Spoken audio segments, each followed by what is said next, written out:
Welcome back to the Papa Meat channel. How you doing? How you doing? Come on in and sit on down because today we're talking about celebrity stalkers. Now, Nick, I might not be a celebrity, but I've had my fair share of stalking, all right? I've had weird messages before, but I would say I've never experienced anything to this scale, and this isn't a welcome sign for people to start. I'm just saying that this is what we're talking about. Don't do this to me, please. You know, love is always in the air, right? We just had Valentine's Day, and now it's time to snuggle up and thinking about how love can be harmful. Love is a very dangerous drug, my friends. But to be driven so far to stalk someone that the love can know no bounds, they have to love me, or they don't know it yet, but they do love me, is something so horrifying. So today we want to go over some very fun stalking stories. I am inside your home. First, we're going to talk about celebrity stalkers. You know, in the age of intense parasocial behavior, people will sometimes go to great lengths to meddle with the lives of the people they consume online. Sometimes, obsessed fans simply want to meet them. For others, however, things can take a much, much darker turn. Such as a streamer who got their car set on fire. We're gonna start light. I like how this is us starting light. This is our entryway, is a streamer's car getting set on fire. Come on in. Welcome to the stock zone. A streamer named Kylie Carter, also known as Just Foxy, was enjoying a vacation away when she received a phone call from her mother at 2 a.m. 1 hour later, it might have been a demon. In tears, her mother explained that someone had set her car on fire and that the police were on their way to investigate the situation. Upon inspecting the footage from her security camera, she saw that her car was damaged beyond repair. If you look at the photos here, it is absolutely fucked. You can buff that out. Yeah, you know, you take it to the shop, they're just like, this is something I think we can save. We can probably restore this. Rewinding to the day of the crime, she saw a masked man calmly starting the fire before leaving the scene. He was later identified as 28-year-old man Farham Jami, who was suspected to be a viewer of her live streams, and it turns out that this person had traveled 700 miles from his home in New York to commit this crime. That's like a 10-hour drive, but only an hour and a half plane ride, so it's like, it's not the craziest thing. The fire had hopped from the car to her house, almost burning it down with her animals inside. Luckily, firefighters got there just in time to put out the flames, and the man was ultimately arrested. It's horrible. Don't be wrong, Just Foxy, glad nothing happened. Or, I mean, your car's gone. Sorry about that. But I guess what I mean is no one was seriously hurt. A psychopath was arrested. Thank God. Could have been a lot worse. This is what I mean by the entryway of stuff, because these stories get much, much darker, my friends, such as the Miranda Cosgrove stalker. Miranda Cosgrove, who you might know from iCarly and all that shit, told the story of how she was aggressively targeted by an obsessive stalker in 2016. She was living in LA at the time and had no idea that she was being stalked. How many people do you think know that they're being stalked? How long do you think it takes until you realize you're being stalked? Too late when they have a knife up against your throat. Like, I guess suspicion. I wonder what the signs of stalking are. Editor, if there's signs of stalking to where we could warn our viewers here. So, you know, look out for that stuff. Yeah, I know there's gonna be some people who are like, that's just what my boyfriend does. I'm like, cool. Yeah, that's weird. That's what I do to this girl I really like. Mm-hmm. That's me. Yeah, exactly. Yeah, that's everyone here at the Meat Canyon Studios. I don't know, I like this girl, but I'm afraid to talk to her, so I just follow her home. I just want her to get home safe. Those are the kind of people, too, that see Nosferatu, and they're just like, dude, Count Orlok's kind of a baddie. Count Orlok's got that Riz game. There was a lot of girls simping for Orlok. Oh, I know, dude. He traveled the world for her. I'm like, mm-hmm. Mm-hmm. Yeah. Her boyfriend's next to him, just like tweaking and shit. He's just like, I'm gonna die. I'm gonna die. He's like, he's fine. I'm gonna fix him. I can fix him. He loves me. That kind of shit. It's true. You can fix them. Okay. Anyways, back to Miranda Cosgrove. iCarly, one night after going through a bad breakup, she decided to stay the night at a friend's house just for a little support, right? Her boo thing, her boy toy broke up with her, and she's just like, I need a fucking girls' night, dude. I'm staying at your house. We're gonna eat Haagen-Dazs, and we're gonna chat it up. Wait, do you think the stalker knew she broke up, and that's like, this is my chance? No, I think, well, as the story progresses, I think that it was just, it makes me believe in God almost. All right, how the story, I'll go into it, because that night, the night where she broke up with her boo thing, or a boo thing broke up with her, and she was eating Haagen-Dazs, and she's like, I'm gonna stay over here, we're gonna watch Legend of Bagger Vance. Remember that movie? I don't have no idea what that You've is. never seen Legend of Bagger Vance? It's a golf movie with Shia LaBeouf and Will Smith. Okay. Or Matt Damon. I'm pretty sure. I've seen the Shia LaBeouf one where he's like the caddy boy, right? Yeah, okay, it's Matt Damon. Matt Damon, Charlize Theron, and Will Smith. Anyways, what's crazy is that night that she went to do that, her stalker had made his way onto her front yard, where he proceeded to light himself on fire before fatally shooting himself and dying on the property. that night. If that's not divine intervention, then I don't know what is. Wait, today's episode is sponsored by Fume, the leaders in flavored air. Breaking up with your bad habits can be a hard thing to do, so let Fume help with that. Sometimes the best way to get over something is to find a replacement. And Fume is an award-winning flavored air device that helps fill the void when you're ditching a bad habit. The best part is, Fume is not vape. There's no vapor, which means you can use it anywhere. And they just launched their new flavors, Spearmint Ice and Cinnamon Heart, to keep your company while you're building better habits. Plus, there's no nicotine, no toxic flavors, and no batteries involved. Fume also helps you calm down. With satisfying snaps and clicks, Fume is the perfect partner when you're feeling anxious. Fume has already helped over 300,000 people build better habits. Try Fume today. And if you order the Journey Pack, now using my code PAPAMeat, you'll get a free Fume topper and awesome accessory to help level up your experience. Go to tryfume.com/PapaMeat or scan the QR code on screen. Thank you to Fume for sponsoring this episode, and back to the episode. Do you think she called her ex-boyfriend and thanked him? You don't even realize what people are doing to me. I'm a catch, that kind of thing. And what's even crazier is you think that the guy just went there and you hear the story and you're like, oh, a huge iCarly and Drake and Josh fan and School of Rock fan and blew his brains out in the front yard and let himself on fire. It could have ended there. But after reviewing the camera footage, it was revealed that this man had paid a visit to her home previously. They say the man buried random objects in her yard, like knives, rope, and a lunchbox containing milk chocolate.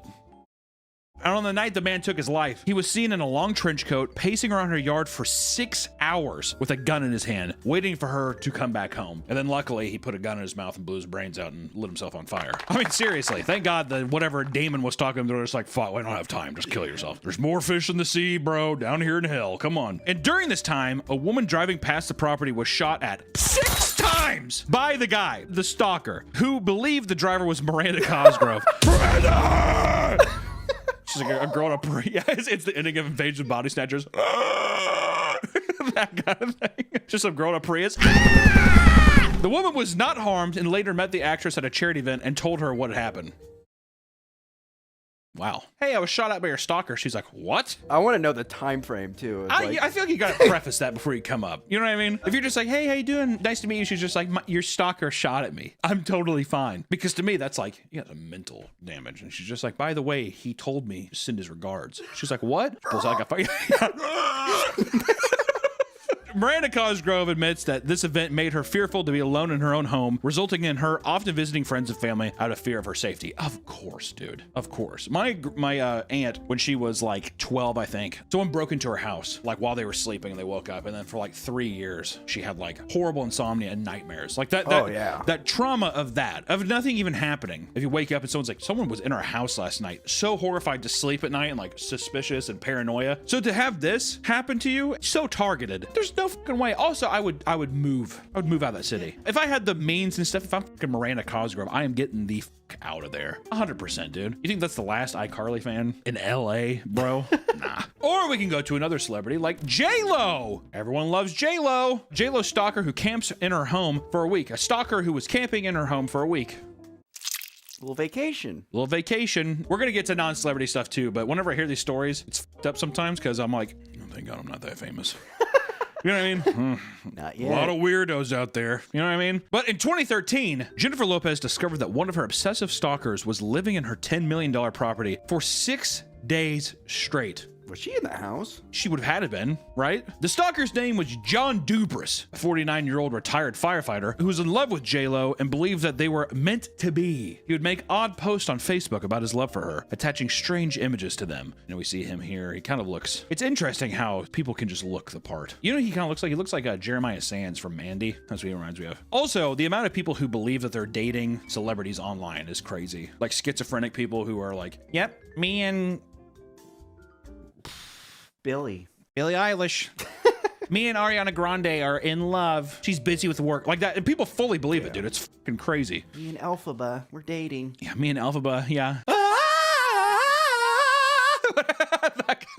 Flying around their house. The person's like tied up. Defying gravity. But anyways, this all accumulated in him driving to her home, somehow parking his car in front of the property without security guards noticing him. A $10 million property. How the f did he do that? Behind a little bush. He just pulled up. Yeah, he's in a Toyota Camry and it's just wrapped in twigs and leaves and he's just like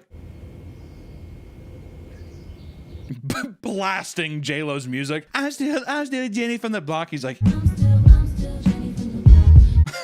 He took refuge in J-Lo's pool shed at first, sleeping on the couch and sneaking around to explore the property for 6 days straight. This property here, I could believe that. Look how wide open that is. I'm guessing, yeah, that pool house too. It's got like the little. The pool house is so far away too. It's not like it's in some cramped suburban neighborhood or whatever. This is like, it looks like an East Coast property or something. During that time, he would take photos of himself on the property and upload it to social media, pretending he was a man named David A. Lopez, who was her supposed divorced husband. Which also I like, is just like, if I pretend to be her divorced husband, it'll make sense why I'm here.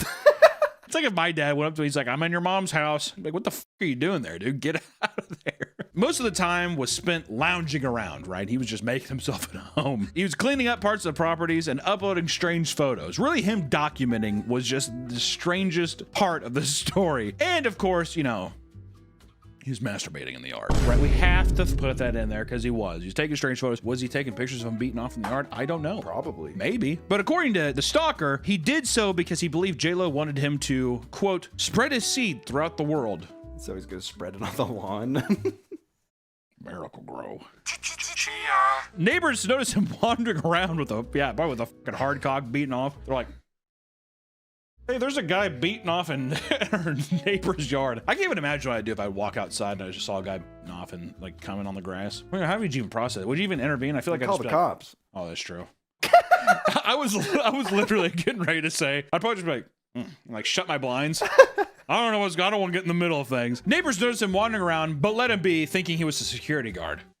J-Lo with her security guards who are hard all the time. It's like old money. These people. I don't want to pry. Probably because they have like a fucking opium den in their basement and whatever. Probably have some people chained up down there and they're just like, don't get involved. I have a feeling that like a lot of like super rich people, they have that kind of shit, dude. We have 4 Dominican girls in our basement. Let's go out on the yacht for a couple of days. Let the heat cool down. I almost why it's perfect to do a crime in a, we should not, I'm not going to talk about. I don't know where I'm going with this. Eventually, the guards found and confronted him, and police arrived investigating his car to find out that he was writing bizarre letters to celebrities, including Barack Obama. He wanted to spread his seed to Barack. Change.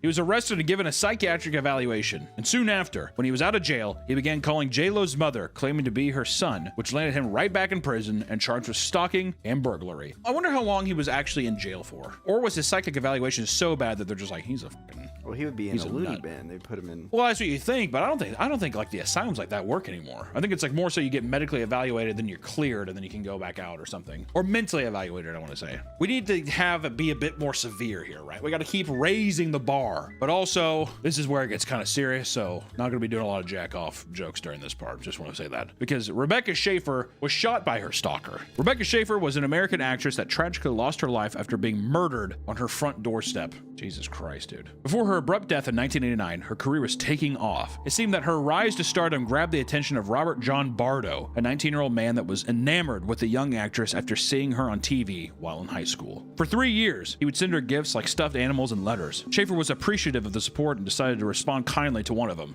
Mistake. That's the fucking biggest mistake you could ever do. See, that's the thing too, even like with things online where it's like creepy fucking people online. You're so beautiful, I love you. Even if you're like, oh my God, thank you. With a little heart. Yeah, oh my God, thank you. Exclamation point. She loves me. As soon as you respond, they're going to take it however way they're going to take it to perpetuate this fucking mental war zone they have in their head. This flipped a switch in the man's mind, driving him to leave his home and travel to Los Angeles to express his love for her in person. Security officers caught him trying to enter the studio where she worked, bringing along flowers and a teddy bear, and the chief of security told LA Times, quote, I thought he was just lovesick, which I think he was. He was terribly insistent on being let in. Rebecca Schaeffer was every other word. I gotta see her. I love her. If I could just see her for 1 minute. My God, dude. Do you think that they tell her that? This guy showed up. Like that, you know what I mean? Oh, I think so. They probably would be like, hey, there's someone. I mean, Well, I mean, I forgot. They're like, if it's clearly, well, because do they look at it like a crazed fan? And they're just like, don't bother with it. Oh. I don't want to freak her out. Maybe. That kind of stuff. Yeah. I wonder how much people are actually let in on like the weird shit that happens. But he was denied entrance and drove back home disappointed. He continued watching Schaeffer on TV, but was filled with rage after witnessing a scene from The Class Struggle. In the movie, Rebecca Schaeffer has a scene where she is in bed with a man.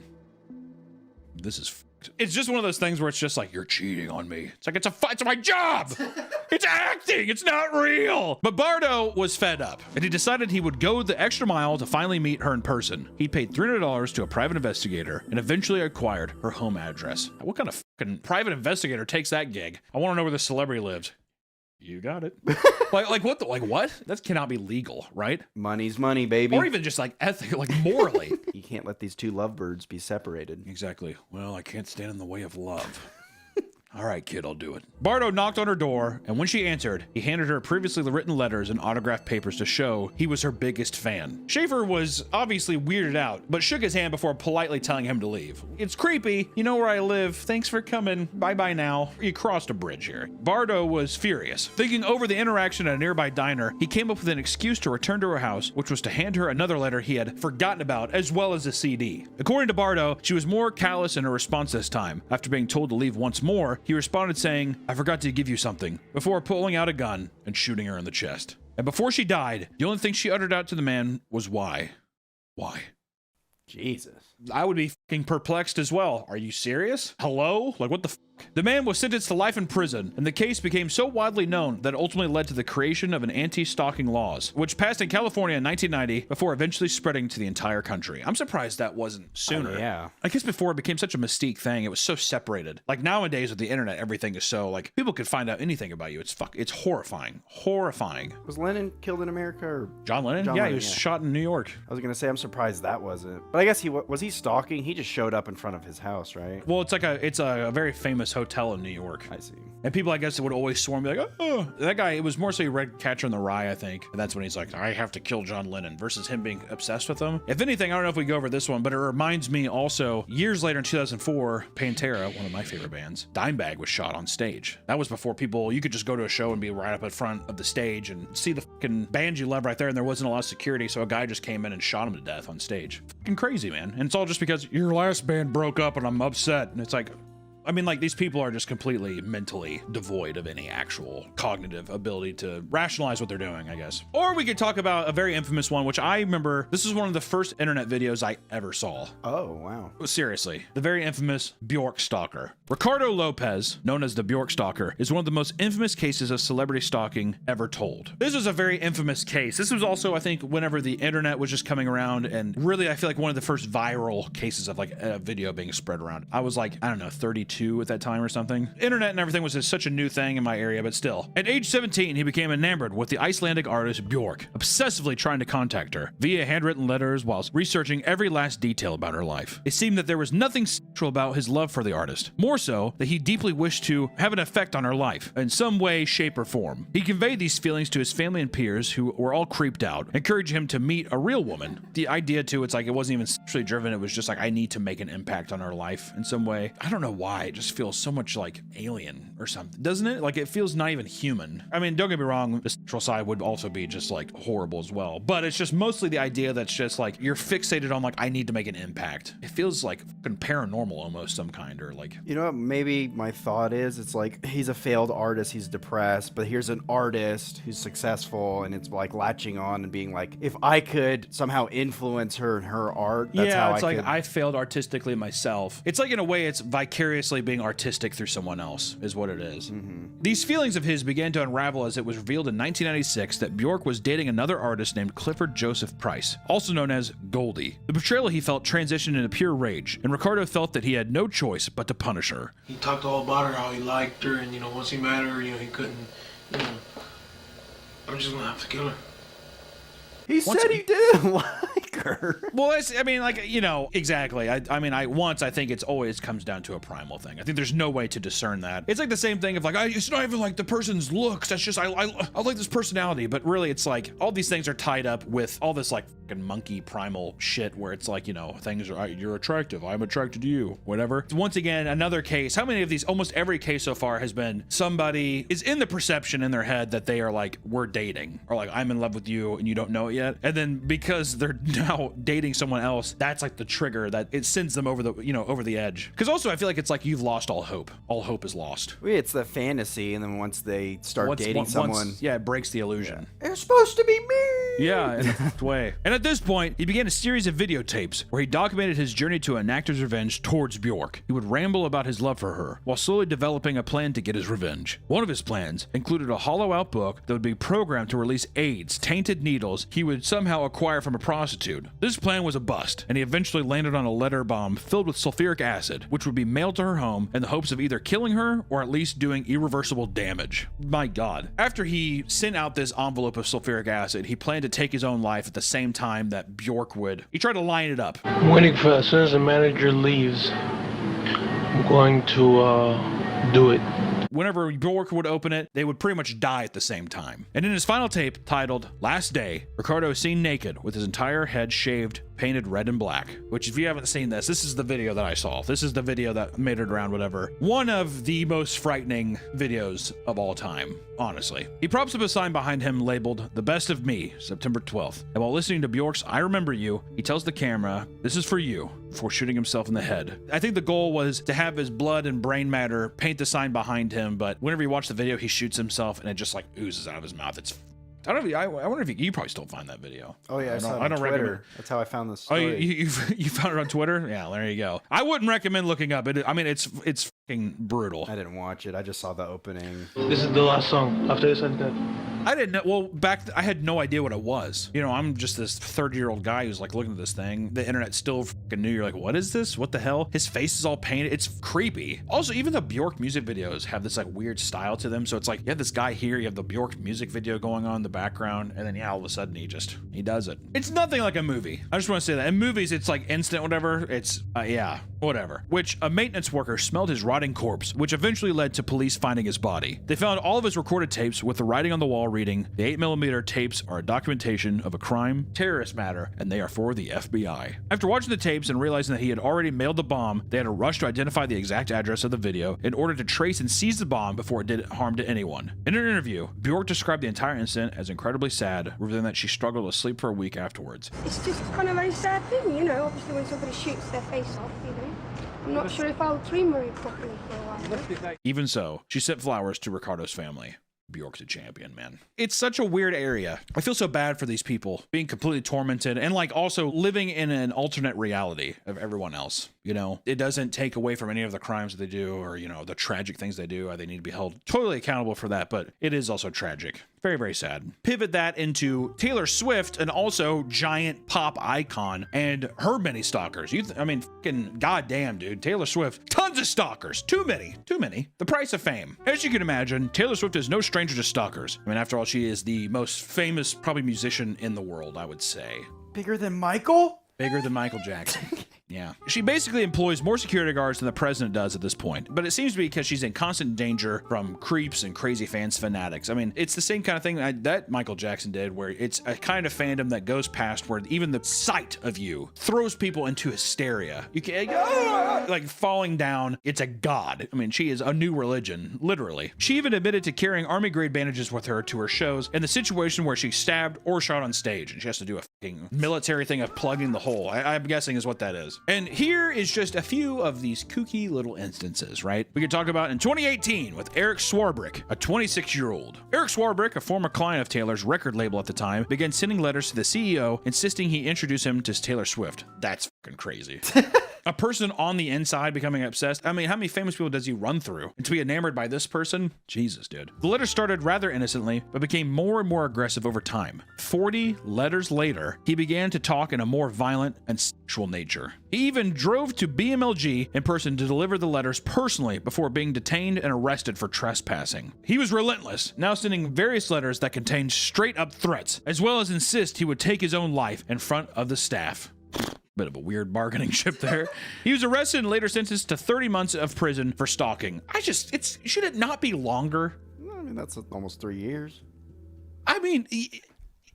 Yeah, but you're also saying, hey, I'm going to kill you 40 times over. He has gone to the place. At what points do they need to be taken more seriously? Is this 3 years of rehabilitation? Is that a long enough time? I don't know. That's a long time to sit and think. A long time to sit and steam over something too. I mean, am I wrong? I don't know. Well, how long do you think they should stay? I mean, I don't know. If people get life in prison, half a life, 40 years, if you go to that extreme, and it's just like, he's probably going to do it, on some level should feel attributed to the crime that is going to be committed. I mean, you know what I mean? Yeah. All right, dude. Come on. The letters are crazy. 3 years. Go ahead. Well, he probably got out on good behavior. It's probably less than 3 years, yeah. I mean, he probably got out on good behavior, and he's just like, I'm fine now. You know what I mean? Instantly started writing letters. Yeah, Ice Spice. Or we could talk about Roger Alvarado, who's a 22-year-old in 2019. Roger Alvarado was sentenced to 6 months in prison after breaking into Taylor Swift's $18 million townhouse in Soho. Luckily, Taylor was not home at the time. All right, so this guy, only 6 months for breaking in. For burglary? I mean, I'm not even burglary, but like, is he gonna fucking kill her in there? I mean, I don't know. When the police entered the scene, they saw that he not only used her shower, but was sleeping in her bed. He was waiting. 6 months? Am I wrong? I feel like I'm going crazy. You're making me think that these are totally fine. So this one feels like you're trespassing. You're breaking and entering. So it's like, what And you're waiting. Yeah, your intentions are dubious. Yes. After he was arrested, Taylor Swift received an order of protection against him. However, this didn't stop Alvarado. Later that same year, he used a ladder to once again enter her home through the second floor patio door at 2 a.m. He smashed through the window with a concrete block, then rapidly ransacked the place. He was once again charged, partly for violating the order of protection. See, at that point, send him in longer. That's what I'm saying. What the fuck is going on, dude? Like, you could send somebody 6 months. Is that enough time for them to lose an obsession? 6 months now. Also, pop star. It's not like the amount of times I've seen Taylor Swift, heard Taylor Swift involuntarily just because she's the biggest pop star. Going to a grocery store, hearing it, brands, all kinds of stuff. Are these not things that are just like re-triggering people's fucking brains to be like, oh wait, I am actually fucking crazy and obsessed with this person? Yeah. Also, I think 6 months just obsessive. When I get out. Yeah, okay, buddy, you broke the order of protection. Sleeping in her bed and all that stuff. Sure. We don't know what he was gonna do with her. It's like, what the f do you think he was gonna do? Or that same year, man, 2019 was a rough year for Taylor. Good Lord. David Page Little, a 32-year-old. People in the neighborhood reported a strange man pacing around Taylor's boatyard. God, she has like a fucking Call of Duty map in her in her fucking house. When stopped by police, his excuse for being on the property was that they were personal friends and that she was going to help him launch his singing career. It turns out that this man was already on a watch list, which led to his belongings being searched. They found a variety of burglary tools and weapons, which led him to being arrested and forced to take a mental health evaluation. The case was ultimately dismissed. What is happening? What? I pinky promise I'll never do it again, Your Honor. All right, I goofed.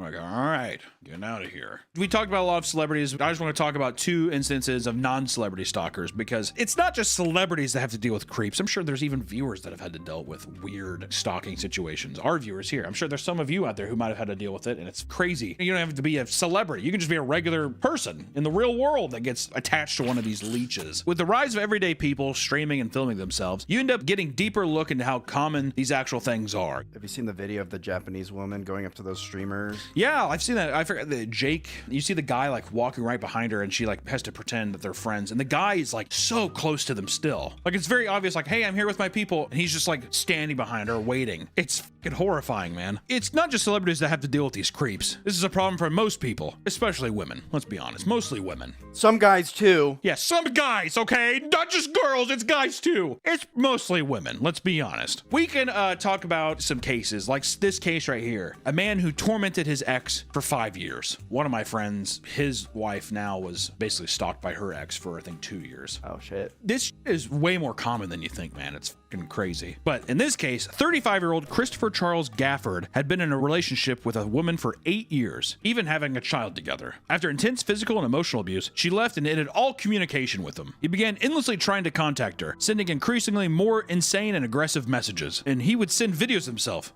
You know, videos and pictures of himself, you know what I mean? And even make serious threats, like insisting that he would, quote, rip her parents' heads off and down their necks. Can you imagine getting a pic and all of a sudden she's just like, also, remember, you know your mom Mary? I'm ripping her fucking head off and down her neck. I don't even know how to fucking process that. Just looking. You know what I mean? Like, what? It's like, have you ever seen The Headless Horseman? The Tim Burton movie? Yeah, that's gonna be your parent. You're like, what are you talking about, dude? But this harassment would continue for 5 years straight. The woman and her new husband were constantly afraid for their safety. She would change her phone number up to 10 times in a year. But somehow, he would always find her contact and continue the harassment. And ultimately, she had to get rid of her phone for her own sanity. She couldn't even use her phone, right? Somehow, some way, getting some information. Would the kid maybe give it to him? I was gonna say he's got a guy on the inside of T-Mobile. Yeah. She's not switching her data plan, is she? Yeah, does she know the rates? But Gafford then acquired the husband's contact, and the abuse continued. The threats started to become more demented, like how he intended to basically assault their daughter. Gafford was successfully ruining many aspects of their life, even from far away. After enough threats to their local daycare, they decided to expel their daughter to save themselves the headache of putting up with the harassment. The daycare expelled them? The daycare is just like, get her out, we're tired of the calls. Which, here's the thing, my knee gut reaction is I'm like, a bunch of pussies, dude. Also, like, waited just like, we don't want her, we can't protect her. But also, I wonder how much of it is them being like, we're getting harassed for the safety of other people, we cannot watch this person. I mean, that's realistically what it is. But my knee gut reaction is I'm just like, cowards. But for the safety of other people, I get it. How did they not find this guy? Well, the harassment was now affecting her children's relationship as well as her business. It was at this point that Gafford was taken to court, where he immediately apologized and pleaded guilty to cyber stalking. What a fucking pussy, dude. F that guy. God. Oh my God, I'm sorry. He told the court, quote, The things I threatened to do, only a monster would do, and I had no intention of carrying out those threats. fuck you, dude. Attention grabbing son of a bitch. Like, seriously. Because he was previously convicted for physical abuse against the woman, his claim held no weight. He was sentenced to 10 years in prison, after which he would no longer be able to use a computer or access the internet without court approval. See, where is that with the other places, right? And I'm sure, you know, you say, how do they not know where he's at? I think that it's probably difficult whenever you share a child with somebody. But still, even then, I wonder if the new husband was just like, I'm going to go over there and break this guy's legs. And, you know, the person's just like, no, don't. He's just not right in the head. Because also, if you're with somebody for so long too, just because they transform into a monster, you don't know the mental tolls and physical tolls that happen between something to where maybe even fucking shell shock from something or fucking PTSD from that relationship of just being like, just don't even fuck with it. Just let him do his thing. You know, it's better off that way. So funny though. Only a monster would do that. You know, he did that because she probably showed up and he's just like, see, I'm such a sweet guy. It's just manipulative bullshit. Him. Or we could talk about an infamous case of the Narcy Novak murders. In Florida, a horrific case of stalking led to the gruesome death of a talented couple, Bernice and Ben Novak. Bernice was a former model that worked for big names like Coca-Cola and even Salvador Dali. Her husband Ben was the builder and heir to the luxurious Fontainebleau Miami Beach Hotel. And while he passed away in 1985, Bernice was left with a considerable amount of money. Very wealthy. She was left with a lot of dough. Together, they retired to a wealthy neighborhood to live the rest of their lives comfortably. One day, in 2019, Bernice was found dead at 87 years old in her garage in Fort Lauderdale, Florida. Her death was believed to be caused by a nasty fall, not too uncommon with women her age, right? Life alert. Hello? Exactly. Didn't have the clicker. The case seemed to be cut and dry until 3 months later, when it was revealed that her husband had a 53-year-old long-lost son named Ben Novak Jr. that was found gruesomely beaten to death in a Hilton hotel. Ben Jr.'s wife, Narcy Novak, had found him half naked on the floor, tied and covered in duct tape, with his eyes cut out of his head. Jesus. And after reviewing Narcy and her daughter's key cards for the hotel, it was discovered that Narcy was the only person to use it to get into the room that day. She soon became a suspect, and after agreeing to a lie detector test, she failed 5 times. Do you think she's just like, it failed once, or like, oh, this isn't looking good? She's like, do it again, run it again. Yeah, like an Amex card at a place. No, it's good. It's just kind of a weird chip. Just read it. Yeah. The case became complex, leading to further investigation to Bernice's passing as well. Detectives that were at the scene of Bernice's death had been suspicious for a long time because her injuries went far beyond of a simple fall. You know, like in hindsight, you're like, oh, it's just a fall. But then when you look at it again, you're like, why does she have a giant crowbar-shaped marking on her back? You know, like one of those things. But after all, her entire body was injured, and her knuckles and teeth were bashed in. Where the f did she fall from? Well, it was 6 flights of stairs. It's like, what? Meanwhile, Narcy, who was a former stripper, was revealed to be incredibly malicious after stories came out about her bizarre antics. The former stripper thing isn't be a stripper if you want, I don't give a f. But I think it's more so that like parts of her past were unraveled that maybe even the family didn't know about at the time. You know, like was she playing a character? Who knows? And once in 2002, Narcy tied up her husband while she ransacked the place of cash and other valuable items, and Novak was later released and contacted the police. police. So even before she fucking robbed him, and she still stayed with him? Or he stayed with her. Here he stayed with her? Well, she's a crazy drug, my friends. Speaking to the police, she insisted that this was merely a sex game that got a little out of control and began showing them pornographic fetish photos to make it seem like it was just, we were just really into weird, sexual, strange acts, right? It's just role play. Have you heard of it? One of these photos depicted naked amputee porn. Amputee porn? Novak, humiliated, backed away from filing charges. After considering a divorce, he decided to begin having an affair with a porn actress named Rebecca Bliss instead for $300 an hour. It's cheaper than the divorce. Yeah, he's just like, it cheaper than my alimony. Which Narcy found out about this and had a reason to believe that she was going to be left for a measly sum of money from their prenuptial agreement. Despite him being the heir of a multi-million-dollar estate, she's just like, I'm gonna get divorced. I can't compete with this $300 fucking Groupon of a prostitute. He's gonna leave me nothing, and he gets millions and millions of dollars. That's not fair. Allegedly, this filled her with anger and jealousy and fueled her desire to orchestrate a revenge plot. She hired an assortment of associates, including her brother Cristobal Velez, to murder both Bernice as well as Ben Novak Jr. in order to inherit the family fortune. According to some of the hired goons, Narcy was even there to see her husband's death. She helped by handing them a pillow to muffle his screams. The truth behind Bernice, however, was that one of the other goons was told to beat her to death with a monkey wrench.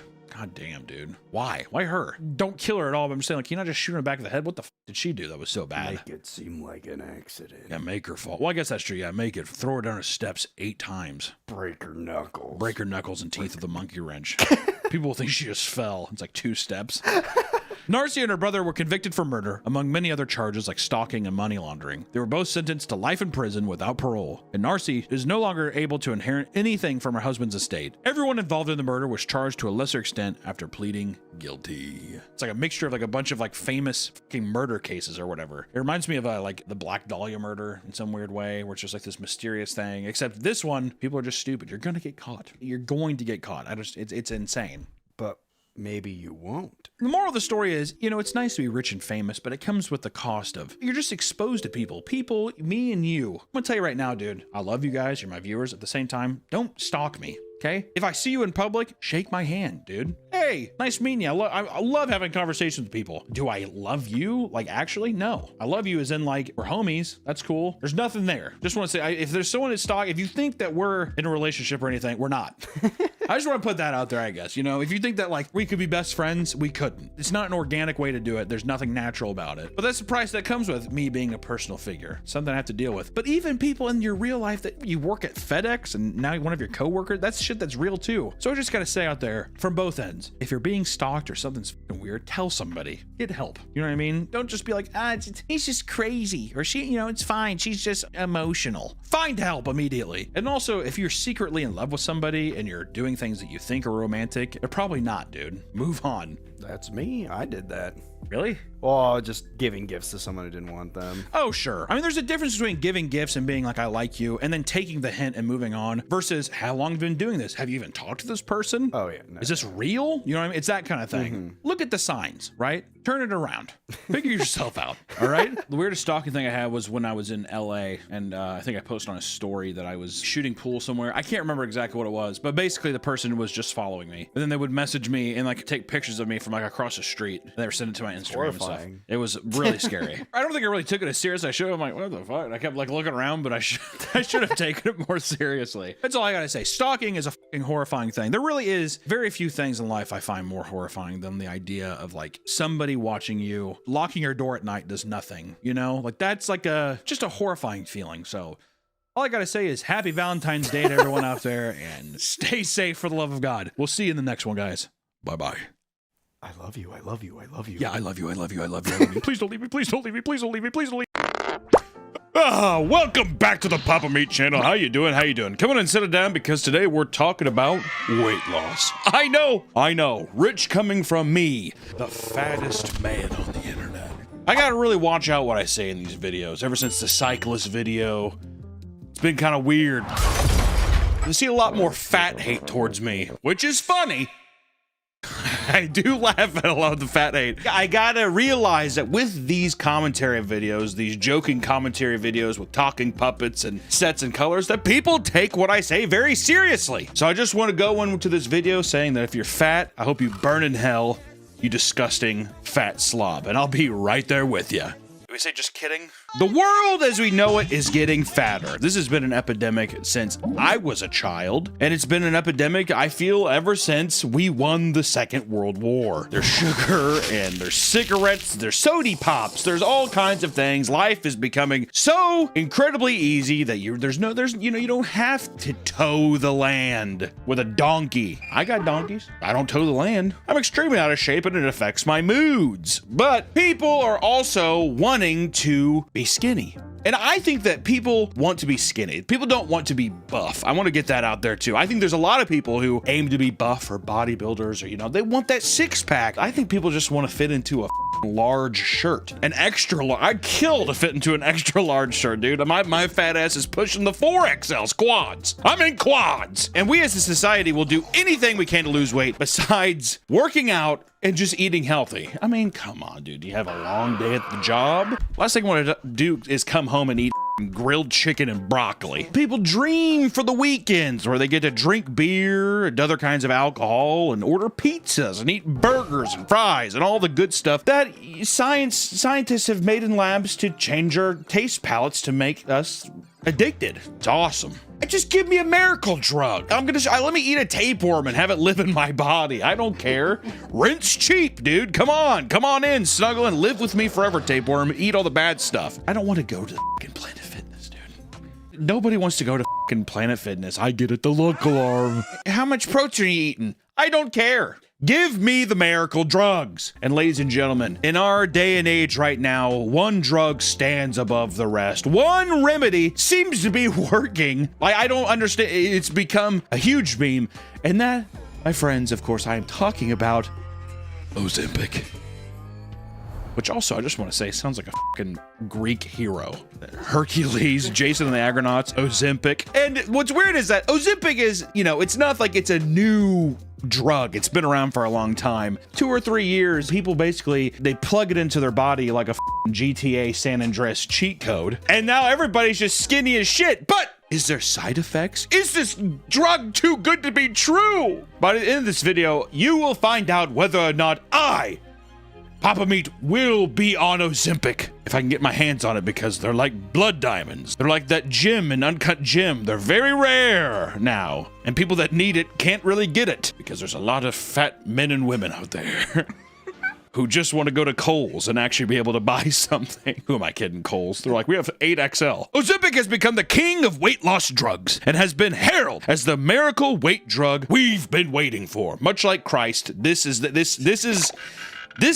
thing that's rising us all out of the ashes. This is what's giving us salvation. And let me tell you, I think people are ditching Christ and they're praying to Ozempic right now. Tons of influencers and actors in Hollywood are trying to get their fat, grubby hands on the drug because it actually works. I've seen articles before in the past that are like, yeah, B12. You need fish oil. I remember whenever Jonah Hill, whenever he lost all of his weight, they're like, the secret was fish oil. He just had fish oil, not taking into consideration that he probably worked his ass off to lose the weight or whatever. But this is one of the things where people are just like, seriously. It feels like a Cronenberg film, doesn't it? You just and it just ooze out all your fat. It's like a magical injection that heavily suppresses your appetite when inserted into your body. Ozempic, or semaglutide. Let's go into the doctor and be like, can I get some Ozempic? It feels so much better than, can I get semaglutide? Sounds like a cleaning product or something, doesn't it? You want to put bleach in you? Febreze or Clorox? Ozempic, or semaglutide, was originally a type 2 diabetes medication created in 2017 by Novo Nordisk, a Danish pharmaceutical company. That's how you know it's good. I only know about cheese Danishes. Would you ever go to Denmark? I would. Me either. It mimics the natural GLP-1 hormone, which slows down the transfer of food down the stomach and intestines, thus making people feel more full for a longer period of time. Whenever you eat the 4 cheeseburgers, you actually feel like you ate 4 cheeseburgers. Instead, you're just like, I could probably go to Taco Bell. Get some Diablo sauce. Really get this out of me. It also produced more insulin during periods of high blood sugar, as well as reducing the amount of sugar released by the liver. Diabetic drug. Surprisingly, Nick, I'm not diabetic. I've asked, I've tested, I've gone to the doctor and been like, come on. Also, I don't have sleep apnea. I'm prone to both. Isn't that just a twist of fate, isn't it? Good Lord. In 2021, however, a new brand of medication was released by Novo Nordisk called Wegovy. My boy he's like, it's like DMT. It's blessed by Indians. Focusing more on weight loss with improved results. This changed the game as far as weight loss drugs are concerned. So if something's called Wegovy and I put in my system, I better be seeing some fucking spirits, dude. Here, you're supposed to, you don't inject it, you smoke it out of this pipe. Do I look like a frog? By 2022, the astonishing effects of the drugs were being spread on social media, gaining tons of traction and free publicity. A 1-month supply of Ozempic cost $936 without insurance. That's not actually that bad. All right, Richie Rich. I thought it was more. All right, man. Hey, that's right. I forgot Nick's desk is made of pure gold. He brought it in. I was like, motherfucker need to start paying me. Good Lord. But with insurance, prices can drop down to around $25 depending on your coverage. Okay, that's much better. Yeah, well, did the United Healthcare guy need to get killed with those prices? Luigi, no! Ozempic has skyrocketed in popularity as a method of weight loss to the point where people who actually need it to manage their insulin levels are struggling to get a hold of it. Well, you're in the pig trough now. Seriously, those fatties are... Some guy's like... Get out of my way. And just like any drug, there are bound to be side effects to varying severities. Some old dickheads walking down the... It's like, you might want Claritin if you... And at the very end of the commercial, always it's like, diarrhea. You might die. You might die. You might die. You might die. You might die. Every drug, no matter what you take, has some kind of side effects to some people. But the common side effects of Ozempic include diarrhea. I love the word diarrhea. I always want to say diarrhea the same way they say chia pet. You know, the chia. I want to say diarrhea. You don't need, we can cut that. Diarrhea, vomiting, stomach pain, belching, and heartburn. I love the word belching. Those are the more tame side effects. But some of the more severe side effects of Ozempic are increased risk of thyroid tumors and thyroid cancer. A little more worse than burping. Pancreatitis. I almost said pancreatitis. Pancreatitis. I just said it perfectly. Hypoglycemia, gallbladder complications, and kidney failure. From what I've seen, it's like Teenage Mutant Ninja Turtles 2 Secret of the Ooze is what it's turning me. You're gonna turn into an amphibious creature that knows kung fu and you order pizzas to the sewer. Ninja pizza. You might be that, all right? Or you might just burp a little bit. I don't know, you just roll the dice. Are you gambling, man? You a Vegas boy? And these are just the well-known side effects that the pharmacies have to put on the box, all right? Who knows what they're not putting on the box? Gives you a rat tail? Leave that off. There are a lot of other unexpected side effects coming out that make it very obvious that you're on Ozempic. It's like I see this a lot on social media now, which also, here's the thing. Just want to put this out there, all right? Even if you are on Ozempic and you lose weight, good for you, dude. I'd say do anything you can to feel as good as you can. But also, don't go into the comment section of a 16-year-old boy or girl who's like before, and everyone's like, oh, that. And then it's like a year later and they've lost like a bunch of weight and they look great and people are just like, Ozempic, question mark? You little envious It's like some kid who's just like, I don't know, I ate chicken and broccoli and I went to the gym 3 times a week. Oh yeah, whatever, mutant. Hills have eyes much. But there are becoming some apparent side effects and road signs that might give way that you are on Ozempic. And that could be a pro or negative depending on how you want to swing it, but let's talk about some of them. 1, the Ozempic face. Give me an Ozempic face. Feel great? Feel better? Ozempic face is the rapid weight loss in the face, resulting in sagging skin, sunken cheeks, darkened circles around the eyes, and more. What's up? Today is day 3 of Ozempic. You look like Nosferatu. Well, first off, the dude from the Kardashians, he looks kind of rough. But John Goodman and Sharon Osbourne, it's like they're 150 years old. Like, also, John Goodman's been 600 pounds all of his life. Yeah, he's gonna be saggy. Is that Jessica Simpson? I have no idea. I think that's Jessica. I have no idea. That's Jessica Simpson. My God. I remember I had a Jessica Simpson Dukes of Hazzard poster when I was younger. Daisy Dukes. Her Ozempic ass is hanging out of the video. Because next up we have the Ozempic butt is another indicator. Sure, your face, you might be older. You can get away with having the saggy skin and the Crypt Keeper eyes and all that stuff. Another similar side effect where loose skin is found on the buttocks after rapid weight loss. After you lose a lot of weight, there's a lot of loose skin around the butt area. What doctors refer to as a flat amorphous backside. That's a doctor-approved statement. Like it's amorphous. What does amorphous mean? I don't think it has a shape. Your backside, which was used to be plump and was full of cellulite before, is now amorphous. There's no direct shape that we can correlate with your backside. It's just a great way to say freak, isn't it? This video is sponsored by our partners at Factor. I have been eating nothing but ramen for the past month. Thanks, Japan. Every night I go to bed praying to eat something other than noodles and broth. Thanks, Japan.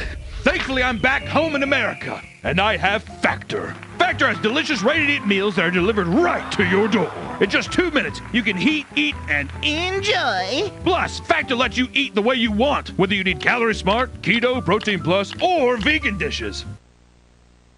And if you enjoy the gourmet side of life, Factor now has Gourmet Plus meals that include ingredients such as broccolini, salmon, and truffle butter. They also have a surf and turf meal option with shrimp and filet mignon. With over 35 options to choose from each week, you are sure to find something you like. Each meal is chef-crafted and dietitian approved. And the best part of Factor is that there is no prep work, no standing in grocery store lines, and virtually no cleanup. Just a little bit.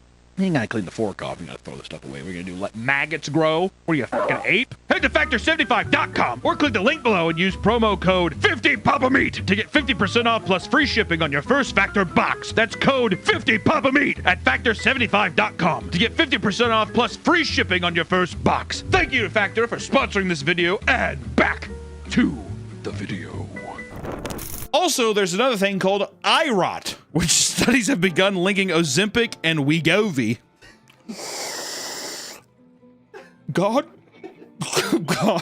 to extreme vision impairment and even blindness. Dude, if you can't even look at yourself in the mirror and enjoy it, if I might go blind, I don't know if I want to roll those dice, dude, because I know I'd be that statistic. I have some buddies who are already on it, and they're all like, dude, it's great. Sure, I have stomach pain sometimes, but, and like, they seriously are like, they swear by it. But I know I'm gonna be one guy be like, oh, okay, I'll give it a try. And I wake up, the eye, like all the color of my eye gone, just, darkness. The injections have led to a condition that halts blood flow to nerves in your eye, known as non-arteric anterior ischemic optic neuropathy. Definitely said some of that wrong. What the f am I, Grey's Anatomy, dude? Whatever. Put it up on the screen and read it. Non-arteritic anterior ischemic optic neuropathy. That's just what it leads to. Blood doesn't go to your eye, you go blind, right? I talk like a normal f***ing person. I can't imagine what doctors talk like in the hospitals. These made-up f***ing words. Sounds like Horton Hears a Who. Similar cases began popping up all over, which pushed for further investigation to be done into this terrifying side effect. All the fat-ass police officers were just like, well, this is kind of cool, but can I go blind? Yeah, we gotta look into this, man. This is fucked. This is my favorite one, though, is Ozempic dreams. This is some real nightmare shit. As soon as you take Ozempic, you start having sleep paralysis. That's when the Hat Man visits you. That's when the Ozempic clowns by your bedside. Many people have reported having strange and vivid dreams while taking Ozempic, and some believe it is due to the gut hormone produced by the drug that has receptors on the brain, altering people's minds in their dream state. And this is a couple users' comments on it. They're pretty funny. The first dream I had, I caught my fiance cheating and stabbed him in his sleep. Then I woke up and I realized I wasn't dreaming at all. By the time I woke up, I felt like I hadn't slept because the dream was so vivid and long. I am fully under the impression that was someone confessing to a murder. Oh my God, yes! I've only been on it for 6 weeks and had nightmares more than I've ever had. I've just recently dreamed my ex-husband and my husband had both died of heart attacks. You become an oracle. She has a death note. 40 seconds. They're gone. Isn't that right, Ryuk? That fucking Ryuk does look like an Ozempic patient, doesn't he? During my second week, I started having really scary, vivid nightmares. Same here. I'm awake since 5:20 a.m. Sames! Like being held hostage and killing my cats. Like what? These are all confessions 150%. I don't know, I'm beating my cats with spoons and hammers. Who else has been awake since 5:20 last week?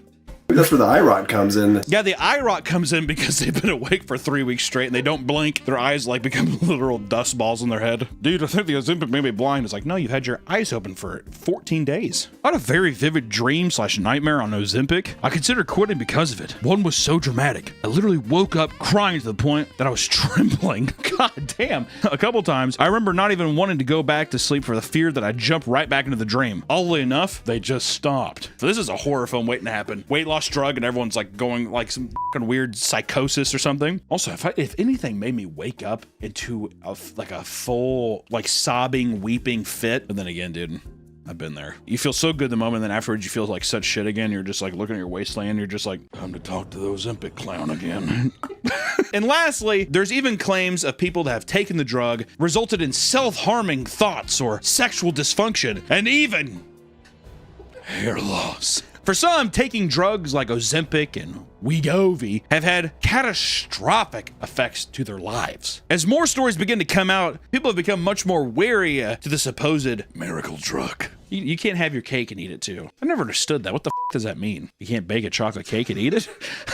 Anyways, we're going to start with Ashley Keenan. She's a 37-year-old and began taking Ozempic in 2020 to keep her type 2 diabetes in check. So she's actually somebody who needs the drug. In as little as 2 months after taking it, she successfully lost 30 pounds. Over time, intense side effects started to creep in. She would feel heavy stomach pains and cramps. While the drug was intended for appetite suppression, she found that she had absolutely zero appetite for any food at all. It got to the point where she spent several days struggling to get a single bite of food down. Dude, that would fucking suck. Isn't there a disease out there where people are like, they struggle to drink water? It's like a phobia or something, isn't it? It's water phobia, but that's rabies.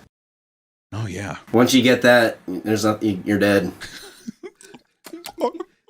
While the drug was intended for appetite suppression, she found that she had absolutely zero appetite for any food at all. She turned down her husband's pleas to go to the doctor and only gave in after she was cut on a piece of glass after losing consciousness from malnutrition. When she arrived at the ER, she had been on Ozempic for only 4 months, and in that time, she contracted pancreatitis and diabetic gallstone and contracted super diabetes. I don't know what the fuck I'm supposed to say, Dave. Put up the Diabetic ketoacidosis. Well, this is a real teller for our education level here.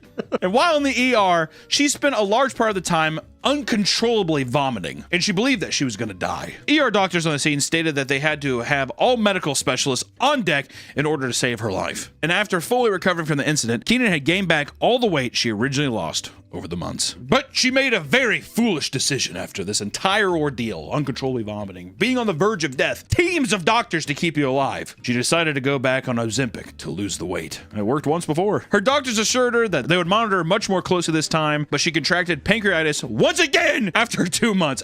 Come on. Only then did she finally stop taking Ozempic, as it was simply not worth the intense health risks. Which you might say, well, that's just one instance. Well, I got another! Emily Wright! Back in 2018, Emily Wright was prescribed Ozempic to reduce her cravings and manage her type 2 diabetes. Much like Ashley, she had lost a ton of weight in just a short amount of time. In return, she also struggled with non-stop nausea and vomiting. She was diagnosed with cyclic vomiting syndrome, which is when your brain repeatedly tells your body to vomit without any discernible cause. Way to go, brain. She put up with it all for the sake of losing weight and curbing the cravings. After 2 years, she had lost over 80 pounds, but the side effects only worsened. Jesus, 2 years of that? 2 years of vomiting forever. I mean, like, 80 pounds is a lot of weight. Over 2 years, though, I would assume it'd be more. Constant vomiting and stuff, I would assume it'd be more weight. She had to be hospitalized after she became severely dehydrated. At this time, the vomiting only became more frequent and aggressive. She contracted gastroparesis, a condition that halts the process of digestion and stops food from emptying out of the stomach. Because of this, the food she ingested had especially tough time leaving her system, fermenting in her stomach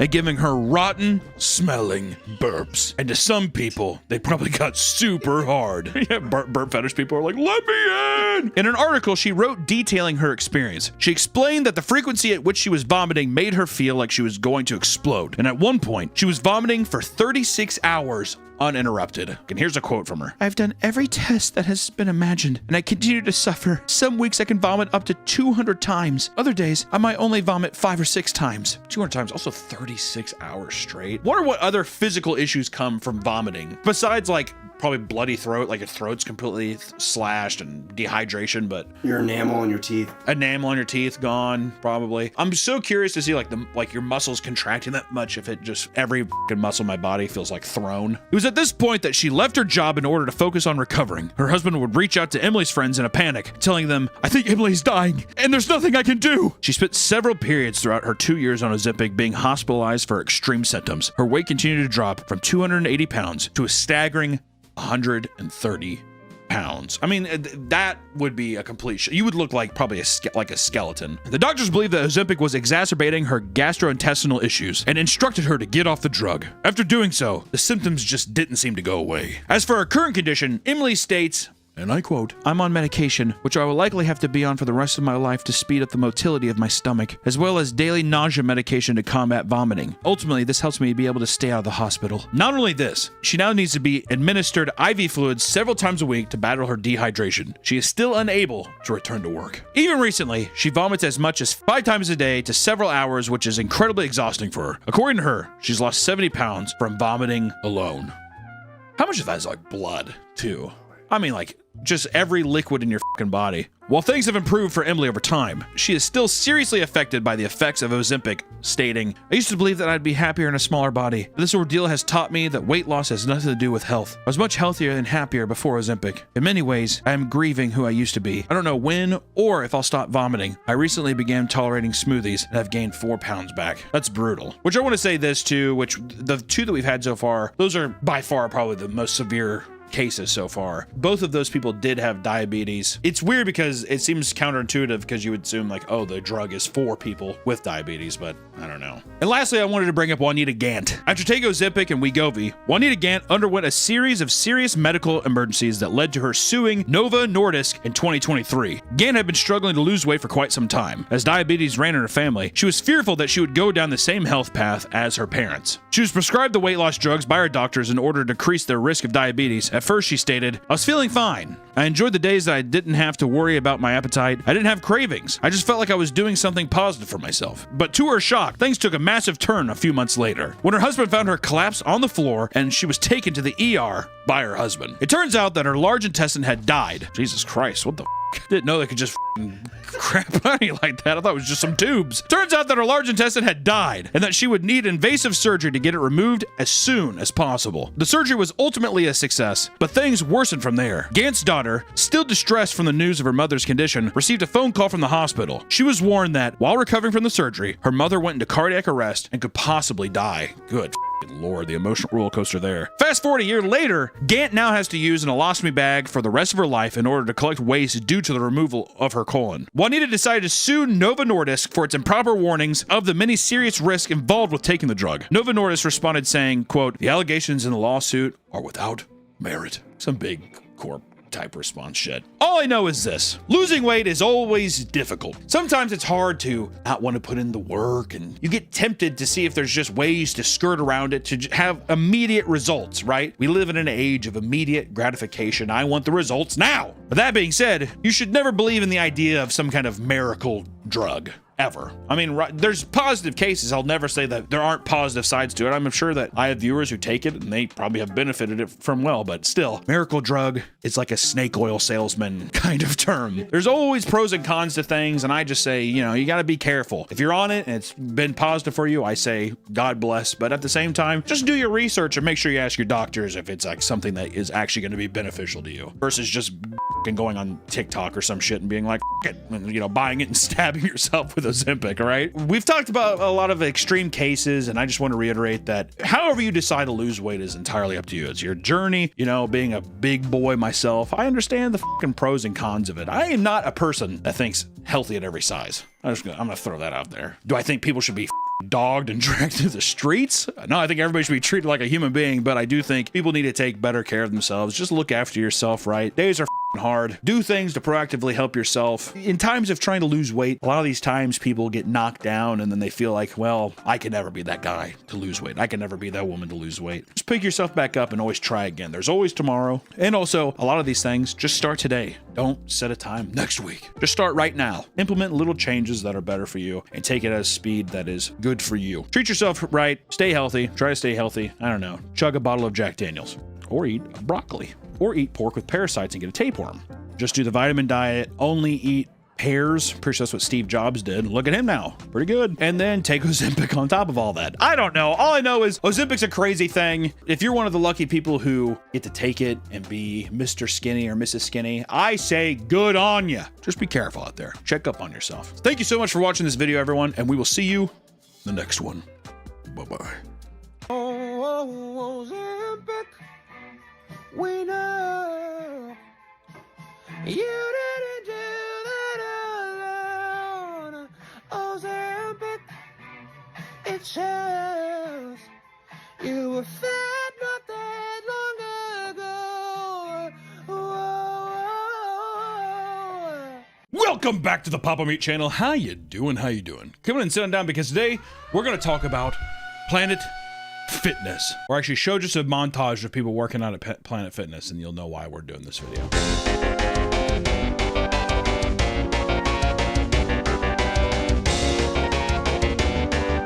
I always thought it was the hunk alarm. Hunk alarm! Pretty sure it's lunk. It is lunk. Because I think hunk would be like too positive. But that's What a hunk. That's what I thought it was, like big hunk. Ooh, we're wet behind the counter. I got a stiffy behind. Picking out the right gym for you is an important decision. After all, you're likely going to be spending lots of time there every week. I know I do. As much as people may want to go to a fancy gym like Equinox, I've never met anyone who has an Equinox gym membership, by the way. I almost thought it was a Ponzi scheme like Mattress Firm or some shit like that. I was literally like, who was even in Equinox? I've never even heard of Equinox. It's like just a hoity-toity. It's just like a rich person gym. It's like all the old people with like money go there. Like a tons of Mercedes in the parking lot kind of thing. Watch, there's gonna be like one fucking bum. I got Equinox gym. Whatever. It's simply unfeasible to spend hundreds of dollars a month for a gym membership. It's hard to justify. Why don't I just get a McDouble and a Planet Fitness membership? Yeah, Planet Fitness, I mean, they're probably gonna talk about this, but they have pizza day. What? Like every month they have a pizza day. Oh, I didn't know They'll that. bring in pizza. Seems a bit counterintuitive, right? Maybe it's protein pizza. It's not. It's Pizza Hut.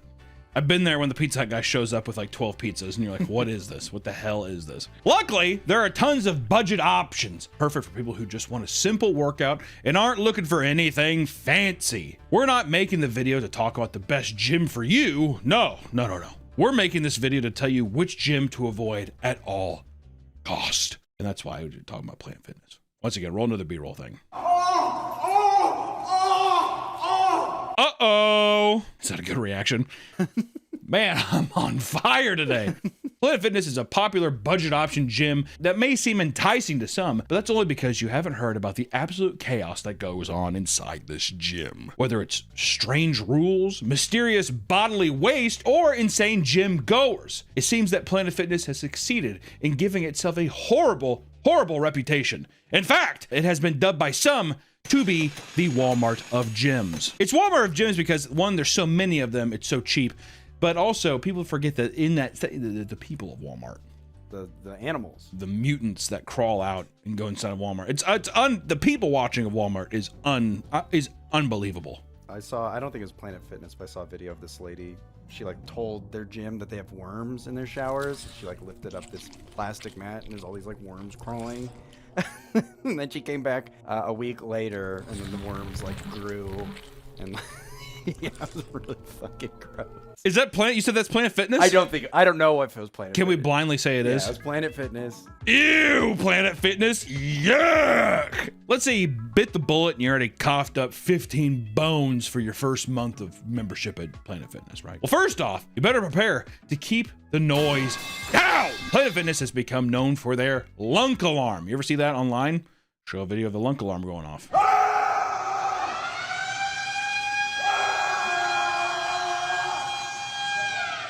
Which was a siren that would go off anytime someone made too much noise during a workout. The whole point of the alarm was to keep the gym quiet and create a welcoming environment where nobody felt intimidated or uncomfortable. AKA, they don't want some fucking big roided out monster being like,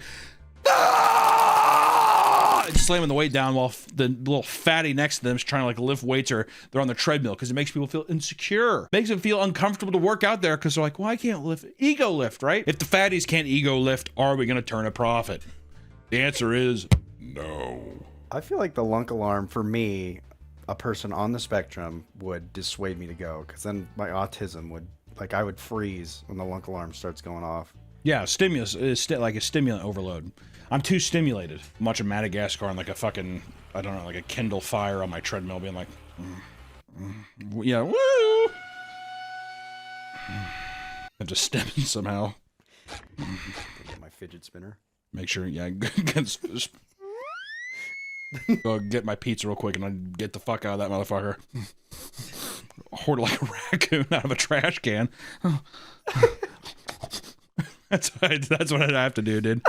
Also, too, it became a weird thing online where like big buff YouTubers, like workout personalities. It would be like a challenge. How long until they ring the lunk alarm on me? You know, that kind of thing. Or people would like slam weights down, the alarm go off, and they'd be like, okay, fucking pussies, man. Pussies everywhere, bro. Which also too, you don't want, it's like the soy alarm at that point. You don't want to be the fucking soy alarm.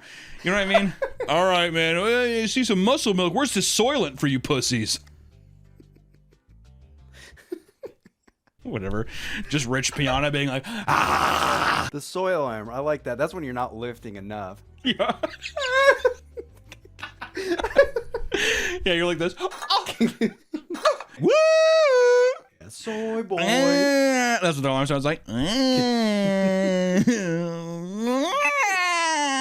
Soy boy. Is it a coincidence, Nick, that Planet Fitness membership is the exact same as World of Warcraft? Whoa, I didn't think about that. That's a choice. Gym memberships can be pretty fucking expensive, man. I know. Yeah, some are like $100 now. Yeah. Well, inflation. Thanks, inflation. Thanks, Obama.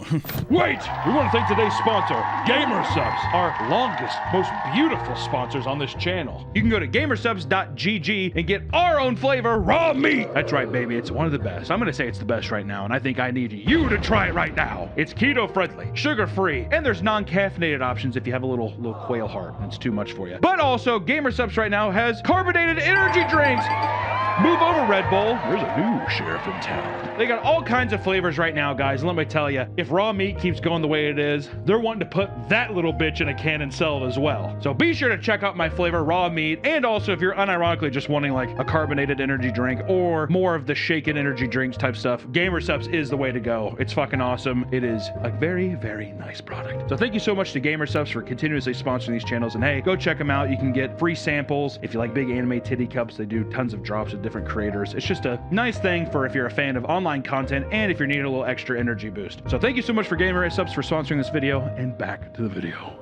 For some lifters, slamming weights and grunting is necessary. You gotta do it to get the best pump. If I can't fucking slam the weight down and act like a fucking gorilla, then what am I doing? Right? It's a very primal thing. But Planet Fitness would not budge on this issue for quite some time. They kind of did, but they didn't for a long time. Steve Weatherford is a former NFL punter and Super Bowl champion who frequently travels around the world. During one of his trips, he went to a Planet Fitness to work out and was kicked out because of his excessive breathing and grunting during workouts.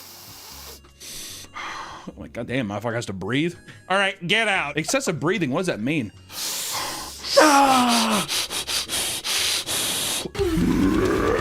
That's what I sound like when I lift my weights.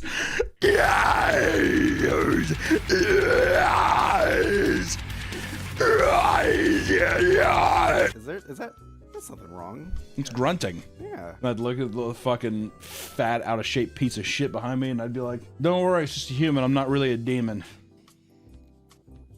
But you have red contacts in. Yeah, I have snake contacts in. Oh. Hold on,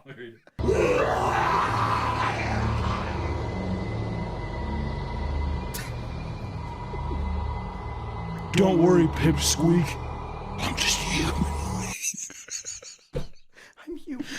I got 2 more sets and I'll be off this bench. I hate it when you just get on something and someone's like, "Hey, do you mind if we sub in every Yeah, set?" no.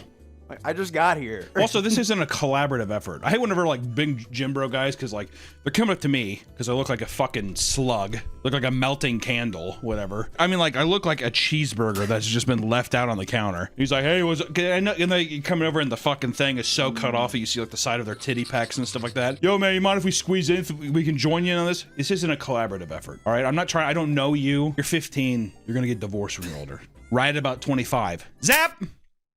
There it goes. All right, so be jacked now. After the incident, he went online and stated that gyms should be places of motivation, where people should push themselves to their limit. Planet Fitness was quick to respond and say, We believe no one should ever feel gyminated by lunky behavior, and that everyone should feel at ease in our gyms, no matter what his or her workout goals are. I think that anyone should be allowed to go into a gym and work out and try to better themselves. And no one should bigwig each other, you know? Yeah. There shouldn't be a buff guy being like, "Ooh," and shame somebody because they can't lift enough or whatever, right? But that tweet or that response, that person, they should be shot by like a firing squad. Because you have just lumped every out of shape person into being like, well, I don't like that because I'm gyminated. Now that lunky behavior, I don't like that.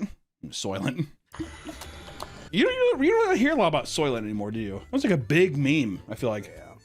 Whatever happened to Soylent? They still around? Yeah, they're still around. All right. Expensive. It's like $5 a bottle now. You can get even cheaper ones that are like 80 cents. Yeah, your own brews. You can It's called eating grass. You can control your grunting and screaming at the gym, but some people can't. And Planet Fitness makes no exceptions. Josh planned on working out with his fiance and brother-in-law, but the exercise session was abruptly cut short after management told him he had to leave because he was making too much noise. When he first arrived at the gym, he told the front desk that he had Tourette's syndrome, so his outbursts were out of his control. Already, I already have to apologize for yourself for simply existing. You know that they were just sitting there, they're talking to him like, oh, yeah, okay. And the camera pans down, and their hand is underneath the lunk alarm. Just waiting. They really do make their clientele seem like fat, just like skittish deer, don't they? Yeah. Be quiet. That fatty's been on the elliptical for 5 minutes.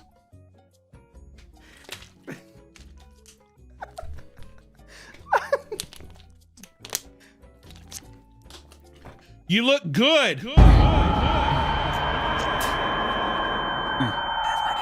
My inside voice. Despite this, management felt no sympathy and stuck to the rule, saying, "Sir, I know you have Tourette's, and I know you can't control it, but we're gonna have to ask you to leave.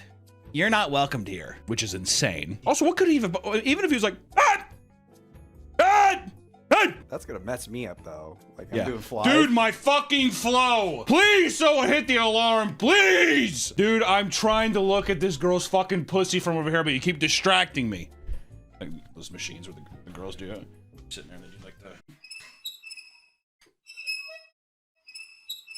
I don't give a fuck who you are. There's no reason for anyone to be on that fucking machine. All right?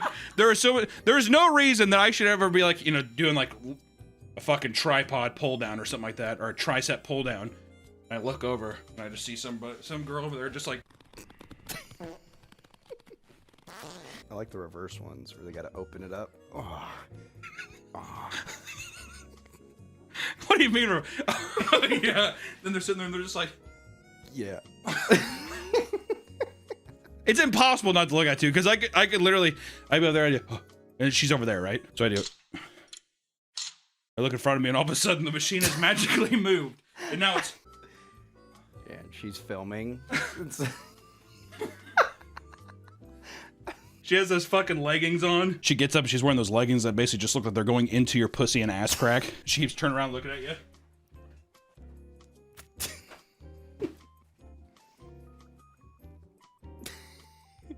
Take a picture, it'll last longer. Have you ever done that? Have you ever gone because there's like people you don't want to interact with? All the time. Yeah. All the time. I go at a certain time, let's see, I want to go at 3 p.m. People are there. I'm like, God, these people are annoying, right? So I decide I'll go at noon. There's twice as many of them there. Like if I would change the time up next time, it'd be all over me. I'd be like, when did you get so many of those machines? And all the girls are just like, is there not another workout? Woo!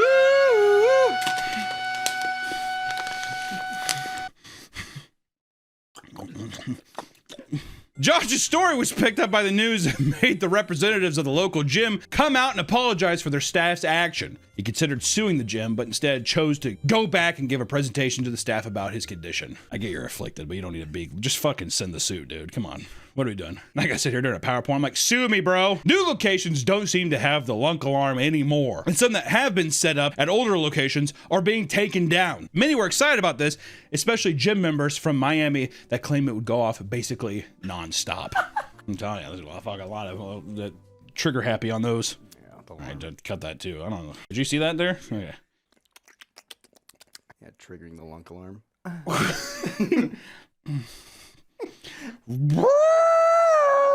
I've been ringing that motherfucker all day. Look like Stephen Hawking and shit, thinking about the universe. Planet Fitness is a great way for me to grow my booty cheeks. Yum yum. the theory of everything. If you thought their strict rules on volumes inside the gym were weird, wait until you hear about some of the other ridiculous rules that Planet Fitness has. One man wasn't allowed to enter the gym area after the front desk staff told him that his water bottle was too big. I've seen people walk around, how big was it? It's a whiskey barrel. Yeah, like a Gatorade bottle. Yeah, that is. Giant straw in it. It sets it up right like a gerbil cage. The man claimed that he had brought his half-gallon jug to another Planet Fitness location with no problem whatsoever. Regardless, the staff told him that each facility has its own rules, and the general manager didn't allow water bottles of that size to happen. AKA, I think he probably just stank. Oh. The water bottles too, he just has like shit going all down his legs. So what? The one across town didn't have a problem with it, and he just farts and more shit falls up his pants. It's too big, sir. The water bottle's too big. According to one woman, if it can't fit in the cup holder, it cannot be brought inside. The man kept insisting that the rule was silly and that he should just be let in, and the conversation ended when the police were called, pressuring him to leave before they arrived. After seeing the video online, Planet Fitness put out a statement saying that the gym's policy was correct because other water bottles should fit in the cup holders and not block walkways. Ridiculous. Ridiculous. The amount of time I've seen guys with full gallons of water. To be fair, those are lunks. That's true. You ain't seen a big boy or big girl going there with a fucking one. If it was one of those giant trucker cup dispenser plastic cups, would that have been fine, you think? It was because that it was too lunkish, is what I'm saying. If it was a 2 liter of Mountain Dew, would they have been like, right in? Or they'll pair well with your pizza later. Exactly. Pizza and Soylent. Pizza, Soylent top pizza.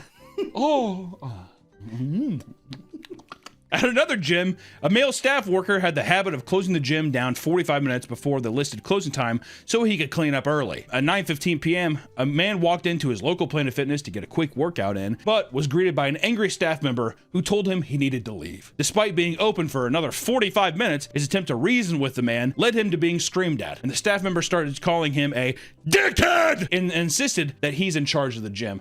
I work here! I run this place, you leave! All right, so go to another one. Dickhead, you can go to as many gyms as you want. I wouldn't leave out of merit. I'd be like, I'm gonna get a couple reps in. I'd sit there and I'd do like some deep stretches. Ooh. Gotta get a warm up going. I've had that happen to me. 30 minutes. They said, oh, we close at 10, same time. Okay, I got 30 minutes. But they're like, yeah, but we stop letting people in at 9. I'd be like, no, I'm already in, so bye. And I'd walk over. I'd fucking eat the pizza while I was rolling around like a goddamn seal. In response, the man nonchalantly walks up to the Stairmaster to start his workout, and the employee chases after him and tells him that he's gonna violate him if he does not leave this instant. Which also I'd be like, you're gonna rape me? Is that not what it sounds like? Get the fuck out, bro, before I violate you. I'm not playing with you, bro. What are you gonna do? What are you gonna pull down my pants and have your way with me, buddy? Or are you on the Stairmaster, be kind of peacocking him a bit? You do what you have to. I'm not gonna leave. That's a mess too. I brew a sweat there. That is one plate you want to stay away from. That is not good eating, is all I gotta say. Which, the guy starts to lose it over the fact that he was being filmed, telling him to put it away so he can throw hands. You wanna be so tough, put that phone down and do something real tough, since you wanna be a tough guy. All right, put it away! Come on, pussy! Eventually, the man gave in and left the gym, and he has since sued Planet Fitness and won. You get fired for that, right? Yeah, oh yeah. If you lose the law, if you win the lawsuit, do you think you keep the job? You're lucky this time. So, you've managed to dodge getting chastised by strict staff members, huh? That's great. But before you enjoy your workout, you better prepare yourself for the absolute chaos that lies within. If you want to get a good idea of the kind of people who go to Planet Fitness, look no further than the man who has made it his mission to work out at as many Planet Fitnesses as he can. His job requires him to travel all over the continent, and wherever he stays, he goes to the local Planet Fitness and takes a picture next to the location sign inside. This isn't really very much of a negative, it's just like, that's your personality.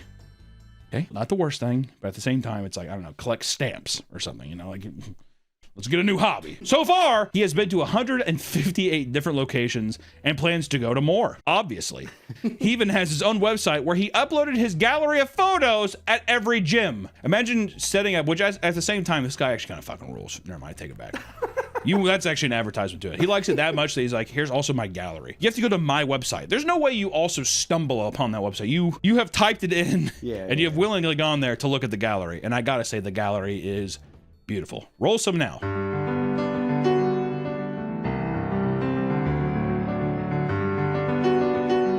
Guy's a pro. You think he's getting pussy because of this? Oh, fuck. A planet worth of pussy. It'd be so funny if he like slipped in. He's like, this is me in Minnesota. This is me in St. Paul. This is me getting my dick sucked. This is me in Joplin, Missouri. This is me getting anal from... I'm just getting anal. Do you think it's in front of the sign still? Oh, dude, that would be so sick. Getting your dick sucked in front of the Planet Fitness sign and you're like... From her POV. Yeah, exactly. He has the GoPro down there. His shirt's up. He sees like belly and his tits down. That would be so awesome, dude. Holy fuck. That'd be so... I'd be like, this guy fucking rules. This is insane. Getting like a three-way and shit. We can't leak the URL. It'd be too good. We got to keep that to ourselves. You got to find it yourself. It's out there. Yeah, you got to do the deep digging like we had to. Tons of gym goers have been spotted at Planet Fitness gyms using equipment in the most absurd and dangerous ways possible. It's pretty funny, which just happens at a lot of places, but it's even funnier when you see those purple fucking bars being swung around, all right? These strange displays include eating pizza on an ab crunch machine. Well, you know, got the pizza party, you got to do it. Shadow boxing with dumbbells, standing while using hip abductor machines, and even humping dumbbells in some sort of demented variation of hip thrust. Which, listen, I'm not gonna degrade any person for getting their fucking dick game up, dude. Dick game's got to be strong at all times. If you got to go to Planet Fitness and start fucking some dumbbells, more power to you. And I think you earn yourself a slice after that. A fucking a slice. That's every Planet Fitness Tuesday. A fucking a slice. Come on in. If the sight of a man using a Smith machine upside down as a makeshift leg press scares you, you may want to catch a breather in the bathroom to make sense of what you just saw. Just make sure there aren't any hidden cameras, because 23-year-old Daniel Zhang was caught having over 50 recordings of people on his phone that were captured at various Wawa and Planet Fitness locations throughout New Jersey. That sounds like the most New Jersey thing I've ever heard. Trying to get some trim at the Wawa and the Planet Fitness. Gotta get a Philly cheesesteak, get my dick sucked, and go hit my delts as hard as I possibly can. It was alleged that his technique was to hide in the bathroom stalls until his victims entered the one adjacent to him, and from there, he would sneak photos and videos from over the top of the divider, like he's in middle school. In one instance, a man realized he was being recorded and started wrestling him over his phone, leading to his eventual arrest. That's awesome. You think that guy was probably still at shit dookie butt? Oh yeah, the guy fighting him? Because my boy Zhang's probably a closeted homosexual. So that probably got him fucking riled up. This is the best thing ever. He's like smiling the whole time. Stop smiling! Give me a camera! Wrestling on the ground, got shit, poopy dookie, all smells in the air. Janitor doesn't give a shit. He's going behind him. You know what I mean? Just another day at Planet Fitness. Another day. Or maybe it's in the Wawa. Yeah, same thing. I've been to enough Wawas to realize that there has got to be far more freaky shit at Wawa than Planet Fitness. That's another video we should do. Fucking Wawa. It's not always the gym goers that are doing the filming. In 2023, an employee from North Dakota put hidden cameras in a Planet Fitness tanning booth to film multiple women as they undressed. What a creep. This guy looks like a clown. Got clown makeup on. I'm not a clown. In one case, 45-year-old Leighton Kessler filmed a woman who he had been actively pursuing, going so far as to give her an unwanted birthday gift that also contained a love confession letter. 45 years old and still doing that shit. That's like some junior high school energy. Yeah, 22. I love you. Yeah, like a 30... I don't know, 35 or 36 thing. It's 45 is weird. He would purposely park his car next to hers and leave at the same time she did in order to spark some kind of conversation. Buddy, a little creepy. Every time. So weird. We walk out of here and we're leaving at the same time. There's got to be a message from the gods, right? From Zeus. I tell you I'm into Greek mythology. That's my religion. Could you imagine? I don't think that'd make any girl. I think every girl's pussy would dry up if they're just like, if he's just like, yeah, I was praying to Ares today. I was going to sacrifice some to Apollo later, but especially a 45-year-old. It makes it worse. A 45-year-old like fucking like German guy. Like, you're not even Greek, dude. Yeah, I know. I just, you know, I think Zeus is like, he's like the guy. Like the one. Eventually, she found the hidden camera and reported it to the police, leading to 4 misdemeanor charges that each carried a jail sentence of up to 1 year and $3,000 fine. And as you'll see, we're starting to get into the weirder side of Planet Fitness, all right? Over in Florida, Henry Antuez Arcard, I thought they said Alucard. I was like, motherfucker, it's Dracula. Went on a naked rampage at his local Planet Fitness. It all started at closing time, of course, when staff members alerted him that he would have to leave so they could close up shop. In response, he starts to freak the fuck out and take off his clothes from sheer anger. I love that as like an anger response. He began sprinting around the gym naked. To avoid being caught, he tore a hole in the ceiling and crawled inside. How tiny, like short were the ceilings there? He must have crawled up it. like a fucking squirrel. Like how he ripped open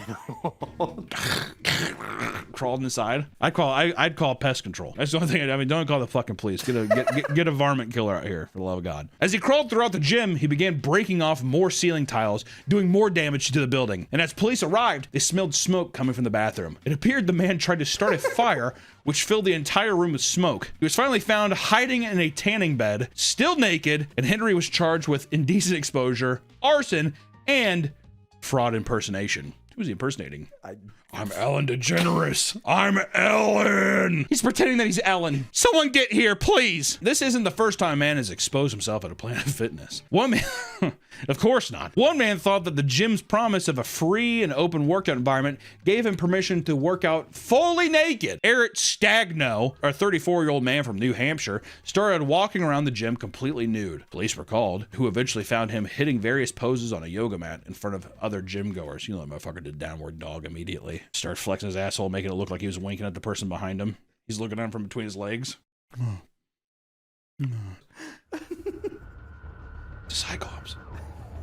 He's looking right at me. When questioned, he simply stated that he thought it was a judgment-free zone. What the fuck? And he was soon arrested and charged. There's something about Planet Fitness that seems to make some people incapable of acting like a normal human being. At another Planet Fitness, a sign had to be posted urging people to be on lookout for a person that had been peeing inside the trash cans. Why do that? Why? What is the Sir, I like the sound makes me. I usually have panic attacks after workouts, so this calms me down. My anxiety, I have to do this or else I have a panic attack, so I'll go blind. The trash can is weird, unless you're a child. When I was in even if it's a child, I would be like, fucking stop. One time in sixth, or maybe it was like third grade, I was playing hide and go seek in the laundromat and I had to pee. And luckily there was the kitty litter box there. You peed in a cat box? And the cat didn't want to pee in there anymore. The cat was offended by how fucking rank your piss was. It don't smell like pussy pee at all. My mom was not happy. Yeah. Hey, so you probably took a human shit as the real story is. No, I have to make stink. I guess I'll go where Mr. Bonesworth goes. Human-sized log in there. Can you imagine walking by that though? Mr. Bonesworth. How many lives did that take you? One other former employee admitted to having a serial trash can pooper at their local Planet Fitness. And another female employee told how a man walked into the men's locker room and smeared shit on the toilets and pipes before puking in the sink and walking out. A different location, a 32-year-old man shit himself in front of his gym crush after only eating Fairlife protein shakes and chicken tacos for weeks. That's a bold decision to be like having your stomach pains, you're sweating and shit. Just wanted to see if you wanted to go on a date. It happened while he was on the treadmill, and according to the man, it was loud and smelled nightmarishly bad. Thank God for that description. He then had to cup the shit in his pants and waddle past his crush to the bathroom, where he called his mom to come pick him up so he could go home and change. The chaos at Planet Fitness isn't always as harmless as this though. In fact, many gym goers can act so erratic that it puts people in real danger. In Michigan, a confrontation at the front desk, allegedly relating to the bowl of Tootsie Rolls placed there for guests, led to a woman going into a violent fit of rage at 1:30 in the morning. After screaming at the staff member, she climbs over the front desk and starts knocking things off the desk. And at one point, she steals the bowl of Tootsie Rolls and leaves, only to return to start throwing monitors and swinging the phone around like a nunchuck. She begins screaming at the top of her lungs, claiming she's gonna come back and kill the man! In the end, she gets knocked to the ground by the staff member before being arrested and charged for malicious destruction of property. Being attacked over a Tootsie Roll is just part of the everyday chaos that Planet Fitness employees have to deal with. One employee claimed that while working on their first gym location, they had a gun pointed at their face because the guy couldn't read the sign saying they don't accept cash. I can't read that! Another patron tried to kidnap a girl in the parking lot after failing to grab them from over the counter. What the fuck is happening at these? I can't read the sign! And the person's like, trying to grab the person? And then he failed. You think that's human trafficking? Yeah, human trafficking. Yeah. Or child bride. Listen, guys. Listen, fuck! Listen, guys. Planet Fitness is supposed to be a place where people go to better themselves, right? But it's just another commercial building for human degeneracy to fester and to happen, just like any place. But for some reason, with the purple bars, the fucking obnoxious like gear, like their branding, it's a scary place to me. Scary. Also, it's a place where I have to work out, and as you know, for how in shape I am, that's scary enough. They truly are the Walmart of the fitness world, because not only are they literally everywhere, but it harbors some of the weirdest people around, if not on Earth. If you're looking to work out and change your life, I suggest you do your research and find somewhere cleaner and safer. But hey, that's just me. Maybe Planet Fitness is your only option, to which I say good luck and God bless. We will see you all in the next one. Bye-bye. Just to let you guys know that we have a new channel out called Meaty Magic. If you like Magic the Gathering content, you can go there and subscribe. If not, go yourself. Enjoy the video. Long ago, when the pyramids were still young, Egyptian kings played a game of great and terrible power. But these shadow games erupted into a war that threatened to destroy the entire world, until a brave and powerful pharaoh lost. Welcome back to the Papa Meat channel. How you doing? How you doing? Come on and sit on down, because today we're talking about trading card games. Mostly the tournaments, the people, the fandoms. And let me tell you guys, trading card games is not what it used to be. It used to be something, it's a lot like what I imagine like D&D is, right? And all of a sudden you have that Eddie Munson guy from Stranger Things, and now girls finger their thinking about D&D. It's not what it was back in the day. It used to buy that stuff in private. You play with your boys, and then you would feel really embarrassed, and you feel kind of gay if somebody caught you playing it. But TCG trading card games have experienced a remarkable surge in popularity over the years, mostly through the pandemic of people hoarding cards, not only for content, but big pulls, right? Franchises like Pokemon, Magic the Gathering, Digimon? Digimon's back? I would have never expected. Yu-Gi-Oh! And even the One Piece card game is seeing a bunch of love right now. And yes, even MetaZoo, they're not even around anymore, did contribute to the growth of the trading card games. I love that one story you told me of the guy being like, what the hell am I supposed to do with all my MetaZoo cards now? But much of this increased interest can be attributed to the pandemic, when people had extra stimmy funds to spend on crack and packs. Instead of spending it on bills and water and food, people were like, I'm gonna get a Pokemon pack of cards and then I'll flip it and have even more stimmy money. But then you also had high profile individuals like Logan Paul and Post Malone entering the TCG collecting scene, which further fueled the unboxing craze. I mean, you had Logan Paul, I think he even had like a case that he wore around his neck when he was in the WWE. He like pulled a Charizard, it was like a Pikachu thing, or Pikachu art. He bought it for 5.3 million. 5.3 million. And then he did something where you could basically, he sold 51% of it. Yeah, you like own part of it. Yeah. I don't fucking know. And then Post Malone has so much fuck you money that he's basically like, also like Wizards is just like, what'd you say? I had some help. It ain't. You want a custom card? We'll do it for. I don't care. And then there was the Lord of the Rings set, and the guy pulled the One Ring. There was a very special card called the One Ring. It was a 1 of 1. It was the most expensive Magic card ever. And Post Malone bought it for like $2 million, $2.2 million or something like that. Now he just has, I had some help.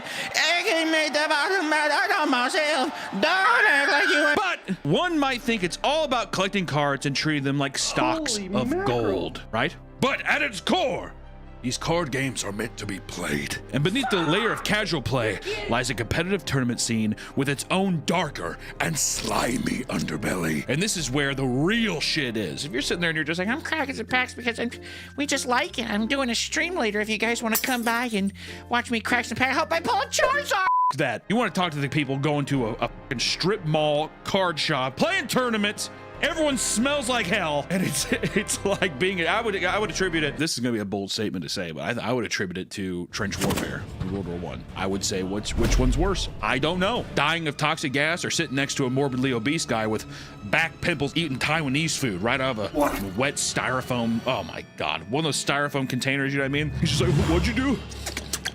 And he's just sweating profusely. Like, fuck, it's horrible. So, let's take a look at the strange and stinky world of trading card games. Ladies and gentlemen, I hate to say it, but as with all good things in life, there are stereotypes of the trading card game player or the trading card game itself. Nerdy games such as this tend to bring out a lot of strange characters to public events and often attach negative stereotypes to the trading card communities. So this is where if people sit there and they're just like, I'm not very social, right? They're f***ing social butterflies here, right? Just all they do is talk. My God. But first I want to talk about, most of them are found to be rather gross and pretty stinky. It's easy to look at them, right? It's easy to have eyes and a nose, right? The longest running complaint against almost every trading card player is that they have a reputation for being incapable of basic hygiene, unable to wash themselves, wipe properly. I have that problem sometimes. You know, I had a whole thing about people saying that I had no idea. How do you wipe? What do you do with your toilet paper? So I grab 3 sheets and then I fold it in half. So you do a fold? Yeah, fold. I've had some people say they fold or they wrap around their hand and it's a nice smooth thing like that. That's the toilet paper. Well, let me tell you something. What I do, I barely take any off of it and I bunch it up like that. And then I wipe my ass. But apparently I wasn't digging hard enough. All I know is that people were like, that is an inferior way, because my whole thing was that if I bunch the toilet paper like this and I wipe my asshole, then it acts like a tool and it scrapes all the surfaces, versus if it was smooth, it's basically mudding it down in your ass. All I'm saying is I sympathize with these people. They don't bathe, maybe don't wipe good enough, definitely don't brush them teeth. No deodorant, nothing, no clean clothes. The basic hygiene essentials, right? Stinky farts. Stinky farts, which if you fart and it doesn't stink, fuck yourself. I played this one game, I think in 2nd grade, and I had to forfeit because my player was farting too much. You're at a trading card tournament, and so you forfeited the match because the guy was like... well, what happened was I was playing, and then my brother... You're like... It smells awful. And a lot of new players are absolutely shocked at the smells that come out of local tournaments. I mean, if you better buckle up. It's so bad that a lot of local card shops have had to display signs outside stores urging players to bathe and to wear deodorant before attending events. The store owner has to beg and plead to its customer base, just saying, please put on some Old Spice before you come in, please. Just put on clean socks. But in 2024, a Japanese man recounts his experience at a Yu-Gi-Oh event where he overheard a woman expressing that this was her very first tournament. And already you know that sentence is gonna end in a different way. He noticed that she left the event early. First off, I want to say, why was he scouting her so much? I bet he was like, oh, she's so beautiful. I bet she was the only girl. No, like one of the only girls there. He's just like... He noticed that she left the event early, and then he even made a tweet about it later, talking about his frustrations with the aggressive nature of Yu-Gi-Oh players, making it too hard for new players to come in. They're bullying people out of the game, god damn it. His tweet went, I still think, I hope people don't come to hate Yu-Gi-Oh. If you're a man, please be a little bit kinder to women, even if it's just a little bit. It sounds bad to say I'm going easy on you, so if I'm up against a man, I'll beat him to a pulp. No matter if he's a beginner or whatever. When the other person is a woman, hey, if there are more female duelists, there will only be benefits for men. So please support us. So it seems like if it's a woman, I will tip my cap and say, my lady, let's just have some fun and not be competitive. Is that what he's saying? Oh, this guy's a douche. Also, that makes the whole thing about him watching her so much more creepy, doesn't it? Where were you going, my love? Are you leaving so soon? But this post gained a lot of traction, and eventually the woman being referred to in the post found the tweet and responded to it. I saw this because it was circulating, but considering the circumstances, it might have been me, but I left halfway through because I couldn't stand the smell. It's not like I lost or was sad. I like how she's just like, it's a game. I was there because people were shitting their pants and it just smelled like salty peanut butter and shame. And then no wonder the numbers of female duelists aren't increasing. There are some stinky female duelists. She's like, there's some stinky pussy out there too, boys, don't worry. I like to think if I was a woman, credit card swipe, like that, and I'd say, I play my...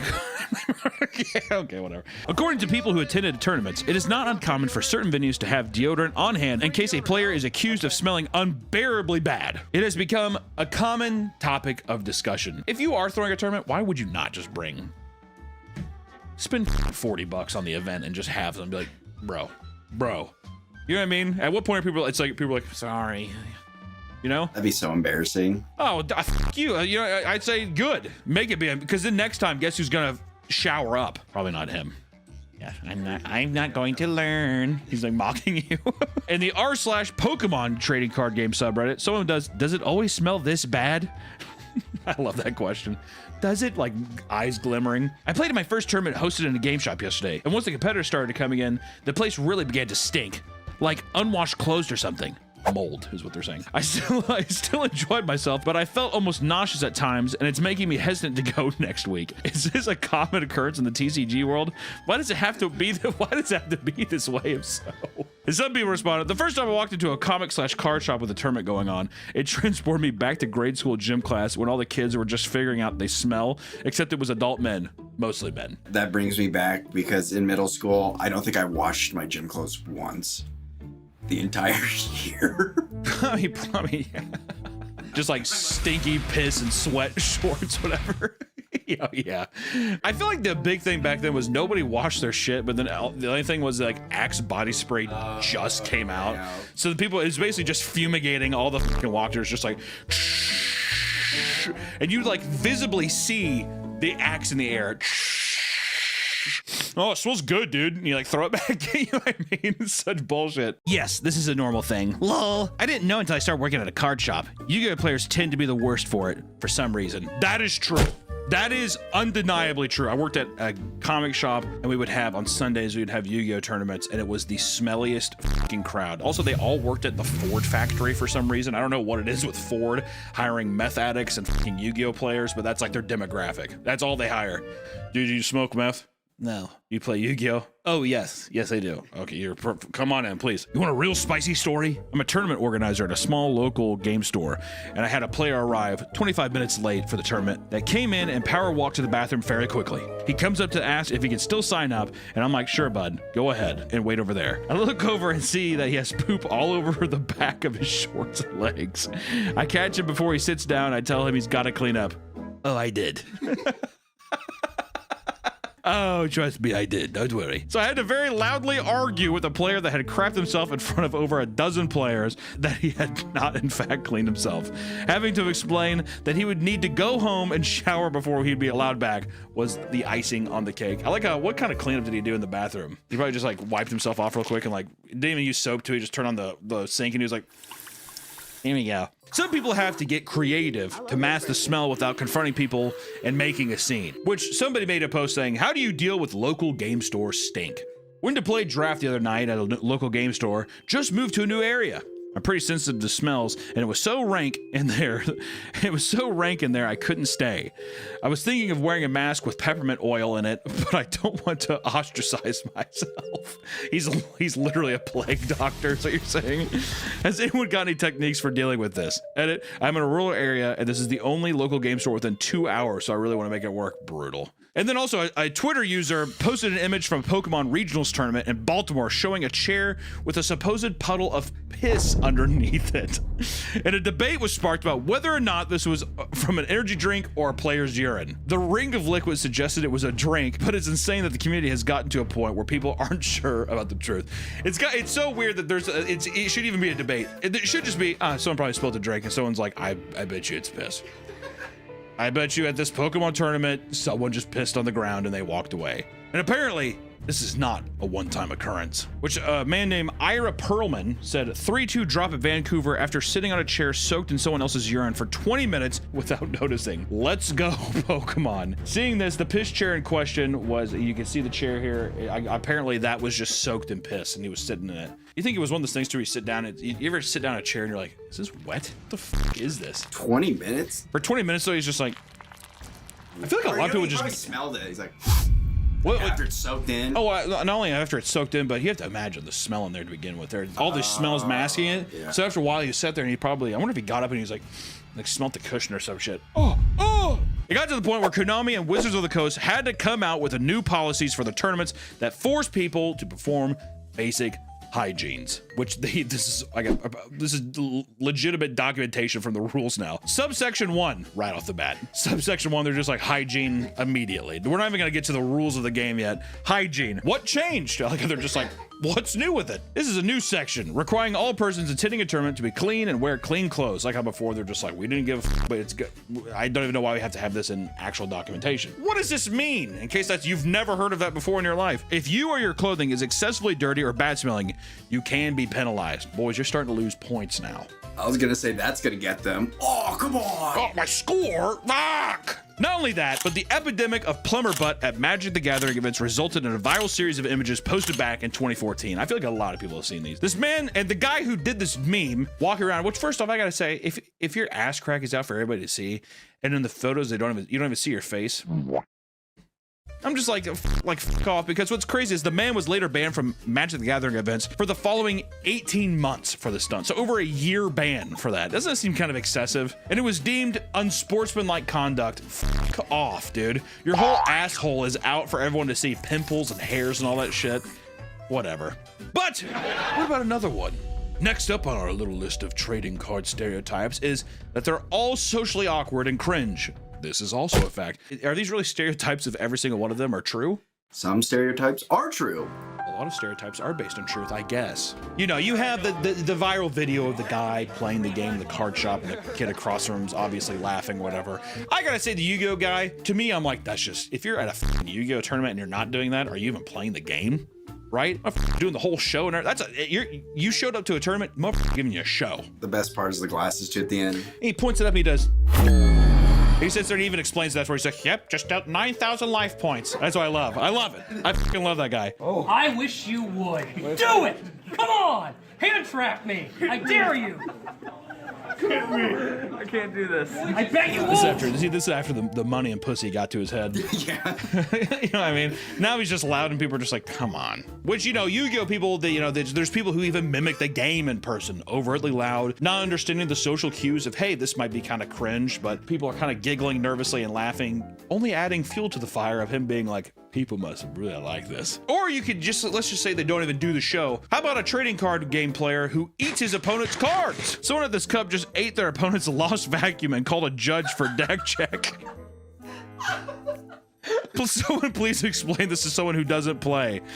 Okay, good, because I was thinking the exact same thing. In Pokemon TCG, there's local tournaments known as League Cups that earn you points to qualify for World Championship, so they're held to a higher standard than normal local play. One of these standards is having a deck list submitted before the tournament. If you have an invalid deck list, wrong cards / missing cards, etc., you can get a penalty such as a game loss. The individual ate one of his opponent's cards to make their deck not match the deck list submission, so when a judge checks the deck, it will appear wrong, missing one card and then getting a game loss. God damn, I gotta say, that's a strategy.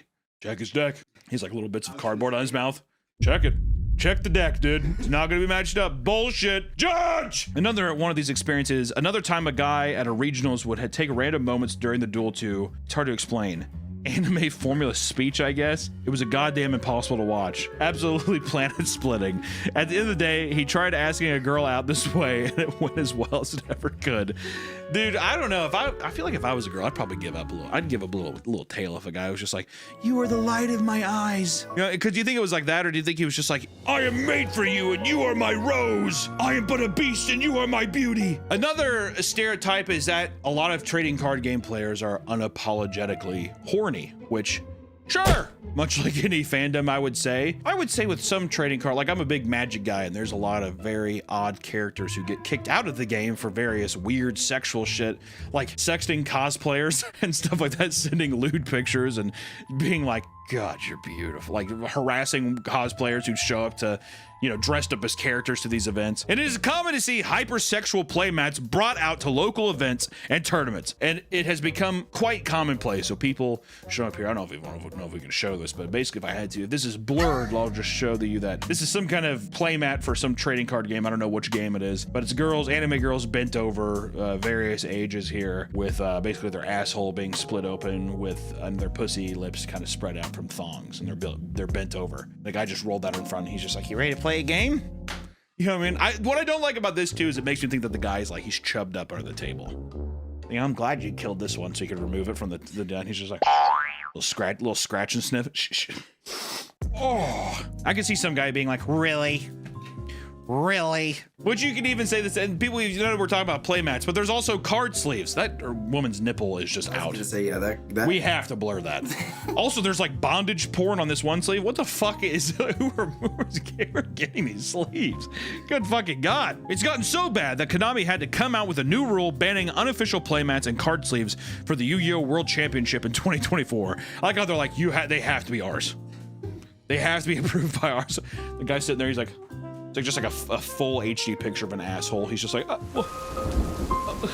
One of the more major reasons this rule was enforced was to stop people from bringing horny playmats that make the event not suitable for the younger audience that attends these events. Well, dude, time to grow up. I used to go to some card tournaments and this guy, this kind of religious dad, would bring his son. He's just like, guys, no swearing. I'm like, you brought him to a fucking public place, you idiot. You know what I mean? He's like, he'd do this to his kid. So if somebody was just like, oh, are you fucking kidding me? He'd do too late at that to his kid. Well, I'm like, it's already said. Exactly. And the kid was like this.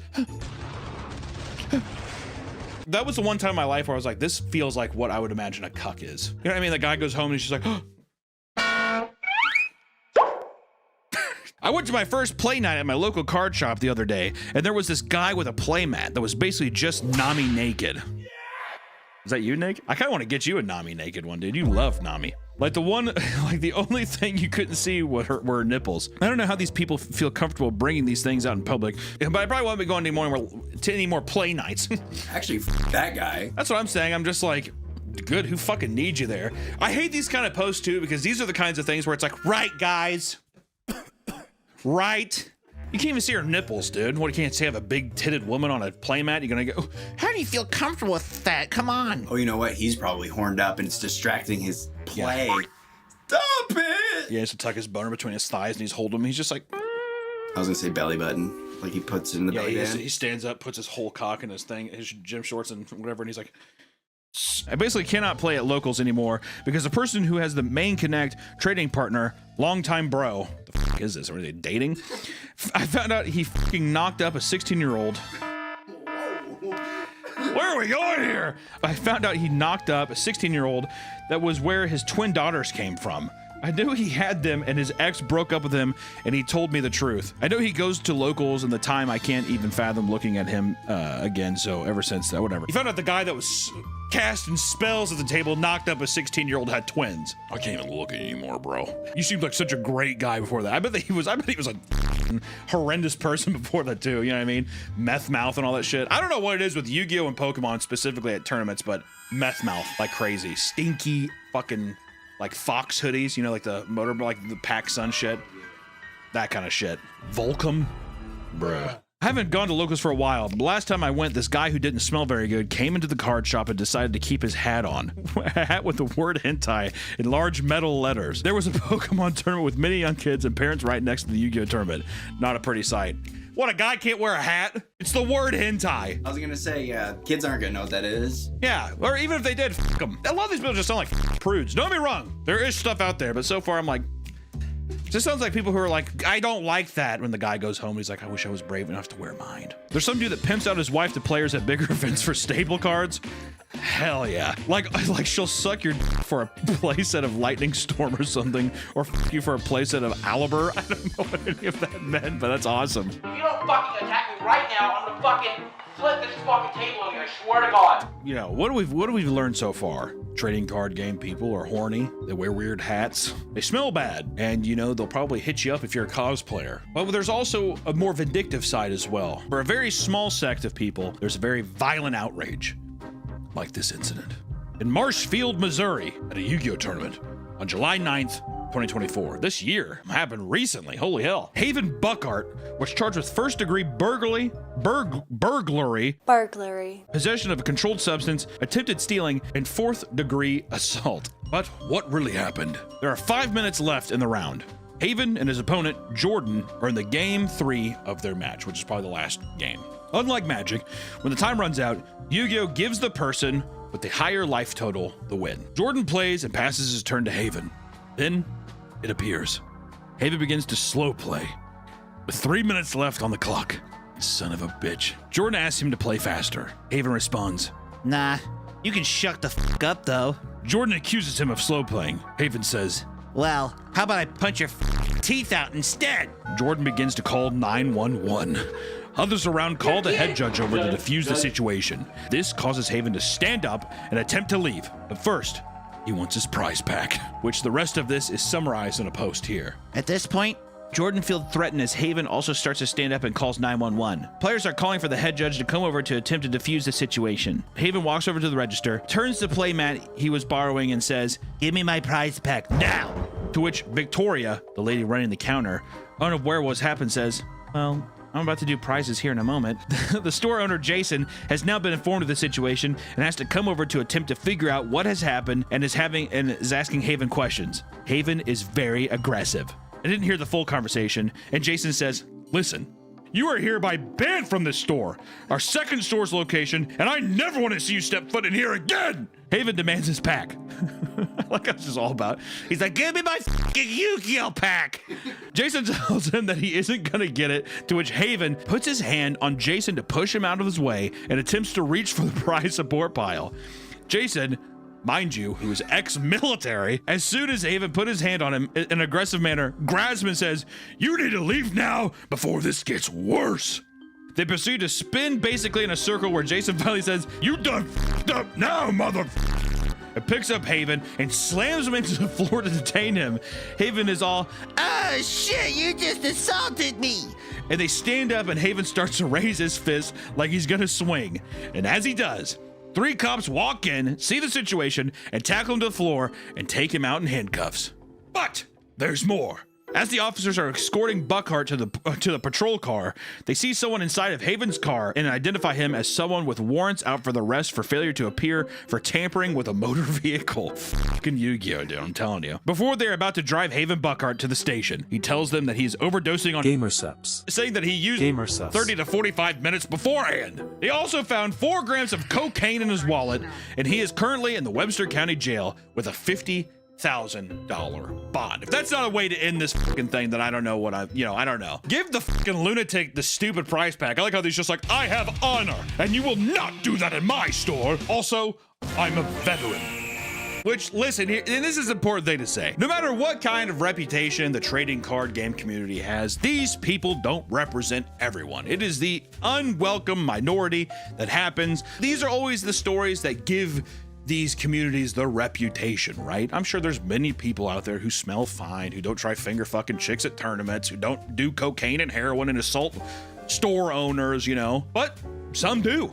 That's just the way the world works. And I just want to say that it's kind of interesting with all of these new waves of people collecting packs. I see it a lot. Like the content of pack opening is so crazy that it's just so funny to think that people don't even realize that these caves that people go and play these games in, these card shops, they exist. And it is a sight to behold sometimes.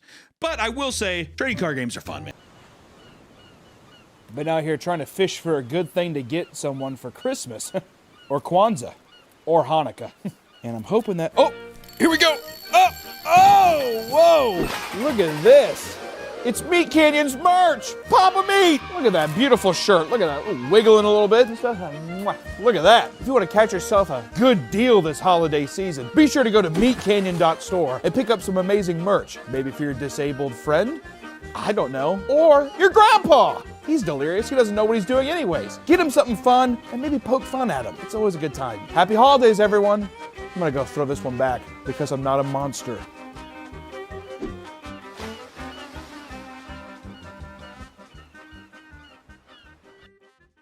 Welcome back to the Papa Meat channel. How you doing? How you doing? Coming on Sit On Down because today we're going to be talking about the wild world of VR chat. Jack, have you met Titan? This guy likes poop. Even if I did, I would not tell you. I saw you on Poop Fetish server. I saw that. Dare I ask which one? We all need a little escape from our busy lives. For many, this means taking up a new hobby, perhaps cooking or learning an instrument. But for those who want a much more immersive escape, virtual reality seems to be the way to go. While virtual reality had an explosive rise back in the day, its mainstream media presence seems to have mellowed out a bit. Now, don't let that fool you, because there is still a massive dedicated community of VR users spending almost all of their time in these virtual worlds. One of the most popular and fascinating examples is VR Chat, a heavily social game that allows people to take part in a vast variety of unique games and events. The game's player base has seen non-stop rise ever since its release in 2014. Many people have an idea of what VR Chat is like, but let me tell you, there's so much going on beneath the surface. That includes the strange, seedy, and degenerate side of things. So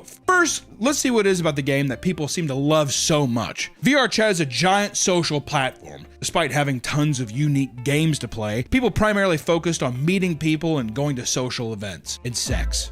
I go to a nudist group, and there you can be naked and you can get fooled by people there. This in VR chat? Yeah, in VR chat. Oh wow. Yeah, lots of sex. Mostly sex. It's a lot of sex. I'm gonna say it's a lot of that. All right. While people may poke fun at the image of a group of anime characters hanging out in a virtual bars, as opposed to just doing the same thing in real life, this virtual setting seems to greatly help people come out of their shell. Right. A lot of socially awkward people who don't want to be around strangers can go to these virtual settings and get the same experience and maybe open up a bit. Maybe this is a growing pattern for them. I don't have to leave my house. I don't have to change or take a shower. I can be stinky and I can beat my and no one can call the cops. I can be rock hard and no one's I gonna can be know. rock hard and no one would know. Unless you put a little sensor down there in your model. What is that? Hatsune Miku, what is that? This extends beyond just being shy or introverted. Those who are neurodivergent or on the spectrum find that they are much more comfortable and able to excel in social situations when they have more control in their social environment, which does make sense. People that do, you feel like you have a bit more control when you almost have like an escape button by just taking your thing off you if you need to. Which for some people, Nick, that's a big step. Not everybody can be social butterflies like us. Oh, that's why I take Valium. It also helps alleviate the self-consciousness people feel due to their physical appearance, allowing them to focus more on making connections with people through personality than looks. People getting out of their own way is essentially what that is. Listen, I am a smooth-looking man, and I never care about what I look like in front of people.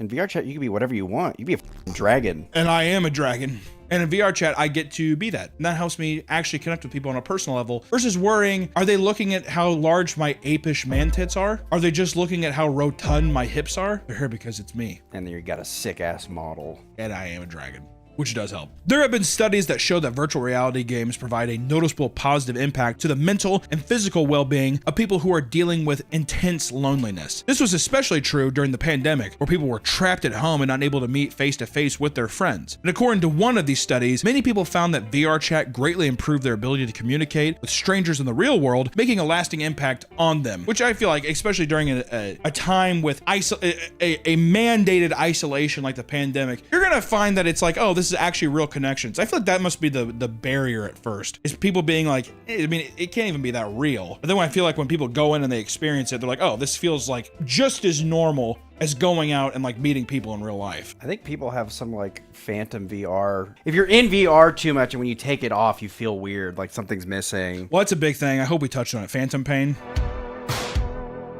This message is sponsored by Raycon. Keep your ears open and your holiday playlist rolling with Raycon's Essential Open Earbuds. These open ear earbuds let you stay connected to your surroundings while enjoying your favorite music, videos, and podcasts. Raycon's Essential Open Earbuds keep your ears open while still delivering crystal clear sound, so you can stay aware of traffic and other surroundings without sacrificing sound quality. We're doing construction up at the studio, and it's helpful to know if there's something to watch out for. Watch out! Or if somebody's trying to talk to me as they pass through the area. Hey, look out! But the open earbuds are not just for work. They're for play, too. They're perfect for a jog or a workout. And their super lightweight design means that they won't slip out when things are moving fast. Open earbuds. Plus, Raycon has multi-point connection allowing you to switch from your phone to a tablet or PC with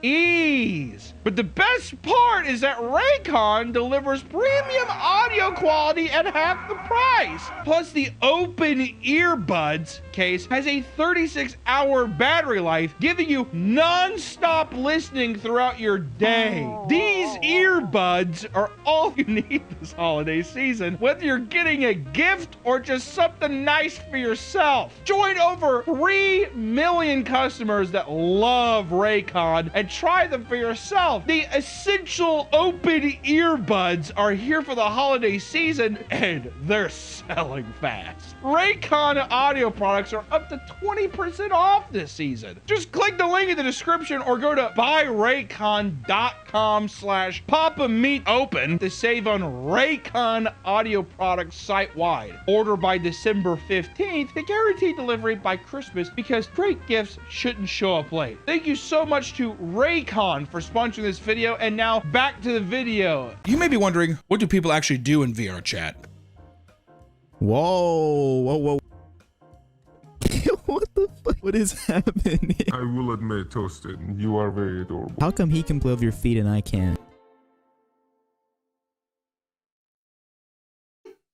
We can't really say what a lot of them do, but similar to Roblox, the worlds of VR chat are user-generated, meaning there are endless possibilities. A big part of this VR chat experience is the nightlife. From casinos to nightclubs and even fully immersive raves, there are endless ways to party with your online friends. Ever been to a silent disco? I've never been to a silent. I've seen people do a silent disco, and I'm like, nah.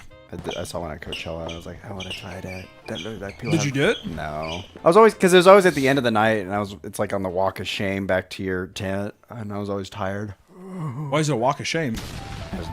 You're drunk and high, and like, did some shameful things in there. Smelled some things you weren't supposed to smell. VR. With any immersive experience, there's always the chance that someone may become too attached to what it has to offer. For some, this has resulted in a full-on VR chat addiction. It's not hard to stumble across someone who has racked up an absurd amount of hours in VR chat, the same way that any other person would rack up hours on World of Warcraft or any other game out there, right? One Redditor boasts that his friend has spent literally thousands of hours in the game, mostly engaged in cuddle groups. Which is exactly what it sounds like. Just a little relaxed one. We just hosted Guiltech's first Cuddle Club meetup where we could sit on the couch and enjoy giving each other head pats. Yeah, that is a person that desperately needs physical attention. They need affection big time. Hug? Do you think that people that have things where it's like, my parents didn't hug me a lot when I was a kid, do you think that you gravitate towards that? Or is it just someone where you grow up and you find you're like, I actually just feel like I needed that, even though my parents gave it to me and now I don't have it and I feel like I need it? That's a good question. You know? I think I could see it not being enough. Well, it's maybe not even in parents, it's just having friend groups. Because my parents didn't hug me a lot or anything. So now I feel like when people are like, oh, come here, give me a hug. I don't like that. I'm always like, Mother, do you think that you should have hugged me more when I was a kid? I hugged you all the time. That's just absolutely not true. And I would grab your head and kiss your head. It was huge. Yeah, it is true. We don't need to talk about how big my head was. It was huge. Do you think that maybe Daddy should have hugged or kissed my big head more than? Yes, your dad probably could have hugged you a couple times. Would have been a delight. What about Grandpa Ernest, the one who shot the dog? He was not a hugger at all. Okay. All right. Thank you. Bye-bye. Okay. We don't need to talk. We don't need to get into that. I feel your dad never kissed you on your lips? My dad.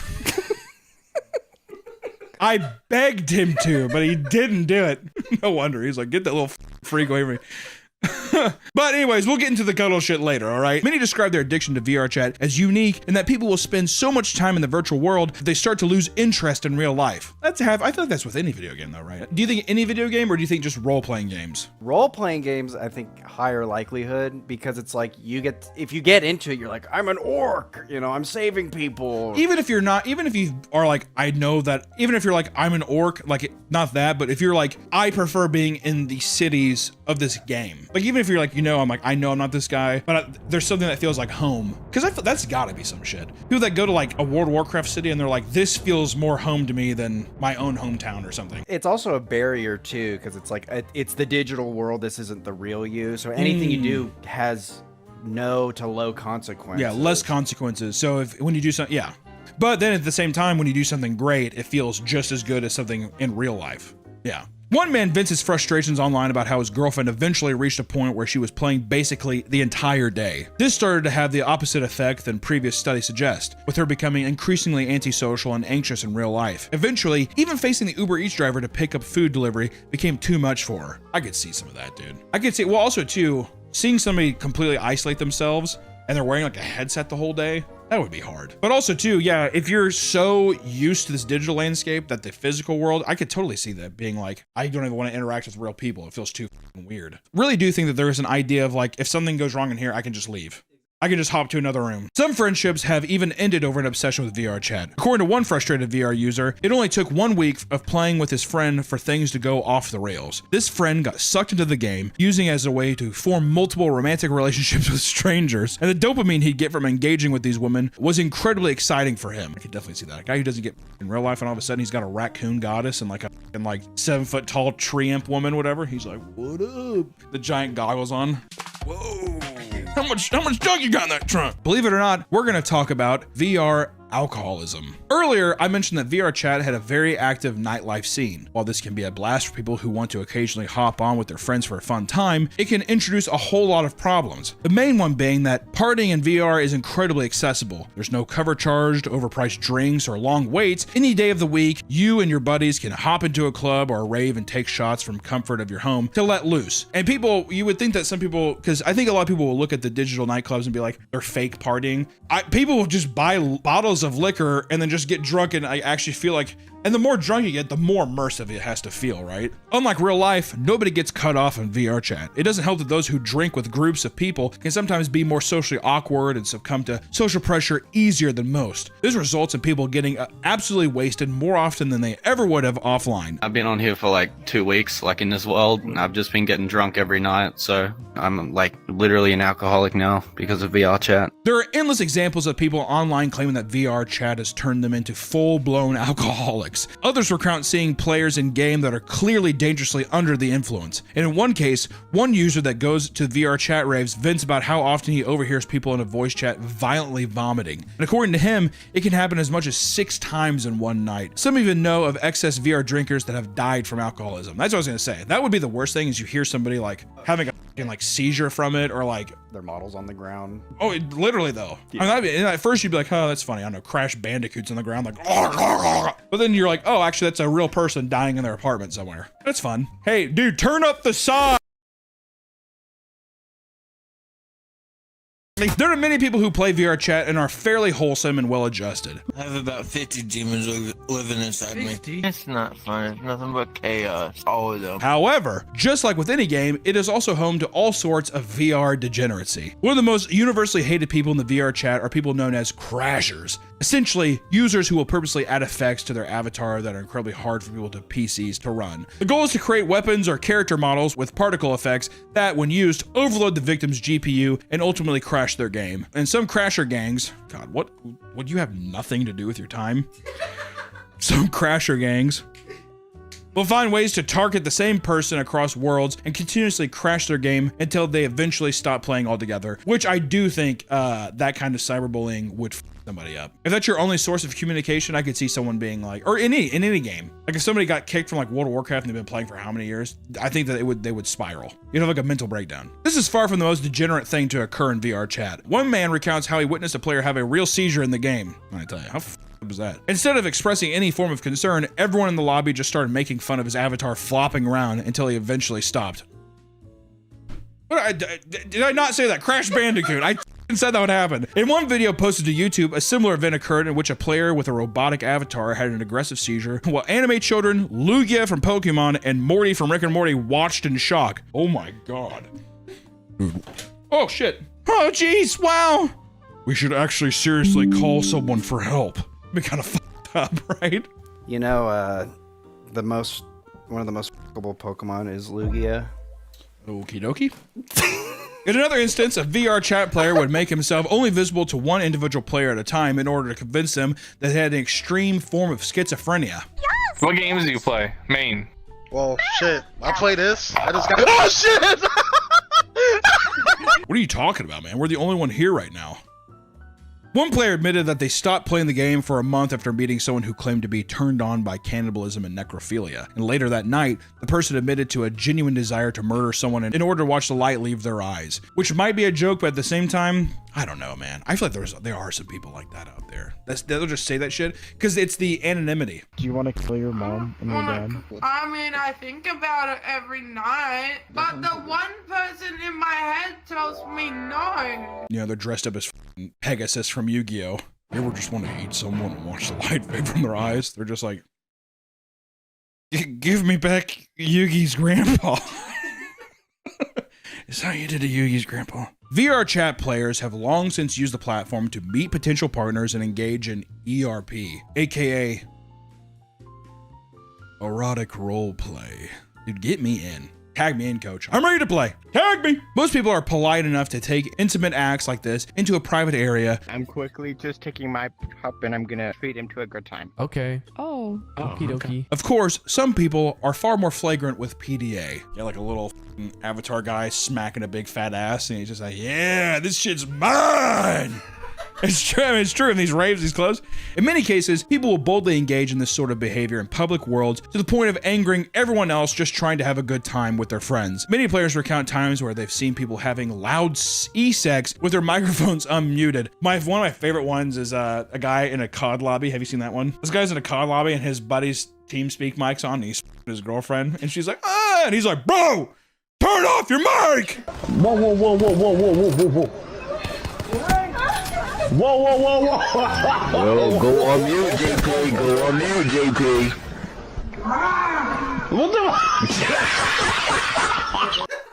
It's so good. In another case, one gentleman had been caught walking up behind AFK users masturbating. You like that? Some people struggle to form romantic relationships just as much online as they do in real world. Luckily for them, there are virtual escorts that can be hired for the purpose of engaging in intimate conversations. There are even sex workers who exclusively post to websites like Fansly with virtual avatars. But you may be wondering, how is VR ERP physically enjoyable? Well, some people utilize fantasizing psychological phenomena known as phantom sense. Hey, do one of you guys have Phantom Touch? We're doing an experiment for college. Yeah. I do, yeah. Jump him! Jump him! Boom! Boom! Boom! Boom! Boom! Boom! Boom! What?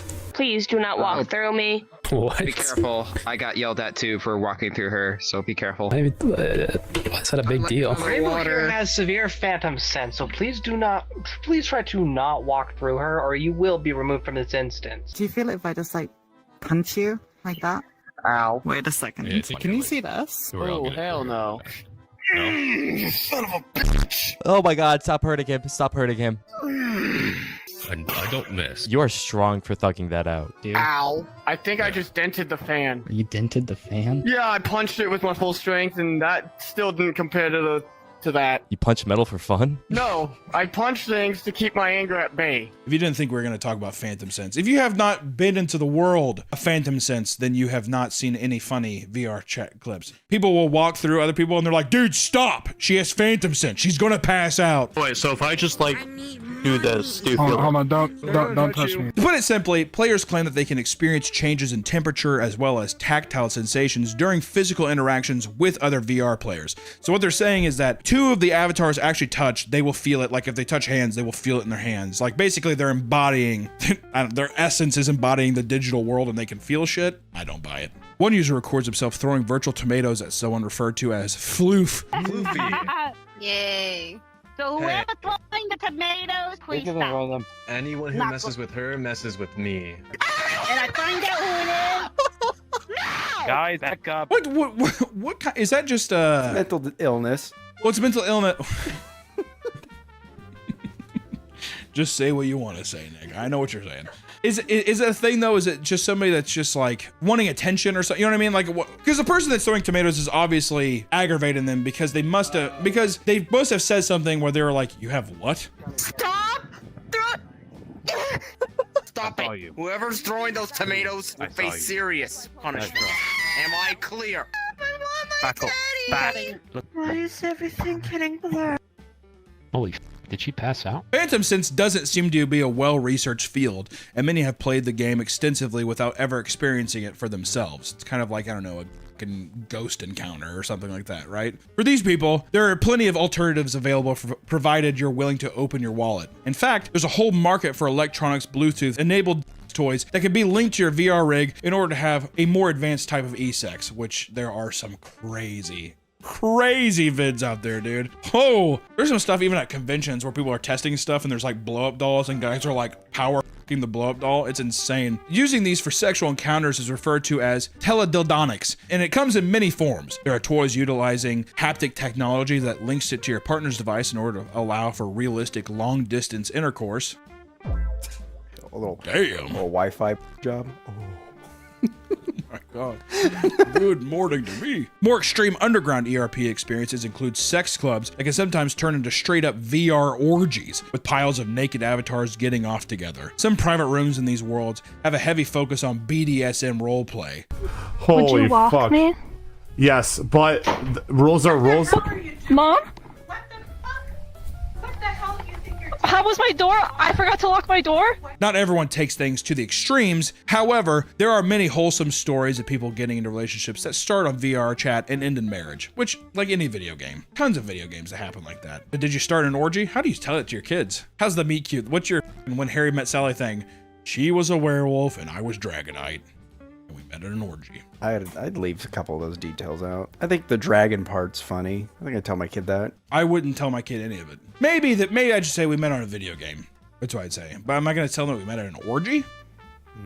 Nah. You're not gonna tell your kids how you conceived them? My mom does this thing every year on my birthday. My mom watches every Meat Canyon, Papa Meat. Please do not tell me she told you how she had sex with your dad. No, she explains the every day, the night, or the day I was born. But I was saying, like, maybe you could do that to your kid, like, tell them the night they were conceived as well. Nick, you have got to reiterate that your mom did not talk. She's just like, put me on my back, lifted my ankles up over her shoulders. Tell the story again, would you, Mama? It's called a jackhammer. Wow. Dad is strong, huh?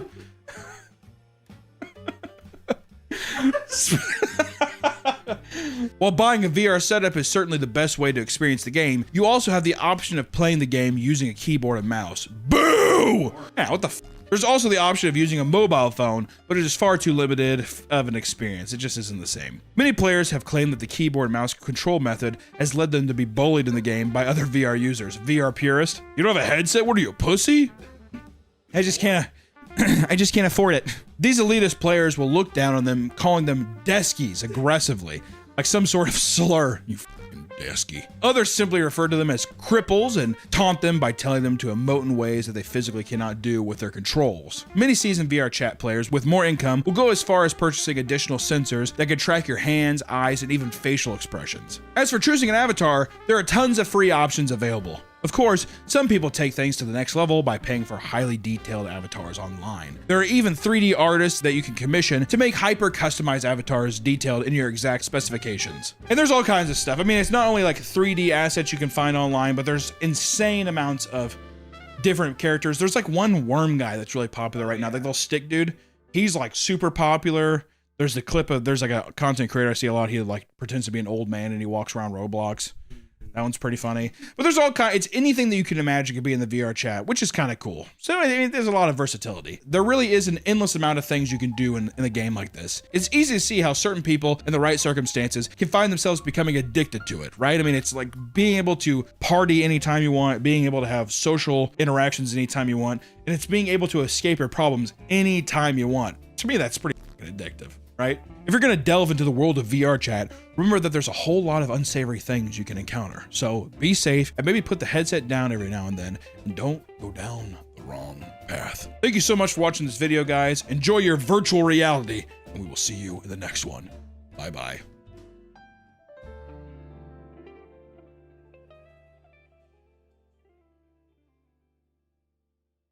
Hey guys, I just want to tell you real quick that our merch sale for this block of merch is ending on April 30th. So if you want a shirt, pick it up! Because I don't know which one of these are coming back. I don't know. They haven't told me which ones I can do. They got my hands behind my back. I don't know what I can do. But our sale does end April 30th. So if you want to snag a shirt and support the channel and future Puppet episodes and Papa Meat stuff, go to meatcanyon.store. Consider picking up some shirt. Get swagged the fuck out. Get some pussy. Get some boy butt. Do whatever you got to do. We'll see you. Welcome back to the Papa Meat channel. How you doing? How you doing? Coming in and sitting down because today we're going to be talking about beauty pageants. If you're one of many average Americans, you probably didn't know too much about pageantry until around the 2010s when toddlers and tiaras exposed millions to all the wild things that take place in them. I think toddlers and tiaras, that's where Honey Boo Boo came from and all that shit, right? That's the same kind of thing with like a Dance Moms and that kind of show. Weird child pageantry. Who thought of that? I don't know. I remember when I saw it, I was like, huh? I didn't know about it until I saw the It's Always Sunny episode when Frank does a beauty pageant for children. That was probably around the same time it was getting popular, too. I think so, because I just remember whenever I saw it, I thought it was just the premise of the show. And it's like, no, this happens. You're like, huh? Something that seemed so innocent on the surface was revealed to be a source of deep trauma for children across the country. No. Not only just kids being judged on their looks at an extremely young age, but then parents forcing them to do that? That causes trauma? Are you sure? On national television? On national television? Grown adults calling these little girls pigs? No. This is because many pageant contestants begin when they're incredibly young and are sometimes forced into it by their parents, leading to brutal training programs in the hopes of taking the top spot. What is the top spot? Being Miss Universe? What is the big one? What's the big? Because remember, actually, I do remember this from the older person pageants when Steve Harvey read the wrong contestant. That was Miss whatever. Universe. That's Miss Universe. I'm pretty sure that's like the top one. What do you do after that? That's not even Olympic gold. You know what I mean? It's like, I mean, I guess it's kind of impressive. There was one recently too where I think it was like Miss Thailand or something like that. Her teeth popped out or something. Did you see that? No, I didn't. It's pretty crazy. She just kept dancing and fixed them up. I know there was like a girl throwing it back or something, doing a funny dance recently on one of these. At a contestant? Or not? Yeah, yeah. Wow. Everybody was like doing like these elegant dances. Oh, yeah, and she was just like, yeah. Yeah, dude.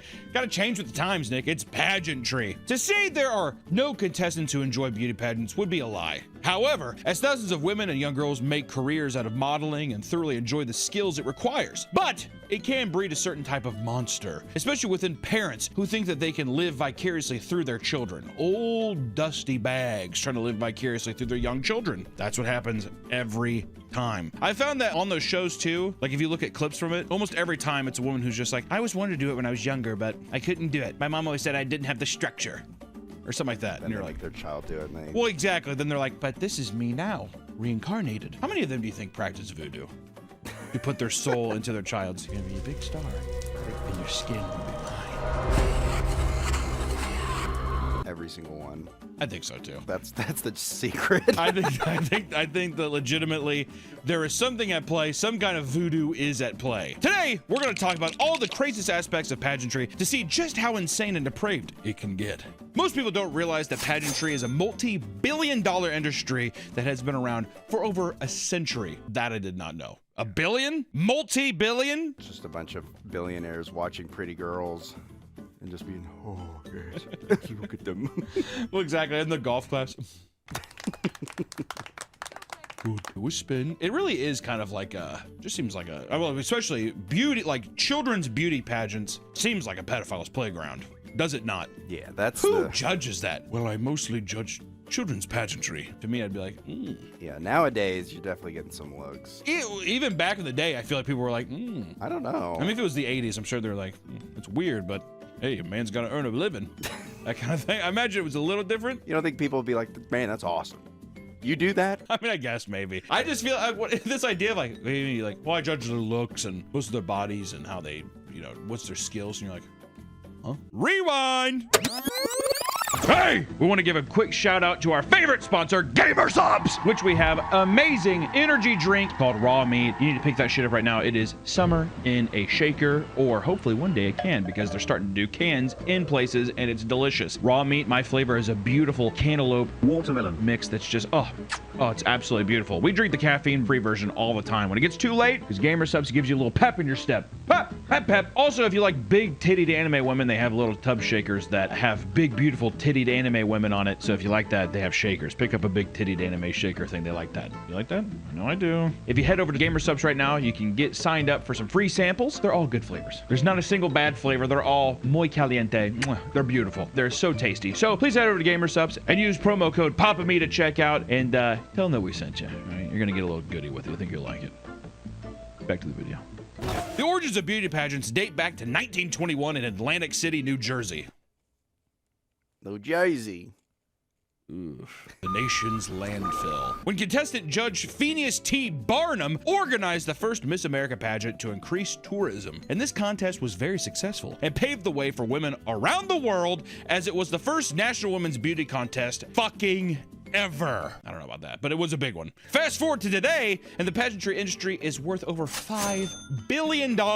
However, many question the ethics of the contest themselves. Some find that the idea of pageants is outdated, as many exclude married women and mothers. Whoa! As they should. And these kinds of rules might seem extreme. However, many pageants also have rules for specific weights and body proportions at every level, from infants to grown women. I do like how the pageantry is just like, once you have your child, the body is basically discarded. I mean, look, the C-section scar looks disgusting, does it not, gentlemen? And those have to have like one old woman there. We're not misogynistic, we have Bertha. Isn't that right, Bertha? Yes. Yes. The C-section scar scares me. Yes. Looks like Captain Hook was playing with her belly. Come on, get her out of my sight. Where are the 19-year-old Puerto Ricans at? Jeez. My God. Because of this, people believe that they are directly responsible for accounts of body dysmorphia and eating disorders across millions of girls. Yeah, dude. I mean, it's like, what is it? What was his? Who's Luther? What was Luther's first name? The guy who nailed the fucking rules on the Martin Luther? That's Martin Luther King. John Luther? I don't know. Luther who? Lutheran. The guy, the people like the Lutheran religion, the sect of I Christianity. think it was Martin Luther. What is it? Yeah. Are we not just thinking of Martin Luther King? Well, no. That's where Martin Luther King got his name from. Really? Martin Luther. Yeah. Is that true? That's Fact Martin Luther. I had the same thing because, you know, Martin Luther wrote a book about Jews. I was like, Martin Luther King wrote about the Jews. Was it a good book? Bad. Bad book. Are you sure? Yes. Okay. My buddy had it. He's like, look at this. Why do you have it? It's like, whatever. Some guy nails all these rules to a board. He's just like, you're only pretty if you're in these parameters. You see me? All you little pigs. What am I reading? Animal Farm? You're all disgusting. Except you, Cynthia.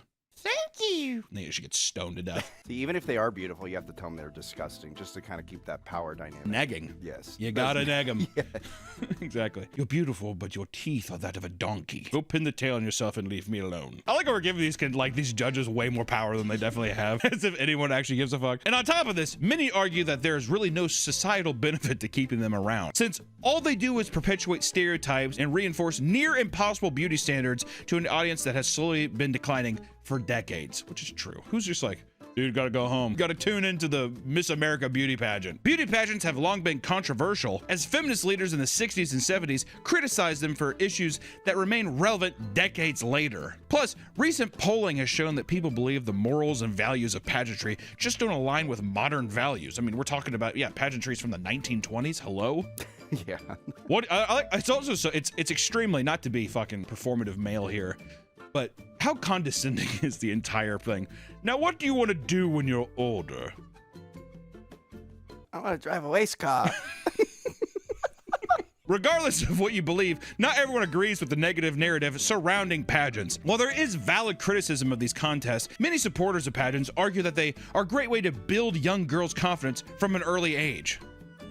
What? Welcome to fucking delusion land, dude. Hey, tickets for 2. Are you fucking kidding me? Maybe the ones who win, but even then, they're not. Even then you're just like, now you gotta keep winning. Don't forget to keep winning. You're slipping up. Ooh, you got silver this week? You must not be as pretty as you used to be. That'd be even worse. So I'd rather just be at the bottom of the totem pole the entire time. I have nowhere to go but up. You know what I'm talking about? Big, thick girl, big fucking ankles, swollen cankles. That's how I'd start off. Be like, look at my mom one day. The shoes fit. You're going to be a very pretty little piggy, aren't you? Oink, oink, oink. And that's right. That's... Okay. All right. No more of that. We no longer hate women on this channel. I love women. You got to say it. You say it, and then I'll lip sync it. I love women. You didn't even move your lips. Yeah, I did. I moved my lips. Look like a horse eating a sugar cube. Besides performing on stage, many girls use pageantry to network and even earn scholarships that help them achieve their career goals. Like with any competitive event, it also helps people build discipline. But with the amount of horror stories that come out from the scene, it's hard not to see why people want to stay away from them once and for all. Once you're out, you kind of want to be like, I'm done, right? All right, put me back in. My discipline's lacking, Jackie. I need to get back in. From the outside, the concept of a beauty pageant seems simple. You go out on stage all dressed up, follow rehearsed performance in front of the judges, and make your way out. However, the world of pageantry is filled with all sorts of random segments and rules that most people are unaware of, which I will say this, I didn't know about this. I thought the whole thing was 15 minutes long. No, you would think that you'd be like, all right, what's your name? Jessica? What do you do? I'm like really good at math. Okay, your dress looks nice. All right, bye. I mean, I thought that was it. I thought that was no, not at all. These events often includes rounds of interviews, talent shows, and personal presentations, which I just don't understand that. It feels like that was one of the most demeaning things I've ever seen in my life. I don't understand. Why do you have to do a personal presentation? It's like reading, it's like having a baseball player read the back of his own baseball card. Exactly. It's like a weird, all right, now be self-masturbatory for a little bit, but be cute about it or something. You can't be too cocky, because then they're like, oh, a woman. Well, it's like literally a thing that they judge is just being like, it's just like, oh, like her attitude was nice. Is that not, I mean, is that not like just demeaning as fuck? You know, I really thought that she was earnest. I didn't think that she was like a bitch. You know what? Out of 10, a 7.2. You're not just competing to see who is the most beautiful, you're also competing to see who is the most mature and well put together contestant. Only at the very end of the entire contest do people put on their best outfits and walk the stage. That's at the end. I thought that was the beginning. No. That's the last, that should be the only thing. Well, that's kind of progressive though. It's like interviewing for a job. I guess. I don't know. I mean, like, what is the difference to me between modeling and like bodybuilders? Like a bodybuilder, you're judging like the shape, the size of muscles, like very specific muscles that have grown, whatever. It seems also like we're like, I don't see the difference between them. But if you have like an eye for it, you can see like, oh, well, this is, you know, there's like certain rules to it. And that's, people are like, that's body dysmorphia too. But that's like a, you know, but people are like, oh, well, you know, people train their ass off and people respect that. And the modeling is another thing where it's like, you have to have a certain look. There's a certain artistic pageantry to it as well. But in the middle, the beauty pageants, it's just, it's I don't know. Do people feel the same way about it, you think? Yeah. Well, being a beauty pageant contestant could probably lead to modeling gigs, maybe. I have a feeling that some of them already are models. And then I'm like, why are you doing the side quest? The side quest, I don't understand. For the talent portion of the contest, participants can literally do anything they deem impressive. It can be very strange. Over the years, there have been tons of insane or weird talents presented to the judges that also shocked audiences. Playing an instrument is a very common talent, but some go for the gold by attempting ventriloquism or freestyle roller skating to stand out. One of the most memorable performances that helped a contestant win occurred at the Miss Mundo Chile pageant in 2025 when Ignacia Fernandez performed songs from her death metal band, and it was pretty fucking sick, actually. Do you think anyone has done the Gluck Gluck like talent and has impressed anybody? See, this is why you'd make a good judge. You have the same mind of like a 75-year-old man. How do you think she sucks dick? I can't be the only one, right? I'm just wondering if anyone has done it and it's won. No, Nick. No one has performed fake fellatio. Okay, I was gonna say it is just like imagine like a foot, like 2 foot coney dog. Okay. You think so highly of yourself. 2 foot coney dog? That's me. Another big part of these contests is the interviews, which usually involve a brainy section where judges ask contestants hard questions about politics or social issues. And it's hard questions because it's so vague and there's so many ways where, one, it's like it's asking a toddler something. Those toddler questions they can be devastating because it can also make you look like, I don't know, a fucking moron or also just evil. How would you help the earth? You know, I would like to make initiatives to get trash out of the ocean. Okay, so I guess child pedophilia isn't a problem. Cool. Yeah, there's no way. You can choose one thing. It's open-ended questions where there's no real way to incorrectly say something, but there's no, in my opinion, no real way to say the right thing. That's why you just do the cop-out and do, I want to help everyone. But then see, then it's just a thing where like, wow, so you have no moral values. There's nothing specific that you actually like. I said everyone. Well, everyone yeah, who's in need. Are you God? Yes. And then if she took flight, now that would be awesome. I would request that we cut off every pedophile's penis and balls. That's what I would do. Is that not, I mean, that's a pretty fucking good. Well, you wouldn't know because then the contestants would be like, oof, yeah, that's me. Oh, you're talking about the judges. Yeah, the judges. Not the contestants. Yeah. While most pass with flying colors, not all can form well thought out answers under immense pressure, leading to extremely embarrassing moments, which I always find this to be odd because I would have to imagine that they tell you what the question you're going to get. Or there has to be some kind of training of like, if they ask this question, this is your answer. Like you would assume that there would be not too many curveballs. They probably say, they give you like 10 scenarios. Or they do know the question, they just get choked up. Yeah, I mean, it's pressure, who knows. In 2007, Miss Carolina, Caitlin Upton, was competing to become Miss Teen USA when she was asked a serious question, and I quote, "Recent polls have shown a fifth of Americans can't locate the US on a world map.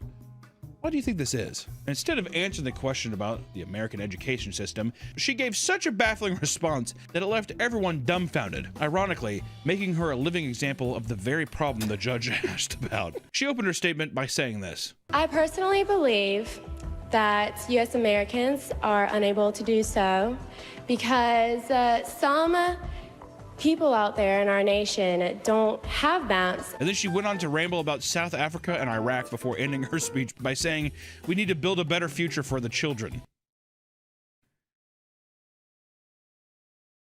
Don't know if that's...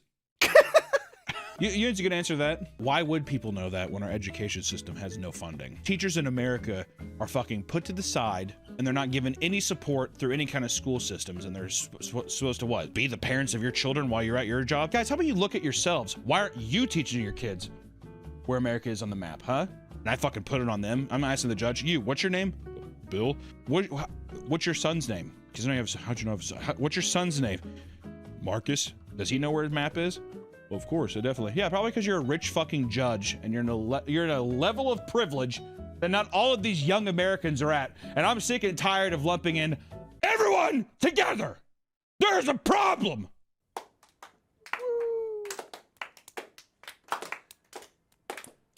And we have got to get out of Iraq. I mean, if you answer something like that, wouldn't that would crush, right? Yeah, put it on them. Yeah. If you put it on the judge, and then it's just like, well, and because guess what? If you do that to judges, all three of them, you do it to all three of them. They're coming after me now. They're gonna have to give you a high score. What about you? What's your fucking daughter's name? I don't. What is her name? Shannon. I don't have to say it. We're doomed. Hold on, I gotta go. We're doomed. He's like, fuck the pageant. I'm running for office, and everyone's like. And I'm like, I'm gonna clean shit up. That's when I get my slogan. I think there's a lot of trash all over the audience. I fucking think so too. I'm like, how about we clean it up? And I get shot. Oh, I was gonna say, that's where you pull out the AR-15. And then I'm outside of the Cincinnati airport. I get shot in the chest twice. Her answer was so bad that late night shows and hordes of people online began making fun of her and how ridiculous she sounded. So, to try and restore her image, she went on to multiple news outlets for interviews and claimed that when she answered, she did not fully comprehend the question because she was overwhelmed. Which, to be fair, I could see that being true. Also, just a high pressure situation. I'm watching a beauty pageant. What the fuck do you want from me? Am I supposed to tell you, like, am I supposed to tell you why? I can't fucking tell you why. Maybe they don't have maps. That's also not a bad answer, actually. They don't have fucking do you have a map? No. Is that to skirt just the looks aspect? It's yes, like 100%. Because it's the same thing with, it's like what I said about models. Models, people, like, the stereotype is that they're all very dumb. So I think that to skirt the idea that this is just a modeling pageant, they have to answer somewhat, like, they have to become like, not only do they have good looks, but they're educated. That kind of thing. Got talent. You know, and they have a talent. This isn't the only time a contestant has been flustered on stage. Sometimes the judges ask ridiculous questions, and the average person could never answer. On more than one occasion, a judge has asked a contestant about U.S. hostage policies and how they would deal with detainees in Guantanamo Bay before being exchanged for U.S. prisoners. The insanity doesn't stop there. At a pageant in 2015, a judge asked a contestant how she would deal with a threat posed by ISIS after the recent beheading of 2 journalists. Okay? Many argue that the brainy portion of the contest is unnecessary and should be removed, because when judge asks questions like this, it often confuses contestants and makes them look bad, almost like it's for entertainment and not to genuinely demonstrate their intelligence. And it could also be the case that they do this for embarrassing clips that serve as marketing stunts that, you know, attract more viewers, especially in this time of clip farming and all that stuff. I don't think that, like, old media is as stupid as people think. I think there's more times that they're just like, we need to infiltrate this market, and I think that they are actively doing that. So I do think that they throw them questions like that where it's like, why don't you try answering that? Also, yeah, if they don't like a certain person, they'd be like, oh yeah, yeah, they look fucking dumb. Yeah. How do you think this is rigged? I could see like somebody being like, I'm gonna slip you X money if you let her win. Like, it's gotta be in the millions. I mean, maybe. Old money. Talking tennis, golf. I'm talking the old money, definitely. Many contestants who participate in beauty pageants have been doing it their whole lives. While some were initially interested on their own, there's a large majority of girls who are forced to participate by their insane and narcissistic pageant moms. Here we go, boys. Buckle the fuck up. The phenomenon of pageant moms was given the front stage through shows like Toddlers and Tiaras. For 6 straight seasons, viewers witnessed grown women fighting each other over pageant drama and putting their kids in questionable situations, all to live out their own dreams and make some cash. What made things worse was that the camera crew and production would encourage this kind of behavior to make the show juicier. If full-grown men stuff just being like, I heard that she called her a bitch and she called your daughter fat. Go tell her. Producers on these shows 100% fabricate drama. Oh, yeah. And they like put stuff in your ear. Even if it's not, I don't think that all of it is entirely fake, but I do think that they lie to the contestants to get them riled up. They'll tell the cameramen stuff, well, in confidence, lol. But it's more like they tell the. You say lol? Yeah. Okay. They tell the cameraman stuff. So then the cameraman will be like, hey, you know, Jessica's talking shit on you. To, instigate like. Well, it's the same shit. That's why I watched the Jerry Springer documentary, whatever. And they would just get him drunk. Oh, yeah. And they'd be like, aren't you fucking mad? That's why they came on stage and they'd run out and start beating the shit out of the person because a lot of them were fucked up. I have to imagine that, especially, dude, are you fucking kidding me? Pageant moms, winos, dude. You kidding me? I have the charcuterie board and some barefoot red wine if you want some. Maybe I could. Maybe I could. Bear trap. Exactly. It's a little raccoon cage for 'em. They're getting all hopped up on fucking wine and charcuterie boards, and then they're going out swinging. Definitely, dude. Raising their voices and shit during pageants. Yeah. Multiple clips showed toddlers being interviewed and then breaking down in tears because they were overwhelmed by the chaos of the events. Sometimes they would try to run away, but the camera crew would chase them down until the parents intervened. The children would try to flee, only to be chased by 2 men. Get back here. Don't say that. Having the TV crew appear at your pageant was a big deal and would send mothers into a frenzy, causing them to do whatever it took to get themselves and their children on the show. Hearing that the TLC show would be at her local pageant, Wendy Dickey decided to dress her 3-year-old daughter as a Vivian Ward, the sex worker from the movie Pretty Woman, hoping to get on TV, which if you don't remember, it's a good movie. I like that movie. That guy that shoved the gerbil up his ass, and then Julianne Lewis. All I know, she has that scene where he does. The recreation was nearly identical, with the same revealing outfit paired with thigh-high black boots. Ugh. The outfit got a ton of backlash from parents who were astonished someone would dress their toddler this way. And when questioned, Wendy defended herself, saying that it wasn't that bad because her original outfit choice was even more revealing. My God. Why would you say that out loud? I was gonna have her be in a G-string and a coconut bra. Another mother thought it was a good idea to dress their 5-year-old daughter as Dolly Parton and give her massive fake boobs and a butt so she could strut around on stage. The girl's father was divorced from her mother and knew nothing about the pageantry, so he immediately filed for custody and demanded she stop performing. Thankfully, the judge and a court psychologist agreed that the mother was causing irreparable harm by forcing her daughter to perform under such unusual circumstances, and they awarded custody to the father. My God. King shit. God's building a church. He's gonna march like a mighty army man. I mean, holy shit. How many times does that happen? Rare. Fucking never? Very rare. Good Lord. I mean, a court psychologist being like, what? What the hell? She makes me be a spider monkey, and she throws me on stage. I have to do cartwheels. Also, these are toddlers. A toddler saying this. Yeah, she puts me in. Also, a court psychologist like looking at like a 3-year-old being like, there's no way that this woman should have custody of this child. Is what would happen. Yeah, the mom's sitting there. What? What did I do wrong? Could have been worse. Could have been way worse. Is that a threat? Jesus Christ. The parents of these kids all react the same to the backlash. They claim that they are not exposing their daughters to any sexual predators by dressing them this way. I'm not! Okay? There's no creeps here. Right, Ben? This guy in the corner. No. Ironically, years later, many mothers did admit to having creeps message them about how sexy their daughters' outfits were. This is the biggest problem that beauty pageants face. In countries like the US and Colombia, which literally host 8-year-old bikini contests, it's somehow not viewed as a big deal. How? I'm not sure. Maybe because we're terrible. Can't tell you. On the other hand, countries like France have banned beauty pageants for children under 13 because of how overly sexualized they are. Which also, it's France too. Think about that. The most sexual country in the world. They're just like, that's too far. Versus like America and Colombia, whatever. Super religious Bible Belt thing. Well, we gotta put the toddlers in extremely revealing outfits. Not for me.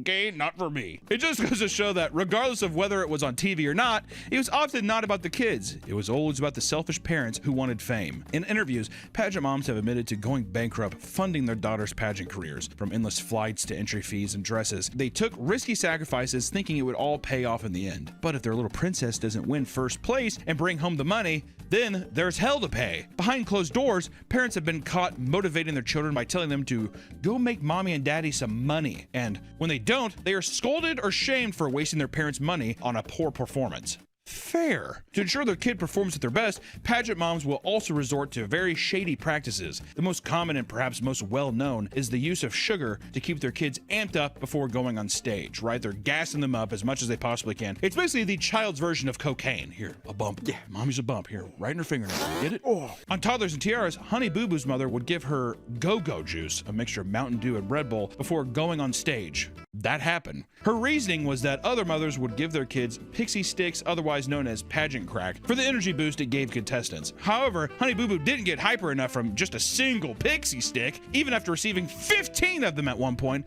it seemed to have literally no effect. 15 pixie sticks. Jesus Christ. On a child. Following the viral spread of the go-go juice, many mothers began giving their kids sugary drinks, including large coffees with powdered sugars. One mother even admitted serving it to her toddler in a sippy cup since she was 9 months old. Black coffee with sugar. 9 months old. That's what truckers drink. Mom, can you give me a pick-me-up or not? You know what? Folgers would hold the cream. I don't want any sugar, just give me the Folgers. You're a beautiful little girl, just like dried up. Thank you, Mother. Another lesser-known reason the mothers handed out sugar was that they forced their children to stay up all night before the pageant, fearing they would roll over in their sleep and ruin their makeup. What? That's, Nick, that's okay. That's fine. Sleep depriving children is good. That's because these mothers will spend thousands of dollars to have their kids dolled up to perform each week, and having them mess up their makeup was a major investment loss. And most of the time, the kids have to be strapped down because they can't sit still for hours on end. In an episode of Toddlers and Tiaras, a mother took her 5-year-old daughter to get her eyebrows waxed before a pageant. Before she even sat down, she was visibly trembling from fear, and when she laid down in the chair, it turned into a disaster. The waxer had applied the wax at too high of a temperature, burning the young girl's skin, and then when she ripped it off, chunks of her burnt skin came off with it. How do shows like this actually not get like the FCC involved or something? Well, I think at that point it's on the mother, right? Well, yeah, but if this, well, actually, no. I mean, wouldn't you be compliant? If you saw this kind of thing in your document, I mean, I'm sure there's like litigious it's the FCC, right? It seems weird that you're not compliant because you're doing nothing to just be like, well, you probably shouldn't do that. If you right? showed it, yeah, that's the thing. But and there's also, yeah, your dangerous practices. I mean, you're showing all of it. Even if you didn't show it, you would still be there. And you're like, you were still behind the scenes and witness everything and didn't report it or something. Seems odd. When the episode aired, people were outraged that a mother would even think of putting their daughter through a procedure that most adults struggle to handle. And it might seem inhuman for a mother to do something like that to their own child, but some have gone even farther. In 2011, a California mother was caught giving her 8-year-old daughter Botox because she allegedly complained about having wrinkles. CPS was quick to investigate the mother and found that the mother had been illegally obtaining Botox and injecting her daughter without medical supervision. And when CPS asked the daughter what she thought, she said that her mother got the idea from her other pageant moms and that it didn't bother her because she got used to the pain. Which also, and I want to say too, TLC got a lot of hate from that episode that they aired. Not that it really matters. They're like, I don't give a fuck. We're going to keep doing it. But I will say that Botox, I mean, like, how do you sleep at night? How do you mentally get to that place? You have to be such a damaged person yourself. I'm going to give you the life I wish I had. Well, yeah, that's what I was going to say. I bet some parents think like, anything for my sweetheart, like I want to make her happy. Are they disguising the thing of like anything for my sweetheart when really they're just like, I want anything for me to like get that satisfaction for myself, probably? Yeah, it's definitely like an excuse. Because who's planting these things in their heads? Where it's just like, it's the mom. You know? Yeah, it's the mom. And the mom probably came from a place of like extreme trauma and all kinds of stuff too. Just insane how people process that shit, man. It's wild. The idea that your child must achieve these unhealthy beauty standards to even be considered successful is exactly why so many people hate beauty pageants. These mothers are so pathetically fragile because their entire mood hinges on their child's performance. This kind of belief puts so much unnecessary pressure on the child that it affects them years later. On its surface, the world of beauty pageants is all sunshine and rainbows. But once you dig a little deeper, you get a glimpse of how truly chaotic it is. From narcissistic moms putting their daughters through hell to the tight rule books that cause cause injuries and mental distress. It's no wonder beauty pageants have been growing more unpopular every year. And you know what I gotta say, if there's any beauty pageant contestants that are watching our videos now and we got something wrong or we didn't get, because the only thing too is I can only guess from the perspective of these people. I have no idea. I can't live their experience. So I'd be curious actually to hear if anybody's just like, no, I mean, it was pretty chill. And you know, I imagine not everybody's story is just a fucking nightmare. I mean, there's an obvious trend that's happening that it's like, it's definitely not uncommon. So it is what it is. But until next time, guys, stay pretty. We'll see you in the next one. Probably not a good. Until next time, guys, eat a big fucking cake and don't wear anything beautiful. Is that better? Until next time, guys, stay classy. Wear your pajamas and Uggs to Walmart. Like Yeah, a exactly. true queen. Yeah, exactly. Hey, for all my queens out there, take some time and wear some sweatpants, Ugg boots, and a 4XL Captain America shirt to Walmart. Yeah, you don't do that. We'll see you next time, guys. Bye-bye. Welcome back to the Papa Meat channel. How you doing? How you doing? Coming on Sundown, because today we're going to be talking about the dark side of gloving. There are all sorts of niche hobbies out there, some more obscure than the last. I would say our most recent would be sliders. What's weird is that online right now, it feels like there's a lot of stuff going. It used to be, what is it, Thought Daughter, or Gay Son, or Thought Daughter. That used to be the parameter. Or Slider Son, or what we're going to talk about today, Gloving Daughter. Yes, my friends, gloving. It's fascinating to see all the history and intricacies behind strange communities of passionate people. Now, the gloving scene has died down significantly over the years, and because of this, many of you that don't attend music festivals or raves could be hearing about this for the very first time. Well, settle in. So let's delve deep into one of the silliest and oddly dedicated sports around, gloving.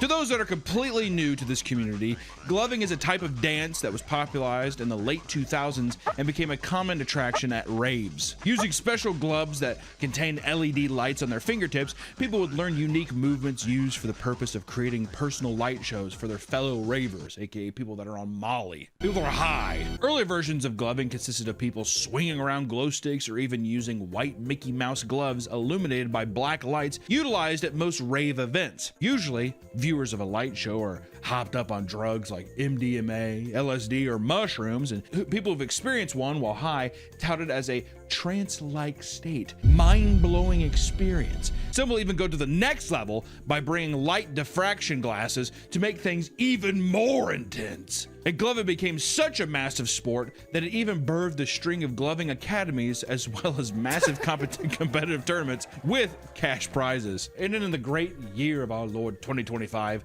the International Gloving Championship, according to one journalist, was a large venue filled with stoner snacks in which people would engage in rap battle-esque competitions. That's where we're at now. Okay? The DJ would take turns playing a random 90 seconds of an EDM song as the glover gave a freestyle light show to his competitor. I would say this is more in the style of like even people who hit the vape when they did the smoke rings and stuff like that. It's kind of like that. I think it's just a bunch of pals hanging around. It's a little peacocking. Seeing who can peacock the most. Who's got the prettiest feathers? Boys. After which, a panel of judges doles out a score based on the performer's musicality, presentation, tricks, and transitions. And you could expect to see performances that range from just intricate hand movements to full-body hip-hop dances. Points can be deducted, however, if you repeat moves or accidentally hit your opponent during the show, which is a no-go. Accidentally, do like a little like Three Stooges thing. Whatever. For many people, gloving may just be a fun way to pass the time, but for others, it's taken much more seriously. Some experienced glovers claim that each gloving light show they put out follows a narrative that the performer is trying to tell the viewer. There's a wide range of people that enjoy gloving. Even people in their late 50s and older are proudly uploading and displaying their light show routines online, which is some of my favorite vertical content, is when you just scroll and it's just a person kind of smiling, and they do. Look at this gentleman control fire. Casting a spell at me. Stop it. If you think about it, I mean, 25 years ago, they were in their 20s. So it's just. Well, yeah, I mean, listen, glovers don't die. Glovers like the Goonies, they don't die. But you may be wondering, why does gloving seem like a dying hobby nowadays? It's so rare to see someone gloving during events, and there's several reasons for that, which is the dark side of gloving. The people who ruined it for everybody. And we're going on and saying that if you glove, it's not bad that you glove. We're not saying that all glovers are bad, but we are saying that there has been a little dark underbelly, as with most fandoms, as with most hobbies. right? This video is sponsored by PDS Debt. Get a fresh start with PDS Debt. If you have debt and it seems to keep piling up, it's time to find a fix. Let PDS Debt help you find a personalized solution for you, so you can work on changing your story. Turn the page. PDS Debt has an A+ rating with the Better Business Bureau, with thousands of 5-star reviews on Google and a 5-star rating on Trustpilot.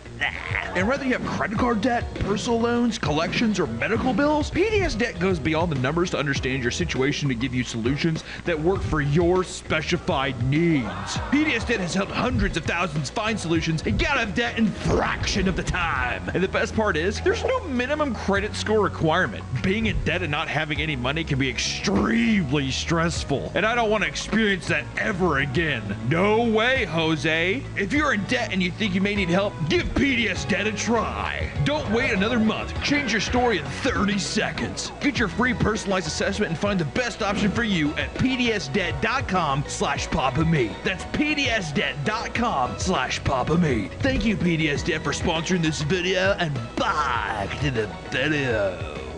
Gloving has gained a bit of a bad reputation because of these people, and some people think it's creepy to participate in the gloving hobby. Some people vent on community pages about how they get bullied by their friends for gloving in public. Jeez.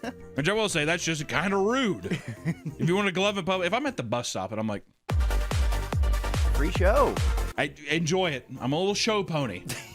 Mama said, Mama bought me dancing shoes, but she should have bought me gloves, that kind of thing, you know? But I think that's with anybody. I think if you do your hobby that publicly, out like whatever, your friends are gonna josh you for it, right? Your friends are gonna give you a hard time for it. If you're one of the good ones, be proud. Keep charging those gloves and keep dancing. According to one passionate fan, he catch himself making gloving movements with his hands to himself in public and while hanging out with his friends. Okay, well I'm gonna go on a limb here though. If you don't even have the fucking gloves on and you're just like, yeah, man, I mean, me and Sarah are still dating, so it's just like, you know, we're just trying to figure it out, and it's actually been like a really good time. I'd be like, what the fuck are you doing? You're not even wearing the gloves.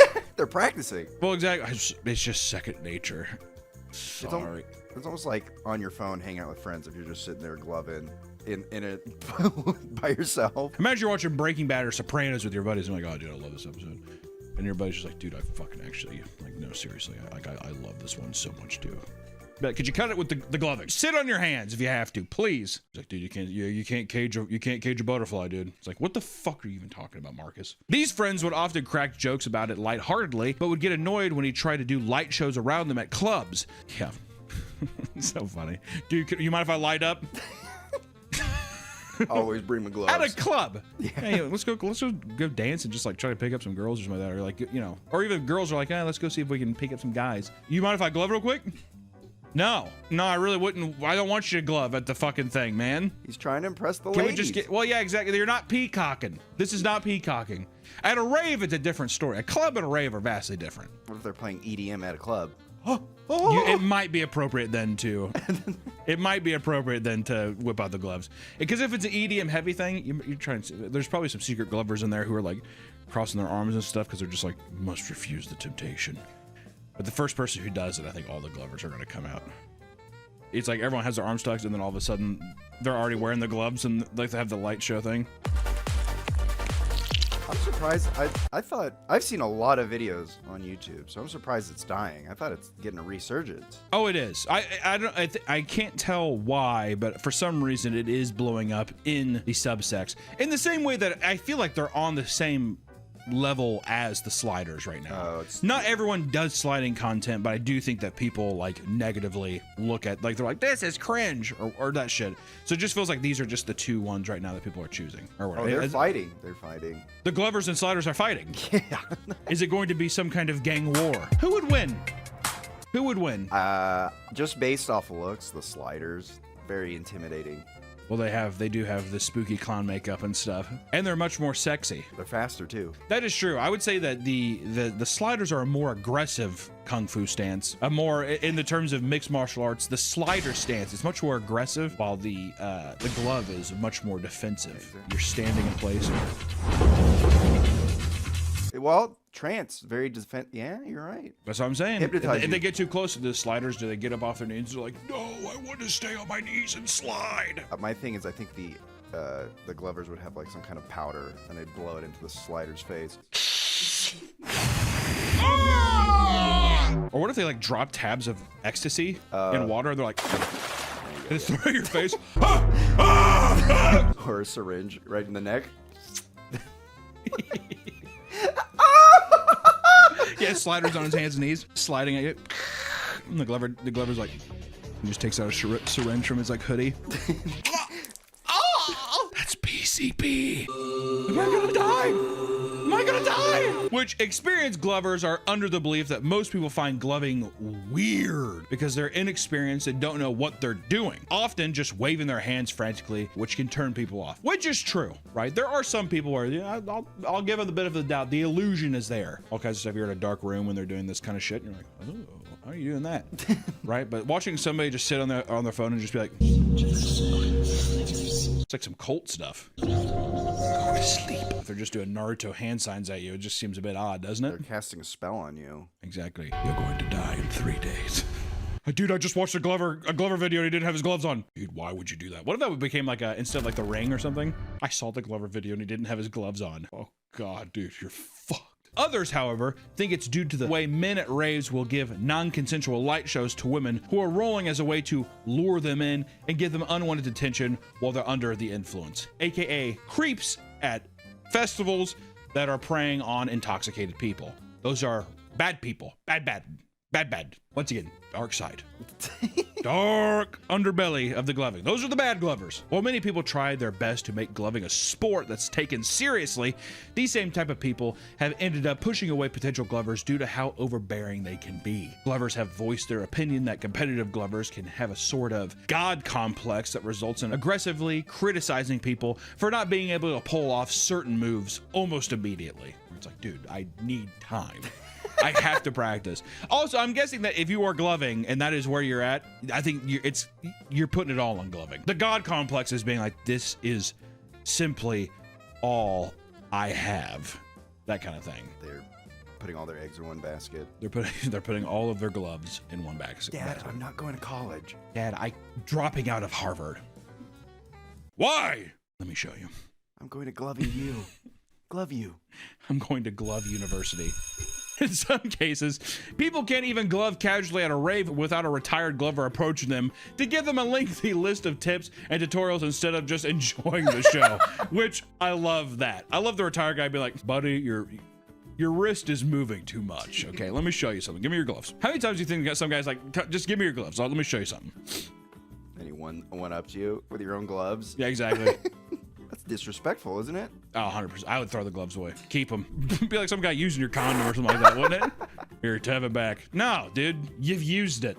You would think participating in such an overly silly-looking hobby would keep you a little bit humble, but somehow elitism exists in even the most niche communities. Where there is community, there will be elitism, my friends. It doesn't matter.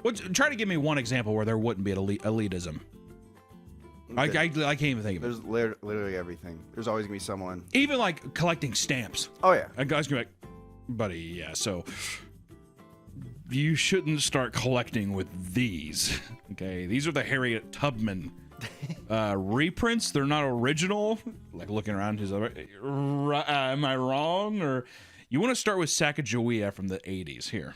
There's more to worry about than asshole glovers, however. Some will give out personal light shows at a distraction so they can pickpocket you during an event. Considering most people at the rave are fucked up on all sorts of drugs and alcohol, this makes it incredibly easy to steal from them. Speaking of drugs, it goes without saying that an in-your-face light show goes hand in hand with rolling on MDMA or other psychedelics. This, however, is part of the reason that gloving is dying as an art form. It's an art form. Okay. Are they saying it's only fun on drugs? Yeah, we don't do drugs anymore. Well, yeah, when you're in your 20s, you're like, I'm gonna live forever! And then right about, I would say right at about 25 to 27, you really feel your mortality start kicking in. At least it was for me. When I was 25, it's like when I was younger, used to hop back from hangovers, easy, whatever, all these kind of things. And then it became something where it was like, I feel like I'm gonna die. To where then someone's like, we're going out, and you're like, yeah, I'm good. So then, of course, you don't want to be like, do I want to do hard psychedelics when I'm in my 30s? I don't think so. I would also be afraid that I've never done any of that stuff. That's just because I'm afraid that it's going to fuck with my brain. Yeah, forever change you. Yeah, or something where it's like, I mean, I don't know if this even happens, but some people where it's like you get high and then you never really come out of it. It fucks with your brain chemicals or chemistry or whatever. When I took acid, I thought I fried my brain because I stayed up all night and then I couldn't speak. I was just mouthing words at work. Like, can I get a pepperoni pizza?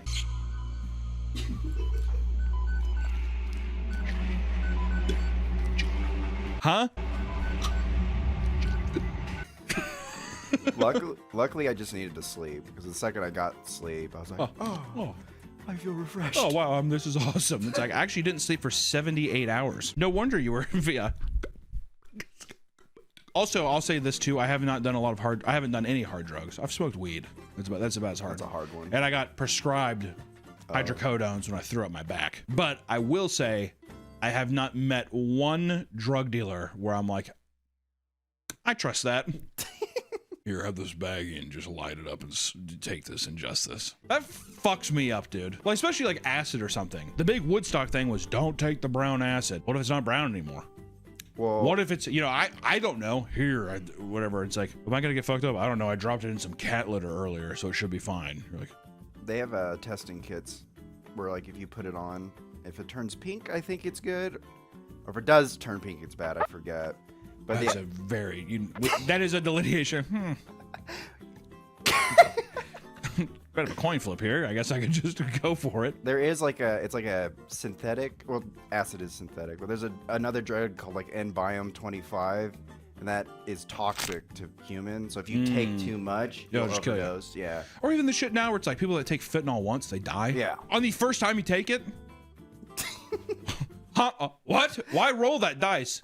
There's no way it can be that good. There's gonna be some guy flopped over and he's gonna be like, trust me, buddy, it's worth it. I'm like, nah, I'm good. In 2010, during an Electric Daisy Carnival, better known as EDC, a 15-year-old woman named Sasha Rodriguez died from an MDMA overdose. This not only led to the EDC being banned in Los Angeles, it also put large-scale music festivals through far more scrutiny regarding safety precautions.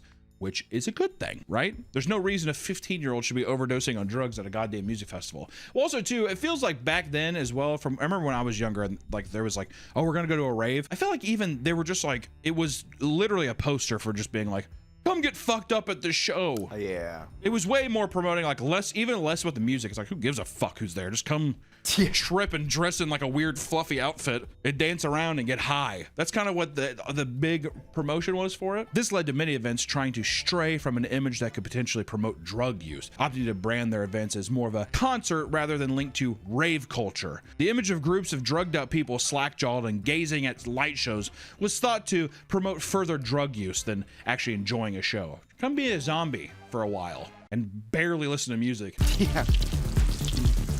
Another safety concern could be the fact that attendees being given a light show would often sit on the floor and zone out in the middle of large crowds, creating a fire hazard and risking people being trampled to death. This could even lead to lawsuits, something events wanted to avoid at all cost. This led to a mass banning of LED gloves throughout many big events. Oh, they just straight up banned them? Yeah. Yeah, the gloving I think police. they're just like, I don't want to fuck with it. Well, yeah, that guy's going to be like, do I want our event to be canceled and everyone whatever? It's like, no, they'll just cut out the gloves, which I'm sure at the time people were livid. Well, you see, wouldn't you want a glover on the floor? Because if people start getting tranced, you're like, that guy's on drugs, get him out of here. I think there's no way you can monitor that. It's such a large scale. It's kind of like when people are like, no smoking pot in here, but always there's people going to be smoking. But I've never been to a concert where they're like, you get out of here, that kind of thing. Well, that's why the glover, he's undercover. If it's yeah. Yeah, he gets you in trance. Yeah, section C4. Section C4.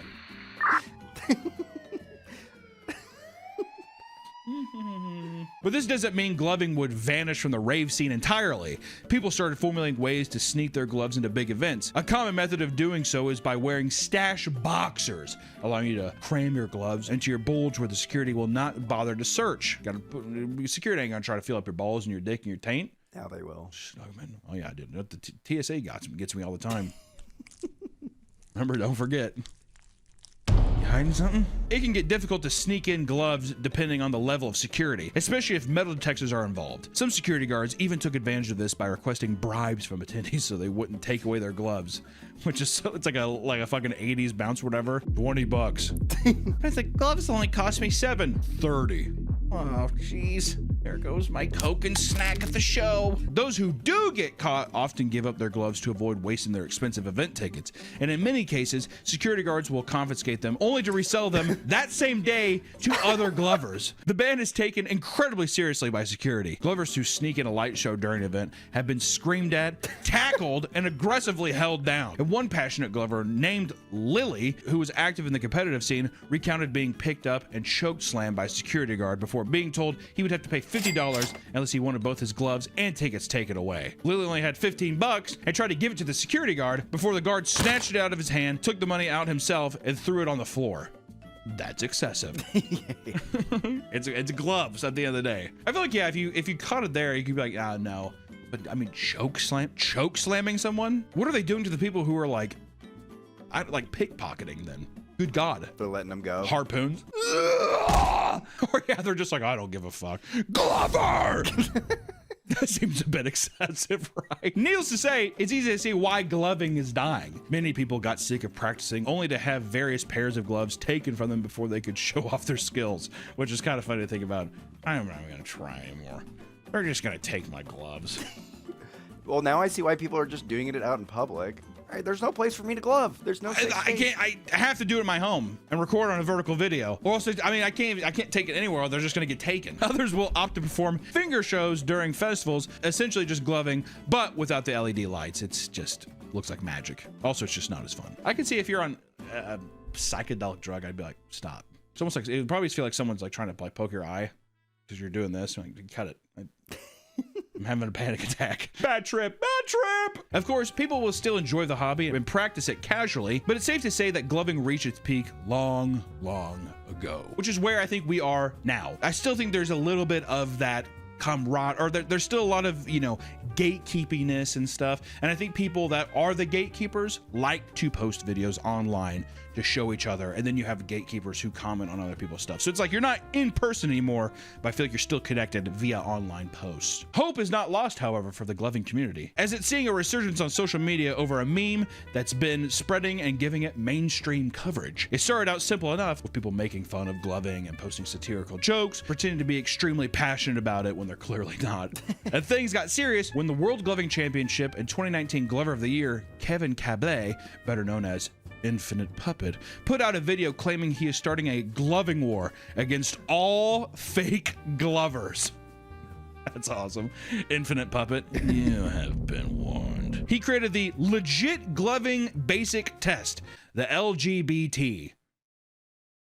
A gloving routine challenge made to weed out all the unserious glovers that were plaguing his beloved community. From there, the gloving meme blew up, and everyone was putting on gloves and going to war, baby. As soon as the war started, the term degloving began to float around. This was the act of people giving up their gloves after losing a gloving battle. It's like racing for pink slips in Fast and the Furious, okay? It was described as a horrific experience where the person's hand would be shredded, mangled, and torn to pieces, since taking off your gloves was like removing a body part. Fucking degloving. It's almost like it's like racing for pink slips. It's also like a luchador removing some guy's mask. Except gloving does not compare to those at all in severity. Okay, a lot of the veteran glovers in the community have stated their hatred for this meme. For example, one man took to the internet to say, and I quote, "All of these kids coming in here and making up random TikTok brain rot shit like degloving or whatever, and probably have never been to a festival or an EDM show in their lives. It's not that we take it super seriously. We don't. It's just a fun hobby. But the brain rotted TikTok kids are making up really dumb shit like this isn't just funny. Like this just isn't funny. LOL." Get mad. A post like that does make me seem like he's a little upset. Yeah, he definitely takes it very seriously. I don't take it that seriously, okay? Anytime someone posts like, I mean, it's not that big of a deal. I'm not taking it seriously. I just mean like this just isn't funny. It immediately will always read like, I'm taking this very seriously and you're hurting my feelings, is what it reads like. I don't know if that's even what his intention was, but I'm just saying that's what it reads like. Another glover was upset when they saw that the meme had left most online gloving stores completely sold out of all pairs of gloves. Yeah, exactly. That's kind of funny. Not all pairs of gloves. He's just like, how many gloves are you buying? Where you need to have, okay, I can't get my weekly glove. My gloves have a hole in my gloves. Well, to be fair, if you're burning through, I've been through a glove every 3 days. So I have to order more, okay? And so that's what the fuck is going on? Not all have such a negative reaction and realize that this might be a good opportunity for the community to grow. There are instances where people started doing it ironically because of the meme and are not doing it wholeheartedly. Gloving has now gone full circle and started to blend with other niche communities, including sliders. Not long after this occurred, another feud between glovers and sliders began. Remember the gang war we were talking about? Keep up. Despite all this discourse on who is superior, people have put their differences aside and begun asking whether you would prefer a sliding son or a gloving daughter. It's so funny how online discourse evolves. Well, what was once sexual is, well, let me ask you this. Do you think sliders, I think there's a big part of that community where there are people who are like, you look cool and sexy doing this. Oh, yeah. I definitely, because people do edits and stuff. Does that translate to gloving? Is there something where people are like, it's just kind of hot? I mean, if it's a girl doing it, I bet people are like, man, she's so hot. Yeah, but even then, I think the true test is if a guy does it. And are the girls, because guys will, I think, fetishize anything, but it's like more rare, I think, to see girls being like, I think that's sexy. If there's like a really buff dude doing it, yeah. I think. Oh, sure. If they shirtless. They could do anything sexy. But you think that if it was just like, not, you know, let's say he is a conventionally attractive person, fully clothed, whatever, and he was doing it, I still think people would be like, it's just kind of hot. He's put me in a trance. Yeah. You know, that kind of thing. I mean, I'm under his spell. Or yeah, if a girl does it, then yeah, guys are gonna be like, oh my God, this is the hottest thing ever. Dude, to roll with her, oh my God. Go to like a Deadmau 5 show and roll with her. True. Because of this meme, glovers have been called unemployed because 99% of glovers can never turn it into a full-time job. Which, you know what, you can have hobbies that don't turn into jobs. But I think it's just, once again, it's adding insult to injury, right? You're already a part of this thing. People are gonna throw other, but just like, you know, low effort insults like unemployed. Also, I think people say that they're unemployed is because all the gloving videos I've seen, it's almost always in somebody's room. Yeah. Which I think is easier to read like they're in their parents' house. Though they might try to undermine them, glovers will do anything to show off their devotion to their craft. One glover showed that he constantly practices by performing certain tricks while washing his hands. Dedication, Nick. You know, that's kind of similar to when it's just like, I'm trying to lose weight, so every time I go take a piss, I do 20 push-ups. I feel like that would be inconvenient to wash your hands like that, though. Yeah, you're not really washing your hands very well. He gets pissed halfway through. Though it might seem like the gloving community is mostly just a meme, it's actually much more diverse than you think. Online, there are tons of VTubers who implement gloving to their character rigs in order to make it a part of their streams. This technology also extends to VR chat, where massive virtual raves are now filled with glovers, including users considered professional VR chat glovers who host their own finger raves, which feels like a direct response to, they won't let me do this in my actual rave, so now they have gone online and they get a community that way. Gloving has found a home in ASMR community, where thousands of people tune in every night to fall asleep to their favorite ASMR glover. What if the ASMR is him doing the music? Oh, that makes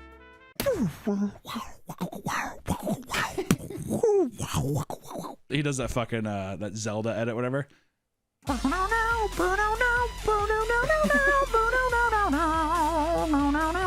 Remember that shit was huge? Yeah. That's definitely some Glover music right there. If you're wondering what makes gloving ASMR different from regular ASMR stuff, it's usually performed by older men, and the sounds made coincide with the hand movements. Gloving ASMR is also the gateway to gloving hypnosis. Since most people who are at raves are on hard drugs, they can become totally entranced. According to one man, it's not really hypnotism, and rather a frequency alignment due to movements, music, lights, and the viewer's mood at the time. That leads to a higher state of consciousness where one can truly see their imagination. I feel like I just went into Willy Wonka's factory. Oh yeah. Sick. In the tunnel. Turn it off, Willie! Regardless of what you call it, there are glovers that devote a large part of their careers to only making hypnotism content. They've even come up with specific moves that claim can be used to hypnotize friends, and some offer classes where you can learn to glove and master these so-called hypnotic techniques. Nick, can you hypnotize somebody? Is that real? If you believe it. Your mom says she was hypnotized. I don't even want to talk about my mom with this. My mom so fully believes that in hypnotism, it's insane. But I think it's just because she wants to. Yeah, she wants to be hypnotized. But even then, is she just doing what the guy says, or is she actually in this like state? That's what I'm saying is I feel like she just enjoys this idea so much that she's like, yeah, you know, wiggle your nose. Okay, that's good enough, I guess. Or whatever, yeah. Blink your eyes. You know, like, are you just kind of following along because you're just like, I was under a spell, but really you were just following instructions? Usually almost everything, it's like when a guy's like on a morning show, almost always the people will come out afterwards and be like, yeah, he told me before the show to like just do what he says. Or you see like people like smiling or laughing because they're trying not to like, because it's silly, right? Those who watch this content claim it truly works and praise it for helping them sleep. A viewer described his experience stating, quote, "It's like getting a head massage, and my eyes were watching a colorful animal performing a mating dance." Another claimed that they were so transfixed they thought their hands were a bioluminescent creature. See, all this sounds so horrifying. Who are you? And most of the gloving community stays online because it's much easier to connect and it's a lot safer. Glovers are few and far between in the real world and are more often attacked for their art form. One person claimed to have walked into a 7-Eleven and looked over at a hot dog roller only to see a random guy practicing finger rolls while watching the hot dogs cook, which are also coincidentally rolling. Huh? Nice. Maybe that's where you got the inspiration. Oh my God. How long was he standing there too before the guy came in? That's what I want to know. Hours. I've been here for 4.5 hours. As a Glover himself, he walked over to the hot dog roller and began to perform his own moves. Realizing what was happening, the other guy started to bust out his own moves, right? So now they're gloving together in a 7-Eleven by hot dog stand. Do you think they're like, because you know how they have aisles? If this does not lead to gay sex, I'm going to be very disappointed, okay? If this does not lead to full-on gay sex in the back of his Toyota Paseo, I'm going to be devastated. After their gloving battle ended, they taught each other some moves and then went their separate ways. Luckily, nobody was degloved that day. I'm telling you. Oh. The full story is not told. Someone was degloved that night. I think someone was, or they were putting on an extra pair of gloves, if you're talking about. Yeah. They put on some safety gloves, and they had gay sex. Though it may seem silly, gloving means a lot to a lot of people, and many are very sentimental to the hobby. Many have claimed that gloving and its community have gotten them through rough times in their life. Others say it's just straight up saved their lives. So, at the end of the day, I think it's a fucking awesome thing for a lot of people. There are tons of niche online communities waiting to be discovered. While it's fine to make jokes, it's also cool to see that even the more bizarre hobbies can become so important to such a large group of people. With the next generation of youth now aware of gloving, there's no telling how far it will go. Maybe it can even get the future EDM festivals to unban it, right? But if you're interested in gloving, I say give it an honest try. Whatever you do, avoid getting degloved at all cost. We will see you next time, guys. And hey, also stay off LSD and all the hard drugs because it'll hurt your brain. Bye! Or stay on it. Or stay on it. I'm not your dad. Just an obese guy online. Do what you want. I don't care. Welcome back to the Papa Meat channel. How you doing? How you doing? Come on and sit on down because today we're going to talk about Goodwill pickers. Yes. Chances are you've been to a Goodwill thrift store at some point in your life, or you've at least heard of it. People donate their unwanted stuff and customers can browse around and potentially buy something decent for relatively cheap. All right? Relatively. Goodwill Industries is a non-profit organization founded in 1902 by a man named Edgar J. Helms. And after collecting goods and clothing from wealthy areas in Boston, he hired less fortunate people to repair and resell them. All right? You take fancy rich people stuff and you have the poor people come in and they'll fix it up and then you sell it to the poor people for a profit. There you go. This is what started Goodwill, which is not only a thrift store, but a network of over 150 autonomous organizations worldwide that aim to provide jobs and rehabilitation to less fortunate people and those with disabilities. Sounds like a pretty good deal, right, Nick? You're helping the poor, you're helping the disabled. What could go wrong? What could go wrong? While this company came from humble beginnings, it was evolved into something much more chaotic and dangerous. So today, we're going to look into Goodwill's shady business practices, as well as the never-ending war zone created by the obsessive Goodwill shoppers. And let me tell you, there are some obsessive shoppers out there, all right? Goodwill, despite seeming endlessly charitable, is not without its controversies. Like with everything, you're gonna have a little something shady, but Goodwill just, it goes off and it says, you know what, we're a charity, we're a non-profit. And that's where this thing gets a little dicey in my opinion. Goodwill uses a large percentage of the revenue to fund training programs for those that struggle to find work, which is a good thing. They also pay enormous salaries to those running each individual organization, and some CEOs like Stephen Loughborough received over $904,000 in 2022 alone. This is a non-profit. It's a non-profit organization, right? I mean, it's an important job that he's running, Nick. What do you think? Do you think that somebody in a non-profit should be allocated allocating those funds, or does it seem like a Ponzi scheme to just be like, we'll take a large portion, but then we pay our little crew handsomely? Is that fair or unfair? I think it's unfair. I think if you're a nonprofit, just like the Hank Hill episode, remember when they freaked out? We made profit! We made profit. While it's common for nonprofit organizations to pay their higher-ups good salaries, they are typically scaled down from traditional for-profit businesses for the sake of public perception, because once again, for-profit is different than nonprofit. Our company's not supposed to make money. We're supposed to take everything that we make and give it back to whatever organization. For these people, the people that can't find work, people with disabilities, that kind of stuff. That's the code. At the same time, if I can get a Chris Mill off the top of it, why not? Part of why Goodwill customers are still critical of this, however, is due to their belief that disabled workers are exploited by the nonprofit. Okay. Due to a loophole in the Fair Labor Standards Act, Goodwill is able to get away with paying those with disabilities less than a minimum wage. At least they got a job. You found work, but at what cost? This has been reoccurring issues with Goodwill for several years, with reports even in 2011 showing that some were being paid as little as 22 cents an hour. Is this China? Is this China? What are we supposed to pay him? Look at him. It's like a regular employee, like just like putting stuff on a shelf. At our college, Harry used to work with people, I forget what they're called, but they were disabled people working for the college. They would pay them based on, like, the output. Because they're like, oh, he only stacked. He did nothing. At that point, if you're paying somebody 22 cents, is it just to give them, like, a place to be? And if that's the case, then why even pay them? It's like a sense of purpose. It's like giving, like, a child. When my mom used to work for this lawyer, he couldn't see at all, but my mom would hand him blank checks to sign to feel like he's still doing work. So it's kind of like that.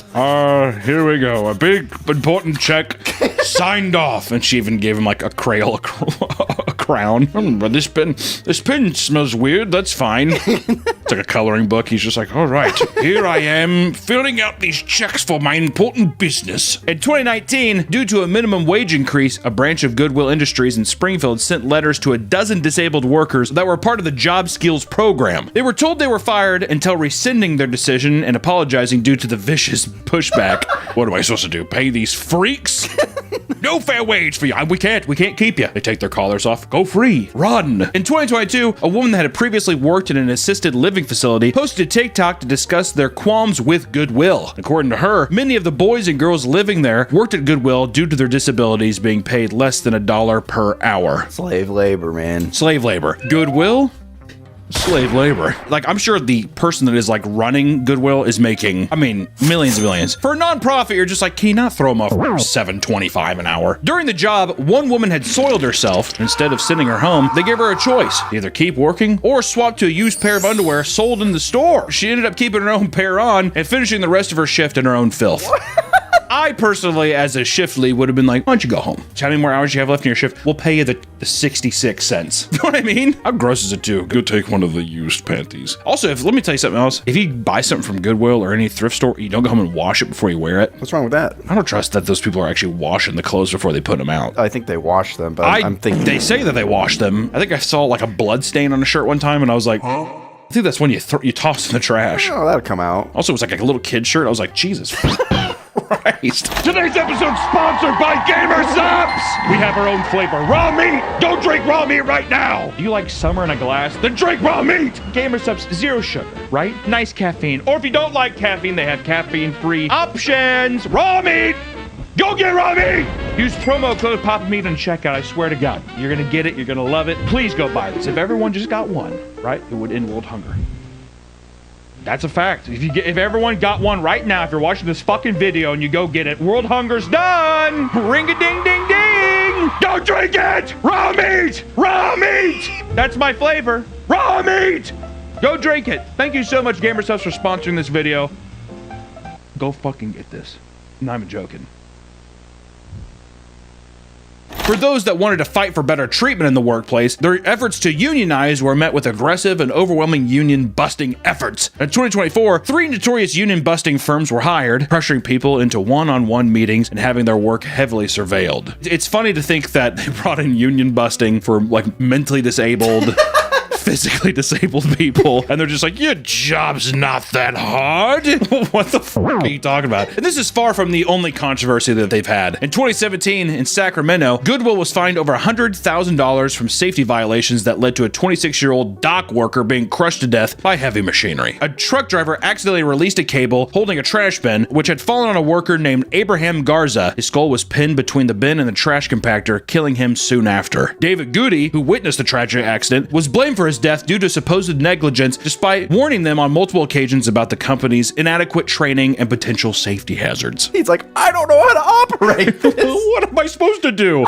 Regardless, they denied that the fatal accident was their doing and terminated Goody a week later, banning him from that location entirely, as if he's like, what, I can't get my shorts here anymore? Do you think he kept coming back? Yeah, he's like, the deals are too good. Goody, you gotta get out of here. Get out of here, Goody. It seemed that Goodwill had a track record of injuries due to improper training, and in 2014 and 2017, 2 people were killed in forklift accidents, and apparently the test to obtain the forklift license was impossible to fail and took less than half an hour, which I want to say I worked at FedEx for a little bit. It took, I think it was like, I'm not even joking, like 4 weeks of training. It wasn't half an hour, let me tell you that. One of the most fascinating things about Goodwill is the chaos surrounding Goodwill outlets. I did not know about this phenomenon, which is different from the stores. Like a Goodwill store is going to be different than the Goodwill outlets itself. And there's a whole culture behind Goodwill outlet shoppers. One of these, I guess, parasites is what you might want to call them. The guy who helps me make all the puppets on this channel, Adam or Creature Kid, is, I mean, a fiend. He's addicted. And I think it really does build addiction. Like I think that the people who are these Goodwill outlet shoppers, they're addicted to going. When retail Goodwill stores fail to sell their products, they end up being sent to Goodwill outlets as a last-ditch effort to get rid of them. You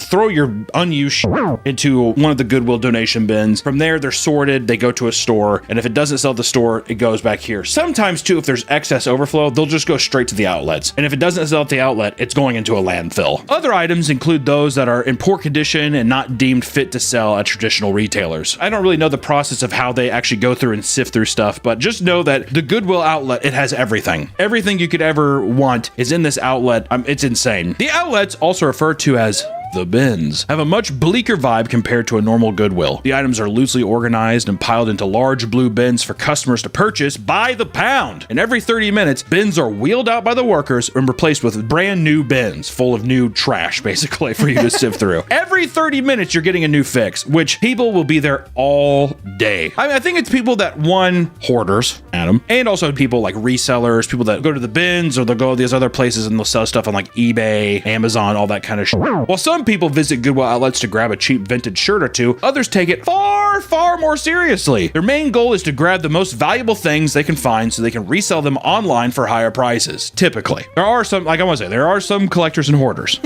You know who you are. You might be watching this right now. These people are referred to as Goodwill pickers. Because this has become a legitimate way to make good money, these people can very quickly feel threatened by neighboring shoppers, and some will sit and shop for an entire day, becoming territorial when others start to encroach on their space. Hey! I'm looking at this one. Get out! And they have to box them out and that kind of stuff. Start with people's money, dude. They're so desperate to resell an item that looks valuable that they will sometimes pay people directly in order to transfer it over to their cart. This means they're willing to pay people to have something that still needs to be paid for inside the store. There are many stores of people stumbling across cold hard cash within these bins, like a woman who found $2,000 inside of a dirty jacket, or another customer finding $40,000 hidden inside of a used couch. That's grandma's little nest egg. I mean, how crazy is that? But you hear these stories, and of course people, they'll look through everything. I mean, spend meticulous hours digging through stuff in hopes of finding that. I mean, I would buy a couch, stab it open, and be like, at what point is it, it's worth it? Many bin shoppers advise people to check all the pockets of certain garments, as there's good chance that you might find hidden treasures. Because there's an unlimited potential for big finds like this, shoppers revert to their base instincts, doing whatever they can to survive in an environment reminiscent of the ruthless animal kingdom, right? We're basically calling them like gorillas. We're calling them cavemen, I think is what we're saying. Hordes of people wait behind the doors until the very second they open, descending onto the products like pigs to a bright blue trough.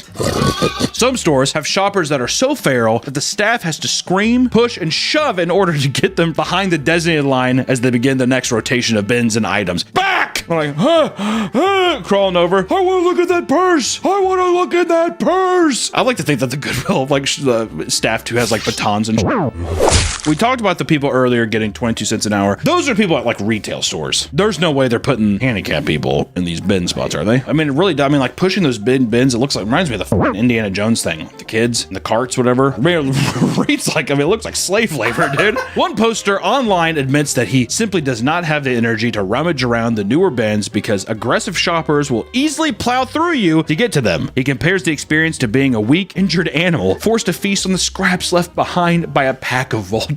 He's like, God, dude, get over here. So I can't look through the Chicago Bulls jackets anymore. I'm like a little bird.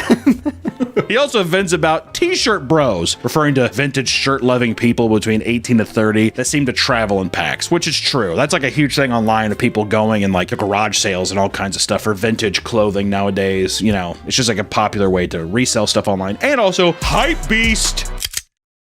Shopping alongside crowds like this often results in physical harm, something that online communities can endlessly attest to. And according to one man, an entire printer was thrown at him out of nowhere from an aggressive shopper. Some have even posted pictures of their injuries, like the woman who specifically shopped at the outlets with her mother in order to act as her bodyguard and protect her from overly aggressive shoppers. And one day, a woman purposely pushed a cart towards her, smashing it into her shin so badly that she almost threw up from the pain. She ended up giving up on returning ever again due to the fear of getting injured. Listen, dude, don't hate the players, hate the game, right? One disgruntled shopper explains how she was bitten by a crazy woman who wanted her to move away from an item she was reaching for. It's not uncommon for outlet shoppers to be threatened or attacked with blades either. In one instance, a man witnessed a shopper slash their own friend's neck over an item they both wanted. What? Another shopper saw a man sprinting around the store, swinging a machete at people. He had to be tackled by guards or removed from the store.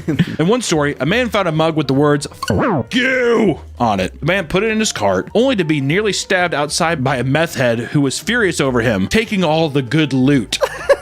Getting into pirate territory now. On many occasions, there have been full street fights outside the store due to disputes from competitive shoppers. Even young kids will get into aggressive confrontations over minor disputes, and one shopper was shoved by a Gen Z kid who wanted to grab an item, only for an older man to retaliate by flipping him like a quarter and knocking the wind out of him. People that experience Goodwill pickers know that it's important to bring a large blanket or other type of material to cover the items in the cart when they step away to dig into the bins. Otherwise, you can run the risk of a shopper seeing your haul and stealing from your cart when your back is turned. I bet you there's shoppers that bring baby diapers. They're wearing diapers. Some people will even shamelessly engage in a tug of war with a complete stranger for a garment if it is potentially worth anything, either to them or monetarily. Stealing is a rampant issue to the point where some people will crowd around the exits just to swipe things out of your hands. Like how the people are like, the Goodwill staff are like, whoa, what can we do? They're here to stay. Things can escalate even further when shoppers encounter organized groups of people that show up with the goal of dominating the entire store. This is detailed in a wild story by an outlet shopper. They were delighted to find a selection of designer products in the bins right for the taking. Oh, out of nowhere, 5 or 6 overweight women entered the store. Overweight women.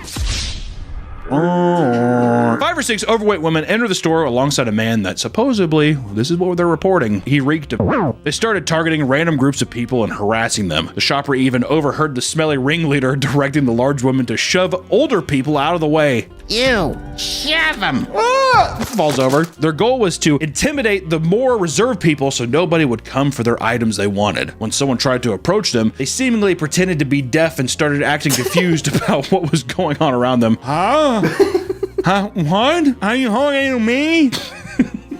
Yeah, you probably could do without that, but shoppers aren't even allowed to film inside the store. People suspect that it's not just to preserve people's privacy, but to persuade people not to show just how chaotic the outlets on a day-to-day basis are. Also, I think too, because there's so much broken glass, there's illegal shit you could find, all kinds of stuff. I think that if you were able to record stuff and you were able to do that, I think that there's more legal cases that could show up as well. You could cut your hand on glass, or you could find drugs. I know I think Adam or Mariah, she found a gun. Some people will sneak in cameras to make videos showcasing the life of a Goodwill reseller. But not all the people at a Goodwill outlet are aggressive. And in fact, some are just straight up odd. There are people that would enter the store specifically to pick up and smell the dirty underwear, having zero intention to actually buy any of the products. One man in particular made people so uncomfortable that he was banned from the store. That's fucked up. No, it's not. To go in there and be like, He's not hurting anyone. Yes, you are. He's what? Like, in a way, he's hard, for sure. There's no way he's like, oh, I mean, like, come on. He's probably like, oh, of course you'd be like, oh, come on. You can't smell some used panties? He's like, uh-oh, period panties. Puts it over his head. Walk around. He's like, they call him Frankenstein. One freaking shopper recounted a man that would show up just to sniff the used bedding and furiously masturbate on them almost every night. How about that one, Nick? Well, how about that one? That's different. Well, if you're masturbating, that's different. What do you think? The guy's going, he is hard. Does it not make you uncomfortable that a guy is hard, actively hard? If I told you right now when I was recording, I'm like, I record only when I'm hard. That'd be a workplace. If that's we need to put a curtain on your door or something. There needs to be, you need a lock on your door. How many people, like when you go to Costco, how many people you think are hard? I would assume not a lot. But they're out there to roam free. Okay, let me tell you the difference. This, if you went to Costco, if somebody went up to like a panty section, a guy, he had a Costco dog and he was eating, he was is that something where you're like, well, that guy should probably not be doing that? Now, well, okay. Well, now the puzzle's kind of creating a bit of a picture for me. What are you talking about? In Costco, that's weird. I just feel like in the outlets. In the outlet, to it's me, trash. It's trash. But see, that's what makes it even weirder. Is that they're dirty clothes and he's going in and smelling them. That's what I'm saying. It's gonna be thrown away anyway. Who's buying used panties at the outlets? I'm not advocating that it's not trash. I'm just saying that a man going in there and only smelling panties, that's a character I probably wouldn't want around myself or anybody else. You've kind of changed my mind. Twisted my arm. Anyways, the guy who masturbates on beddings, on many occasions, he would go until completion, only seeing him get chased out on one occasion by angry staff members. One time. Other times, people are just like, okay, that's a hazard zone. Throw your jacket over that. See, that's a biohazard, because now if someone touches that, we're done. Some customers would enter the store for no reason other than to pee all over the items and leave right away, which is kind of fucked up. What do you get out of that? Besides, I mean, don't get me wrong, it's a lay epic troll, but like what? It's like a dog dominating their space. Because people shoot their loads on people, or they pee on people sometimes, and I think it's like a sexual thing too. To me, it's all sexual. One man attempted to rob the store of multiple shirts by putting them all on at the same time, and a staff member watched him put on 13 shirts before trying to inconspicuously leave the store. I like how he's like walks in super skinny, walks out, and he's like, do you think the staff member's like, I want to see how many shirts he can put on? 100%. When he was caught, he tried to play dumb until eventually giving up and taking off all the shirts, including the ones that belonged to him. He walked out of the store shirtless. I would too. I'd be like, I'm sorry, there you go. You guys can keep them, resell that one. My Tasmanian devil dressed up as Scarface shirt. You can keep that one. And according to one man, he saw a man buying a toilet seat with shit all over the bottom of it, holding it close while eating a donut. Even without the insane shoppers wreaking havoc, the outlet is plenty dangerous on its own. People often wear sturdy gloves due to the potential to touch drugs, broken glass, or other disgusting substances, pee, piss, whatever.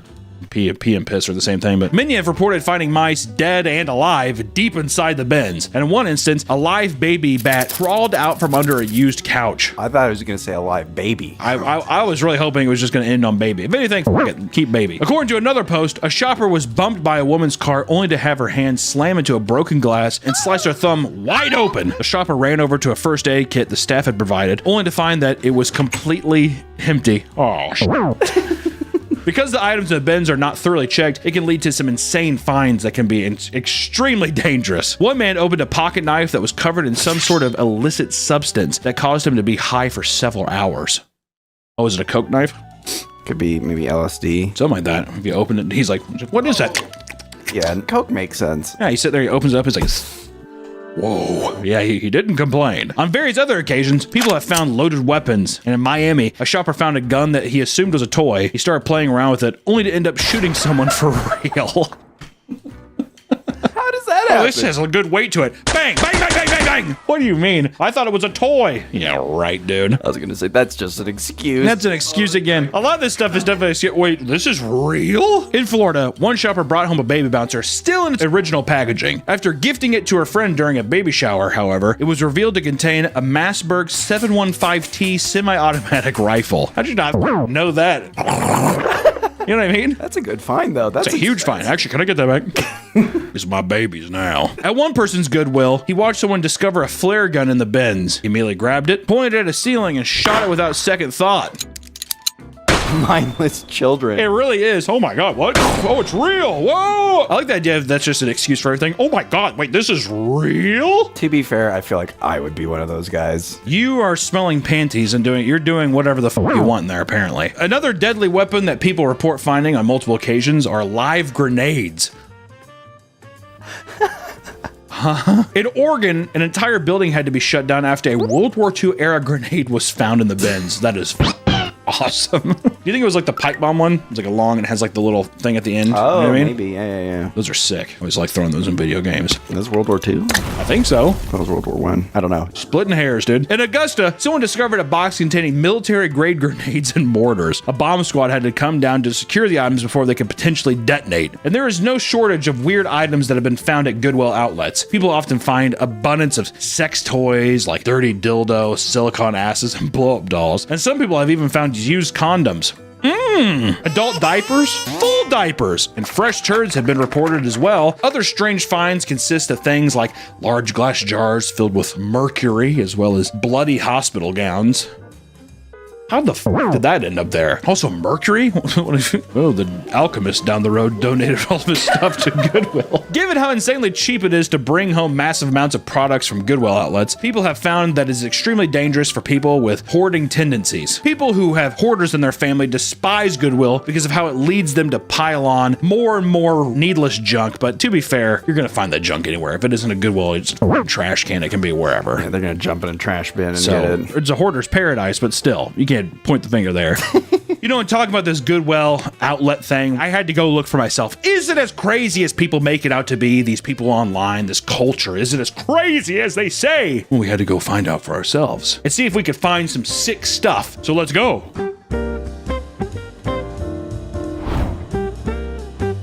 We should leave $100 for them to fight.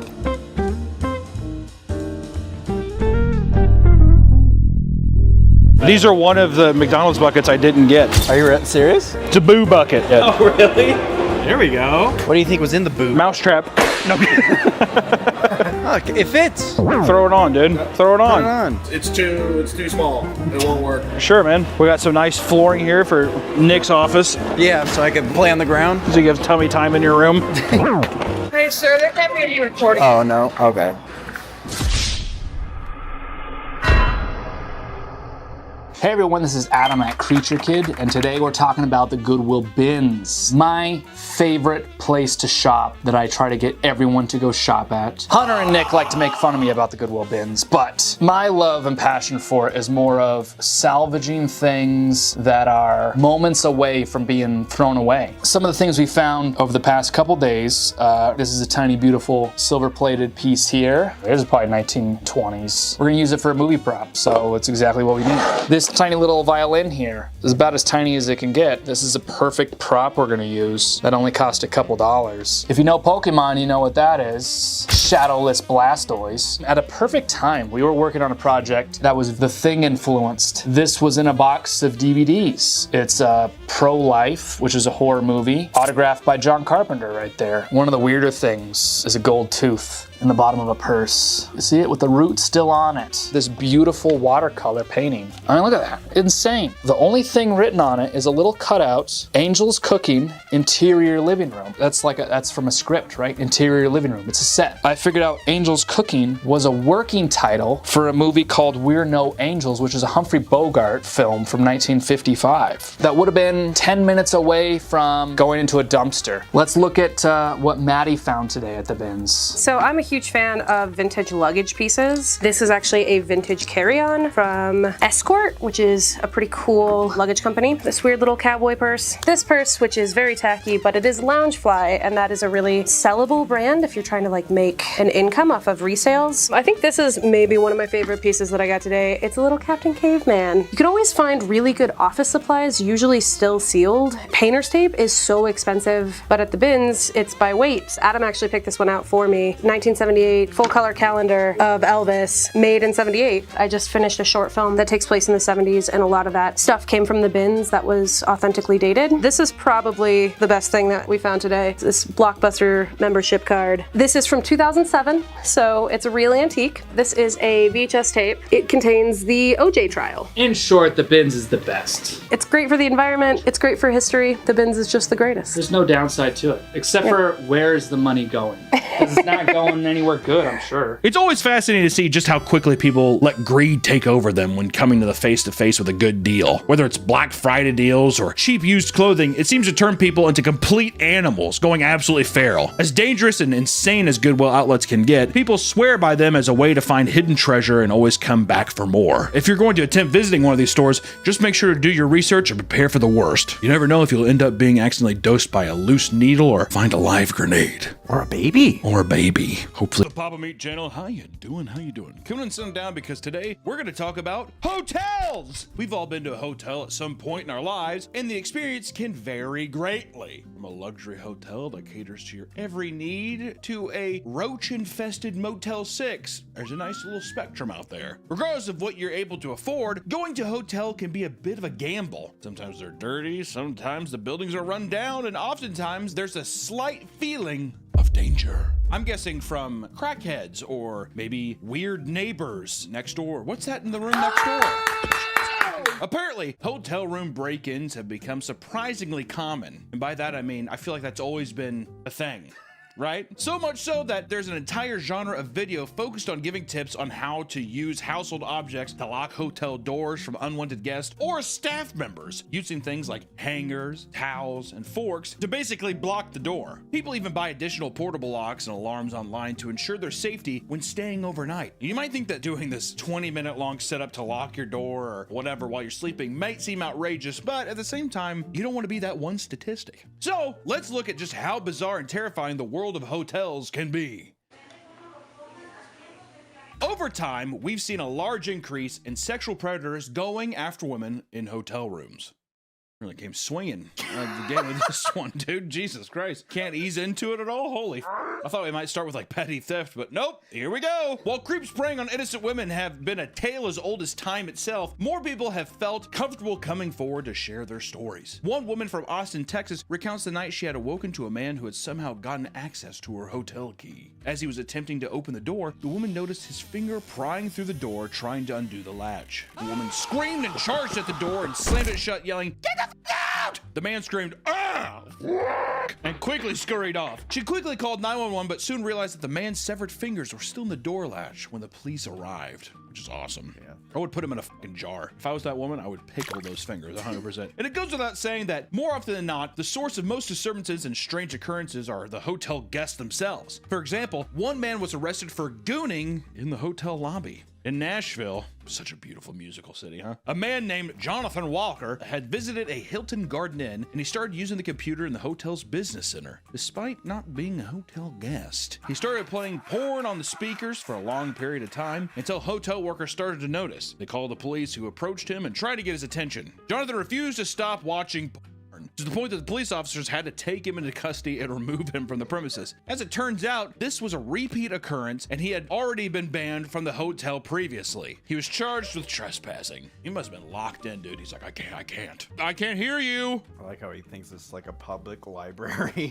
where you can just go in and watch porn. A public library where you can go and watch porn? Is that what you do? Well, that's what... No. It's a public library. What are you talking about? It's like a public library where they just let you watch porn, beat your dick all day, your little... Right, guys, in public library. And they can rent Shel Silverstein's Where the Sidewalk Ends. Right, guys? What I want to know is when they're like, he did it for a long time. I'm wondering, because they said he was a repeat offender to this hotel. I wonder if they just saw him and they're like, he'll be done in a bit. Who's motherfucker's got to clean that? It sounds like he was just watching, not actually. And you better believe, well, I think he was doing some dry rubbing, trying to start a little Indian fire. You know what I mean? Oh, little pocket pool? Yeah. Also, too, there's no way they're cleaning those keyboard keys. Just leave it. They dust them, probably. Yeah, definitely. And of course, this is not the only story about gooning in a hotel. There's also Florida's serial hotel gooner. That's right, my friends. Serial hotel gooner. In 2019, at Hotel Zamora, Jason Bradley walked into the hotel balcony naked and started masturbating in front of a hotel staff member. That's just not fun. That's a little peekaboo. That's a little Jack in the Box that I don't want to see. Isn't that sexual harassment? Yeah, well, it says the guy with the public library thing. How many I get it? When management intervened and told him to stop, Jason ran back to his room and locked the door. Like a little toddler. It's like when your parents try to pick you up from your friend's house and you try to hide and be like, just see if I can stay over again. Except this time it's like a 6'3" naked guy, hard dick, run through the lobby. Police were promptly called and he was arrested shortly after. 3 days later, Jason was again arrested for the same thing. This time at a Hyatt hotel near Clearwater Beach. This time Jason was caught jerking it in a beach house cabana that he didn't pay for, which was the biggest crime there. And that was after 3 women complained about him. So he was hiding there beating for a bit. Took 3 women to come forward and be like, there's a guy in there. And let me tell you, I don't think he paid. When confronted, Jason punched the employees in the face and then ran into the parking garage to hide. You think that was the hand he was using to beat his cock? No, I think he punched with his other hand and kept beating. So you think that he's beating and punching? That's an alpha. The police were called and Jason was once again swiftly arrested. He now faces multiple counts of lewd exhibition and assault. Just a few months ago, he was also arrested for indecent exposure involving a minor. Just had to put the little cherry on top. And there it is. He's just a guy being a dude. Okay, no, he's a pedophile. All right. Some people have reported strange hotel guests sneaking into their hotel rooms in the middle of the night, creating a traumatizing experience. Natalia Taksisi, a model from Thailand, posted a viral TikTok detailing a horrifying experience she had in a Japanese hotel. She had traveled to Japan for a vacation, believing it would be a safe place for a solo trip. Natalsi decided to go to the APA Hotel and Resort in Tokyo, which is a well-known hotel chain. After a long day of sightseeing, she returned to a hotel and laid in bed before noticing a particularly repulsive smell. After some time, she had realized that it was coming from underneath her bed. Natalsi checked under the bed, coming face to face with a pair of eyes staring directly at her. She screamed and leapt off the bed. The Asian man climbed up from under the bed and stared at her for about 3 seconds. Do you think he was naked? No, I think he was just a weird, stinky man, little garbage man. At the moment, Natalsi claimed that those seconds felt like my life was over. Suddenly, the man started screaming before turning and sprinting out the room. Ah! Turns around, pulls a Kevin McAllister. The police were contacted where they found a hidden power bank that the man was using for his phone, meaning he had potentially been there for a long... He was there all day, for sure. He was charging his phone, playing like Angry Birds and shit. He's an old game. Due to the lack of CCTV cameras in the hotel, the police claimed that there was little chance of identifying the man, but eventually she was able to get a full refund for her trip. Thank God. I stayed at a APA hotel. Oh yeah, you did, didn't you? I forgot about that. They're nice. Apparently, we need to fact check this, but apparently the APA hotel is run by a cult leader. So maybe it was a cult member. Yeah, maybe it was a cult member. They're like, go up there and take this battery and let it charge. She'll be up there real soon. Hotel guests have a tendency to do whatever they want in hotel rooms, seeing as they're paying for it. While some will settle for cranking up the AC all night, others treat the place like their own personal trash can. This was the case for Kelly Tedford, the OnlyFans hotel pisser. In New Hampshire, an OnlyFans model named Kelly Tedford was caught destroying a Marriott hotel room with her bodily waste. She had the plan of filming a video for her OnlyFans, Kinky Kelly, in which she would cover the entire room in her own piss. She proceeded to pee all over the bedding, all over the curtains, even pissed on the AC unit, which it's like that's gonna blow it even more in the air. Which granted, the room's gonna smell like piss anyway, so she's like, fuck it. And she even pissed on the hotel Bible. For good measure, she even took a shit on the floor, which she would later hide in the upper tank of the toilet. A little upper decker. That was that. She's being a little bitch, dude. That's a woman who just needs to be slapped around. She needs to be shown a thing or two. All right, we're kidding. She was arrested and charged with criminal mischief. Further investigations showed that she had been doing things like this for years. And in one case, she was arrested for peeing all over grocery store products. Jesus fucking Christ. And a whole new problem with hotel guests emerges when you look at stories revolving around luxurious hotels. Some wealthy guests can be straight up menaces. Some hotel workers have to put up with a very unique type of harassment, like the smear campaign orchestrated by a teenager named Theodore Weintraub. Theodore had been attempting to order a drink at the bar inside of the Mark Hotel, an upscale spot known for its high-profile clientele. He was turned down due to him being 17, attempting to use a fake ID, which caused him to become aggressive. After causing a scene, he was banned from the hotel for disturbing other guests, and he later tried to enter through a dinner reservation with his family, only to be caught and denied entry. He begged them to reconsider, only to flip out since he didn't get his way. And according to the filing, the defendant began accusing the hotel of being anti-Semitic and spitting in people's food until his father calmed him down.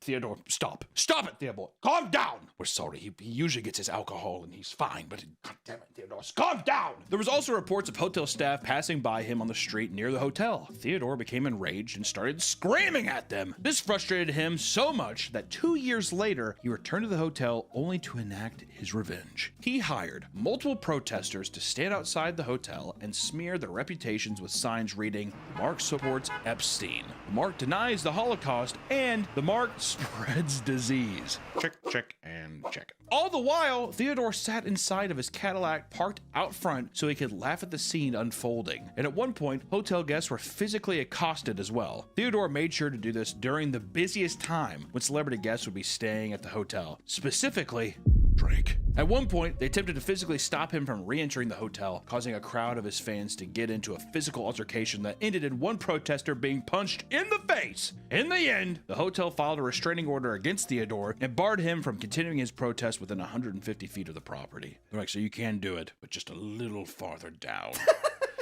Does that even work though? I feel like they... Well, first off, if the protesters aren't getting paid, they're going to show up a couple times, but they're going to quickly be like, I can't keep doing this. You know? Also, him sitting in his Cadillac, he's like definitely like a little Nepo baby thing, just chortling, eating snacks.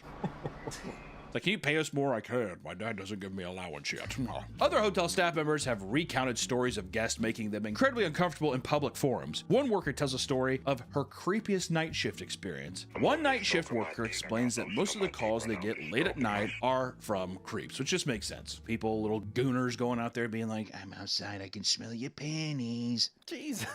Like a little prank call stuff, you know what I mean? Yeah. I'm here, I'm outside. Whatever. Or just people just being like, what are you wearing? I mean, I could see that. Just weird shit. Also drunk too, maybe. Yeah, drunk assholes. I need a place to stay. She received a call at 1 a.m. from a hotel guest, only to find out that he was jerking off over the phone. What did I tell you? What did I tell you? Do you think she heard it? Yeah, dude. The pud? Probably definitely heard the pud was all wet, sound like a big like trough of mud. Do you think he was making little moans? Oh. I was wondering if I could get away.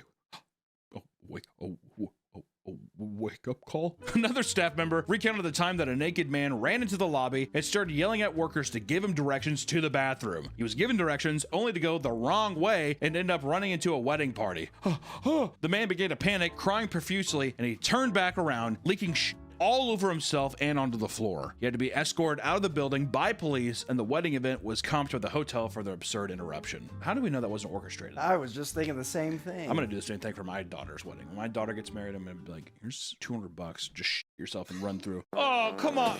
Come on. The whole thing is free. $200 and you save how many thousands? Come on now. Easy to repeat too, because all you have to be like, the wedding's there, go up to the staff, ask where the bathroom is, go the wrong way. Easy peasy. The only problem is your wedding's in a hotel. Oh, well, they're nice hotels. No, it's the true. Hilton. Yeah, but where'd you get married? The Hilton. Isn't it a typical thing, like just tiny chapels? Or barns. Or barn. I got married on a beach. Oh yeah, that's right. On an Oregon beach. I want to get married in Scotland on the cliff, and have my wife come down on a helicopter.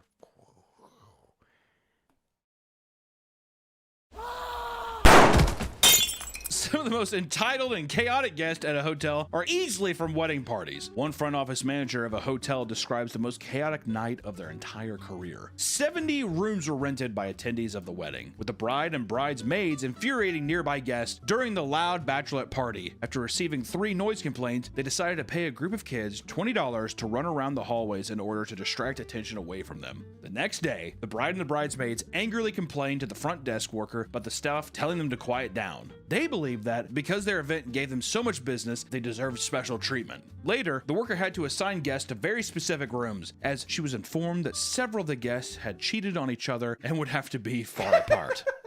It's a crazy wedding, dude. The Hilton's getting a little wild. The day of the wedding was full of guests screaming at the staff over small inconveniences. In the middle of the chaos, one mother reveals that her child drank too much pool water and ended up throwing up in the elevator. During the wedding reception, police had to be called due to adults buying drinks for the underage children. One of them gotten so drunk that he took his mother's keys, attempted to drive her car, and crashed in the parking lot. Everyone was kicked from the venue, and the party resumed all night in the hotel rooms between arguing with staff who were trying to quiet them down. In the morning, the bride storms into the lobby and tells the front office manager that every single person should be refunded fully. The bride was furious over the fact that the cops are called, stating that they should be allowed to have fun and not be treated like a bunch of dogs. No refund was issued, and the worker threatened to call the cops once more if things continue to escalate. What I would have done is I would have been like, I have this hammer, and I'm gonna drive it through your fucking skull. You and your trashy ass family. You know what? Actually, come here. And I would. I'd kill all of them with a hammer. But I'd let the kids get drunk still.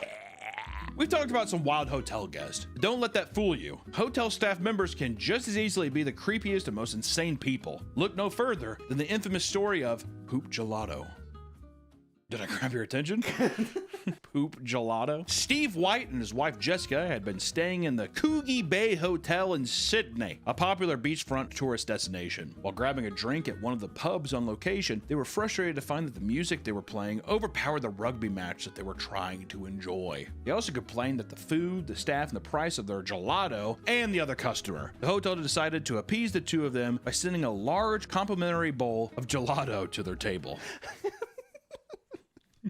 Go ahead, I eat it. Would you like to have some gelato? It's from Italy. Among the various flavors of gelato in the bowl, the bottom seems to be layered with chocolate. Steve took a big bite, only to throw it up and retch over what seemed to be a giant log of shit hidden underneath the gelato. Jessica had already taken a bite as well, becoming violently ill. The hotel tried to offer them $5,000 to look the other way, which was denied. Instead, they took a sample of the feces and went to the police, who confirmed that it was indeed human excrement. Investigation into the poop gelato sampled failed to reveal who the culprit was. To save their reputation, the hotel employees signed contracts and forbid them from talking to the media. Jessica's reputation, however, was slowly ruined over the course of a month. According to her, everywhere I go, I'm now known as the woman who ate the poo. It happens when I'm shopping, when I'm walking down the street, and when I'm on the sideline watching my son at Little Athletics on a Saturday morning. In the end, an undisclosed amount of money was reached in a settlement between the hotel and the Whites. It had to have been like, you think it was at least 6 figures?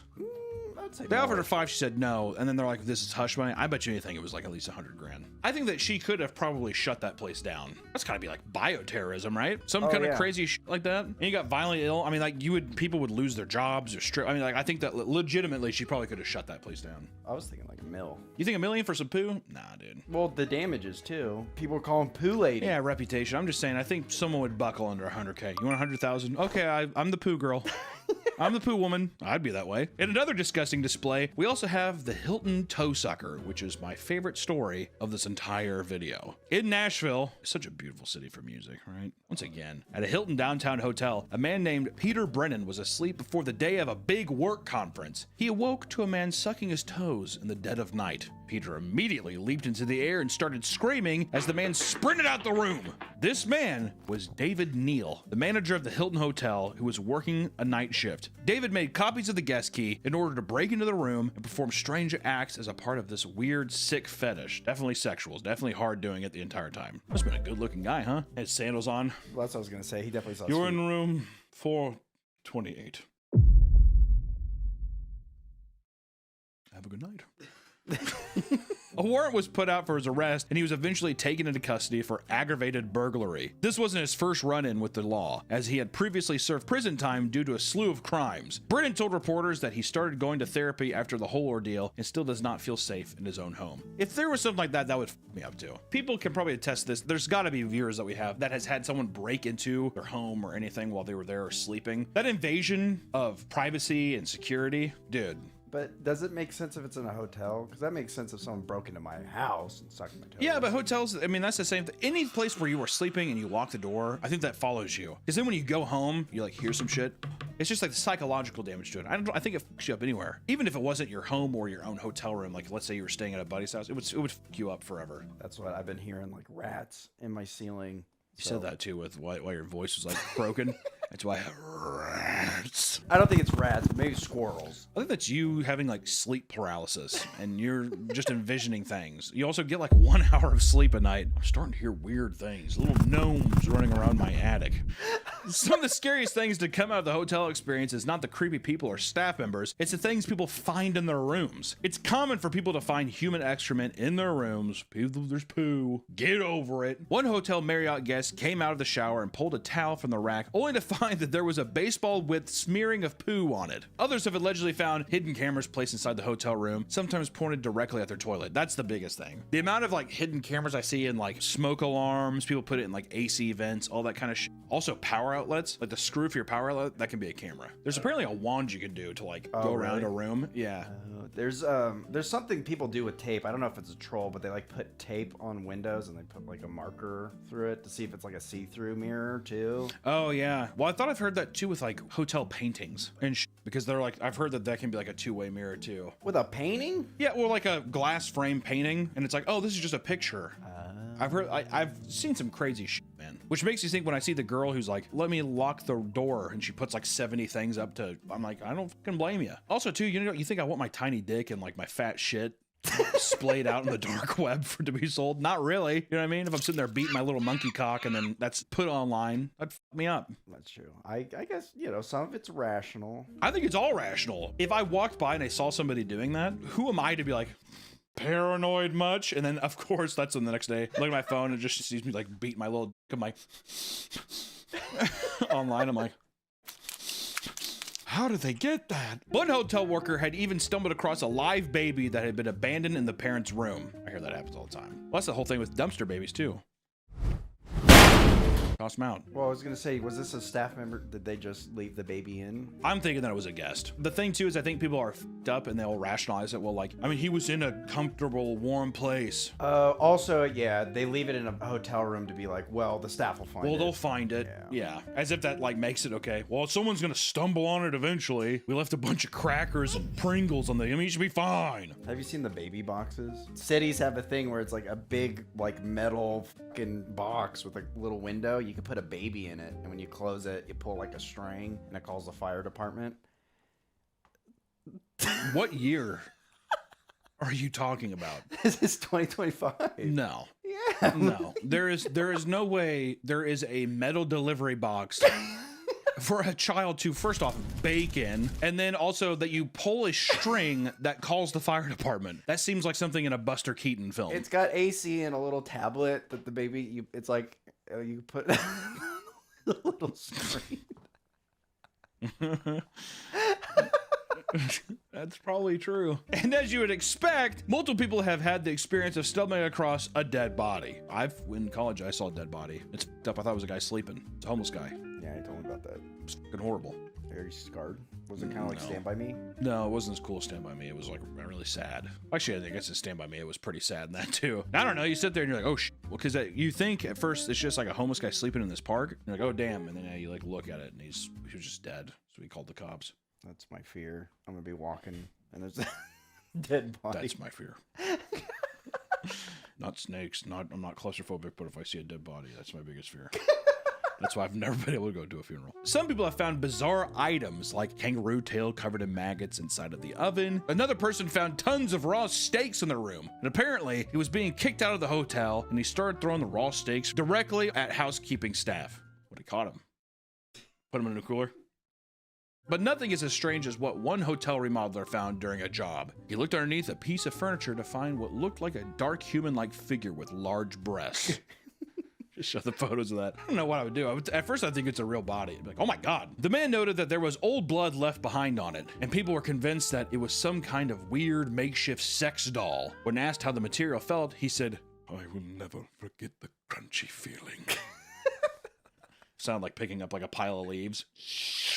Some people will bring full weapons into the room only to leave them there. One hotel worker admits that housekeeping completely missed a loaded firearm in a drawer upon cleaning the room. An entirely new family was booked and checked out before anyone realized that the gun was there. In a strange scene, one hotel worker in charge of doing laundry walked into a room to find that a jacuzzi tub was filled to the brim with Jell-O, staining the material so bad that it had to be professionally cleaned and fully taken apart due to it being crammed into the jets. That's like how we couldn't lead with just like the Jell-O jacuzzi Lucy and said that's at the end after everyone has clicked off for poop and blood, sex dolls, and dead people. Okay, hotels bring people from all walks of life. Sometimes things can lead to some truly bizarre and crazy encounters. If you're checking into a hotel, just act like a normal fucking person, dude. Don't bother anyone, and perhaps buy some extra locks so nobody bothers you. Thank you so much for watching this video, and good luck out there. Bye-bye. Have you had any weird hotel stories? Yes. Welcome back to the Papa Meat channel. How you doing? How you doing? Come on and sit down because today we're going to be talking about Karens. You've probably been familiar with Karens, as they've been around long before the phrase was even popularized. Everyone kind of always had that little whispering name in the back of their head. Karen. Karen. Karen. They're often angry, old people who have the unique ability to make every situation revolve around themselves through sheer entitlement. Over the past decade, the number of Karen outbursts have only increased, leading to some pretty insane confrontations. If Karen catches you in their sights, it's already too late. Be prepared to be berated and in some severe cases, assaulted. It doesn't matter if you're at a restaurant or a bus, Karens are everywhere, just waiting to ruin your day. So pull out your phones and press record as we dive into some of the wildest Karen interactions out there. Click record. You'll need it for the authorities. They're on their way. I remember working at Papa Murphy's, and luckily I never got recorded, but a lot of people started recording. If you fucked up their pizza and they made us redo them. I would do this at the camera. They started recording at me. I just do this. What is that? And I'd say, fuck off, you old bitch. And I do a boom, boom, boom. Everyone's like, and I'm like, I grab her. If you watched the news recently, one Karen in particular has taken the world by storm. At a Phillies game on September 5th, a home run was hit into the stands and fans began to fight over the ball. That's usually what they do. People rustle over it to see who comes out on top with the ball. Among the crowd was a man named Drew Feltwell, who was specifically at the game not only to celebrate his son's birthday, but to catch a home run ball and give it to him as a gift for his birthday. How wholesome is that? Here you go, son. I love you, Dad. You're my dad. You're my boy. You're a good kid. Drew succeeded, grabbing the ball and returning to his family in excitement. However, what was almost a wholesome and memorable moment for the young man soon turned sour, downright rotten. An older woman. I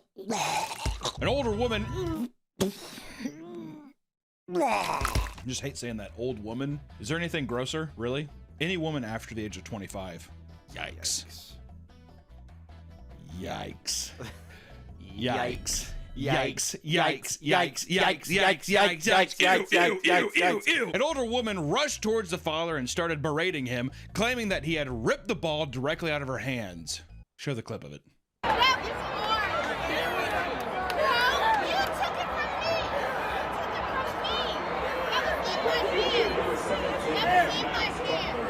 I would have been like, you better get the fuck away from me. I'm gonna bust the teeth out of your mouth. You hear me, you old bitch? She'd say, oh, really? Oh, really? And I'd be like, I'm on the Jumbotron. She's gumming it. I'm like, come on, son, get one at her. He's like, ah, okay. Eye pops out a little bit. She's like, oh. Try to put her eye. Oh. Fucking wild dogs just running off the street. Start ripping at her.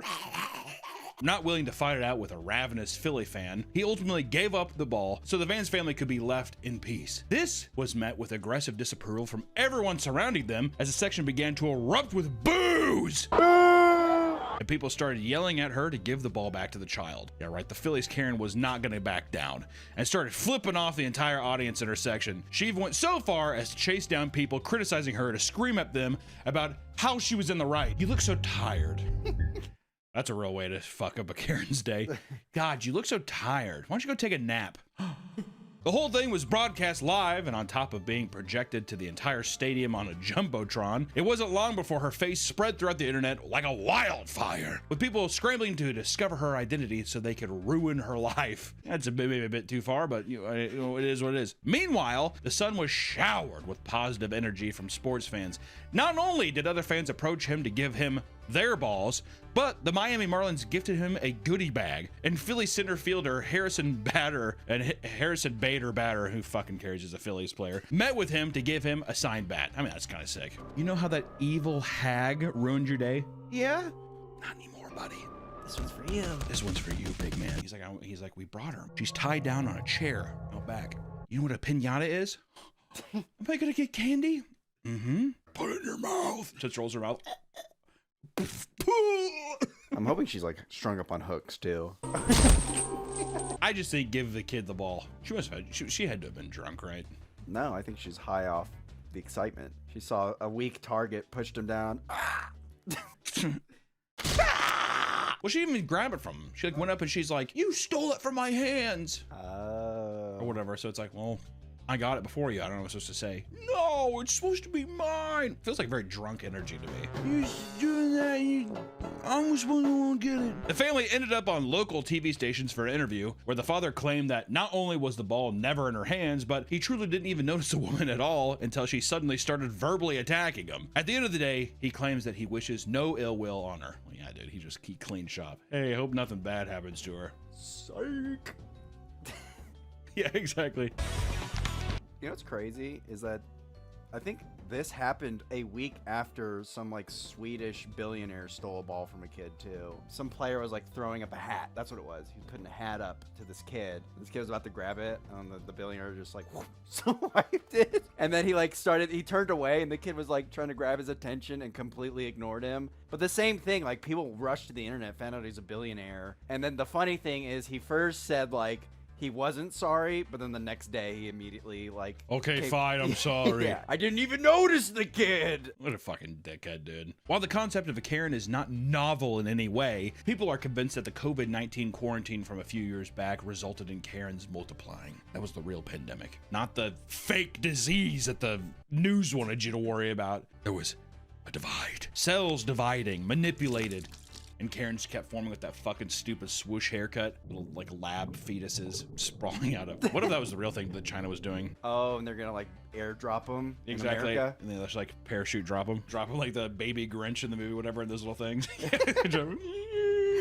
Land down and start assaulting a child at a lemonade stand. Do you have a permit? This video is sponsored by Helix Sleep. Sleep is so important to your health and productivity, but many of us may be getting this part wrong from the start. If you're too hot at night, or if your mattress is old or damaged, it could seriously be impacting your sleep. And it may be time for a Helix Sleep mattress. Helix has 20 unique mattresses, all set to serve a specific purpose. And before you get a Helix Sleep mattress, they have you take a sleep quiz to find out the perfect blend of what you need. Are you a side sleeper? Do you have back pain? How firm do you like your mattress? The quiz is very quick, but it takes your answers to these questions that recommends the best mattress for you. I got the Dusk Luxe for my particular needs, and I've been getting deep, restful sleep each night. Flight to Atlanta, the calm cabin was disrupted when an argument between an old man and a younger woman turned violent. The woman was in the aisle when she saw the man with his mask down. She asked him to put his mask back on, which he refused to do because he was just pulling down momentarily to eat. Would you get pissed off about that?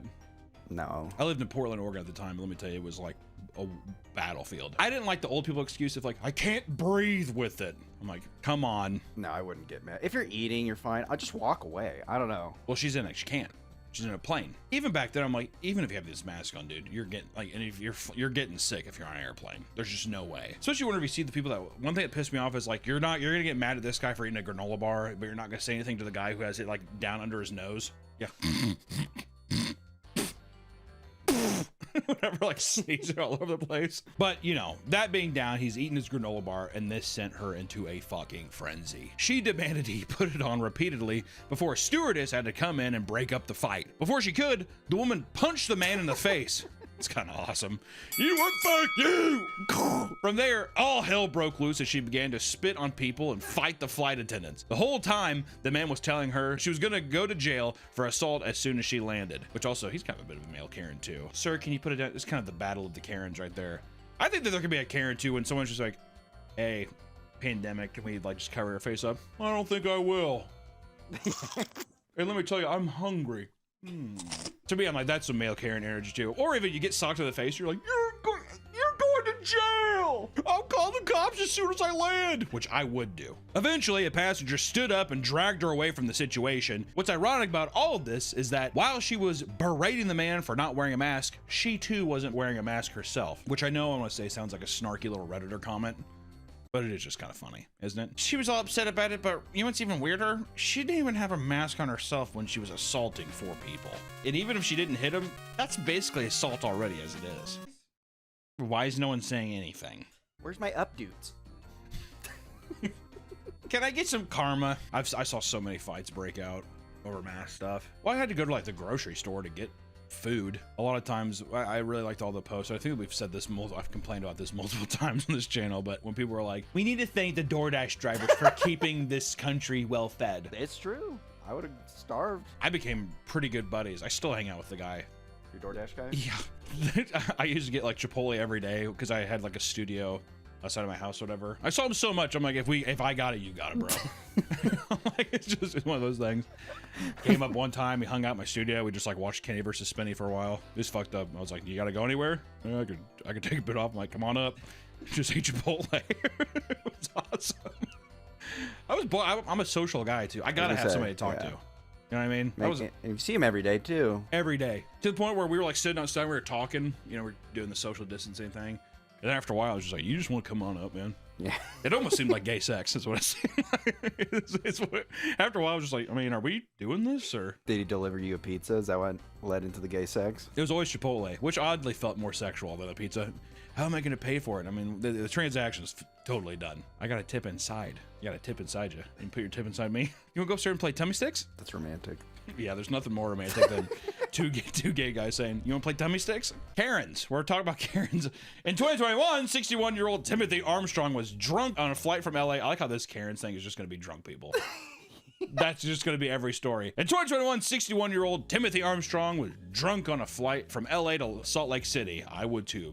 I would be too. Go back in that fucking, you just get berated by Mormons as soon as you land down. You step out of the plane. Can we take you to church this Sunday? He began to yell at an Asian woman on the plane to sit down, but she was only doing so because she had back issues.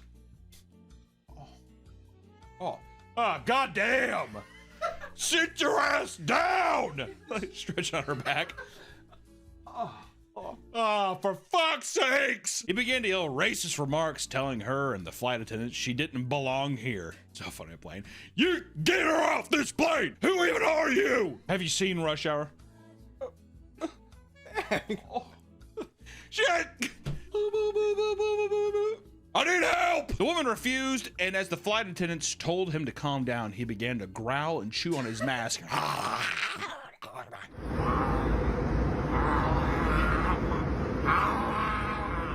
He then stands up and starts yelling at the staff. They told him to sit down, but convinced himself that the plane had landed and that the staff was trying to hold them against their will. Which I love that idea where it's like, look at, we have it. We're in the air, look out the window. I'm not going to. You give me your mask. This then led them to sitting in his seat, rambling about Joe Biden, the state of America. I mean, what the fuck is Sleepy Joe even doing? Wake up. Wake up! You voted for him too, didn't you? Yeah. As soon as the plane landed, the man was escorted off the plane by 3 officers and later was cited for public intoxication as well as disorderly conduct. A lot of Karens on planes. Also, that's the thing, people think that Karens are just, because there's not a male Karen. There's not like a male Karen, right? Name? Ken. Yeah, but I would just hear he's a male Karen, is what I've heard. Because Karens can be both man and women. Exactly. That's how exclusive they are. Karen is gender fluid. That's kind of hip.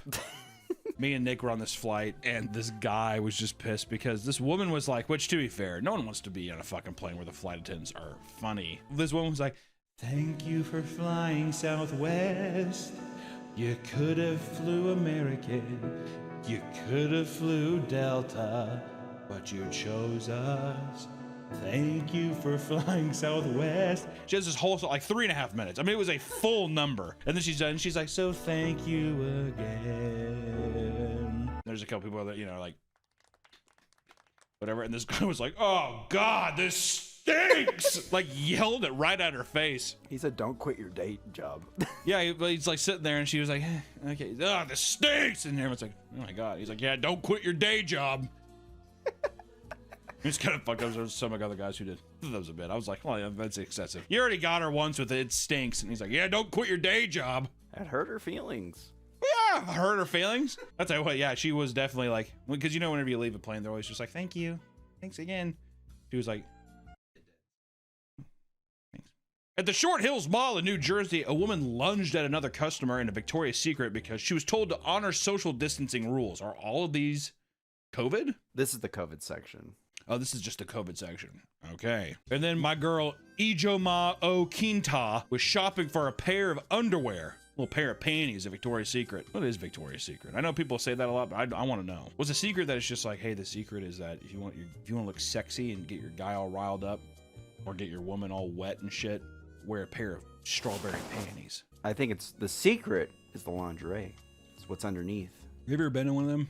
Yeah, I used to always go in there when my mom was buying bras, and I'd just sit down. I went there one time, bought Allison a pair of panties in there and didn't know where they were at. Because I was like, what the fuck? I see all this other stuff. And it's like, this other woman was like, huh, yeah, this one over here. She like pulled the thing open. It was like, and I didn't realize that you like have flat files of just panties. And they were like, which kind does she like to wear? I'm like, I don't know. I was just kind of mostly getting this for me, for a little, trying to get a little sexy action going, you know what I mean? They're like, ah, yeah. And she said, yeah, something that's finger licking good. And I was like, we're going to Kohl's. That didn't turn you on? No. I'd fucking dab her up. Be like, hell Bruh. yeah. All right. Which one? She's like, yeah, I'm a bit of a bulldog. Bit of a bulldog in bed. I'd show her pictures of my wife, if I had a wife. What would she wear? What would you have her wear? Oh, hell. I'd dress her up pretty with some nice sheer panties. My girl, Ijoma Ukinta, was shopping for a pair of panties. While standing in the checkout line, Abigail Elphick got too close to her. COVID was at its peak, ladies and gentlemen. Like I said, we're not too much more of the COVID section, but it was at its peak. So when Abigail was getting too close to her, Ijoma asked her to stand 6 feet back and to be courteous. Please, stand back! Please! Instead, Abigail became aggressive. She lunged at Ijoma, who pulled out her phone and began filming. At that exact moment, here it is. Oh God, no! It's you! Now you! Oh my God! Oh my God! Right in action, Abigail's coming at her. As soon as she saw the phone, she realized how bad she was going to look doing this, and she starts having a meltdown, crying her eyes out as she insists that she didn't try to attack her, which always makes you look innocent. I didn't do that! Anytime anyone bursts into tears and they're like being defensive, I'm always just like, motherfucker's guilty. You know what I mean? What adult? If you're a child, different story. If you're a full grown adult, you burst out, I'm like, you don't have that, you don't have your emotional state under control. I'm like, I think I'd only cry if everybody started attacking me and I was innocent. Because then I'd feel like I'm in hell, like something's wrong. You wouldn't just leave? They wouldn't let me. Also, what do you mean? How would you be wrong? So like give me a situation. So like, for example, if I was getting accused of doing something, like if I can't... Accused of what? Let's say I grabbed some panties for my wife, and Karen's like, I want those. And then she called security on me, and then I tried explaining my situation, and then she keeps attacking me, so then the security's just like then they start attacking me. Then everybody else in the store starts pointing and laughing at me. And then when I try to leave, they won't let me because they think I stole something. So you just start shaking and falling. All because you're like, you wanted to buy the same pair of panties? Yeah. I thought you were saying that she's accusing you of stealing. It turns into that. Oh, okay. So like this, I'm saying like the only. So you're saying that it starts off with something as light as like, hey, I want those. This is the last pair. And then all of a sudden she's like, I don't know. I think he might have stolen something from me. Yeah. I don't know. And they're like, he probably did. Yeah. Look at him. He looks like a thief. And you're like, what are you talking? Yeah. And it's like a lot of people. How many people's in the situation? How many people's in Victoria's Secret? It's like 25 people. I get weak in the knees. Start shaking. Well, especially if I didn't do anything. If I grabbed it and then she like tried to grab it from me or said I stole it from her, see then Would you start crying or would you just like start yelling at people? I'd probably start yelling. But I'm saying I could see myself What's crying. the first thing you would yell at? What race is she? I'm just kidding. Just kidding that.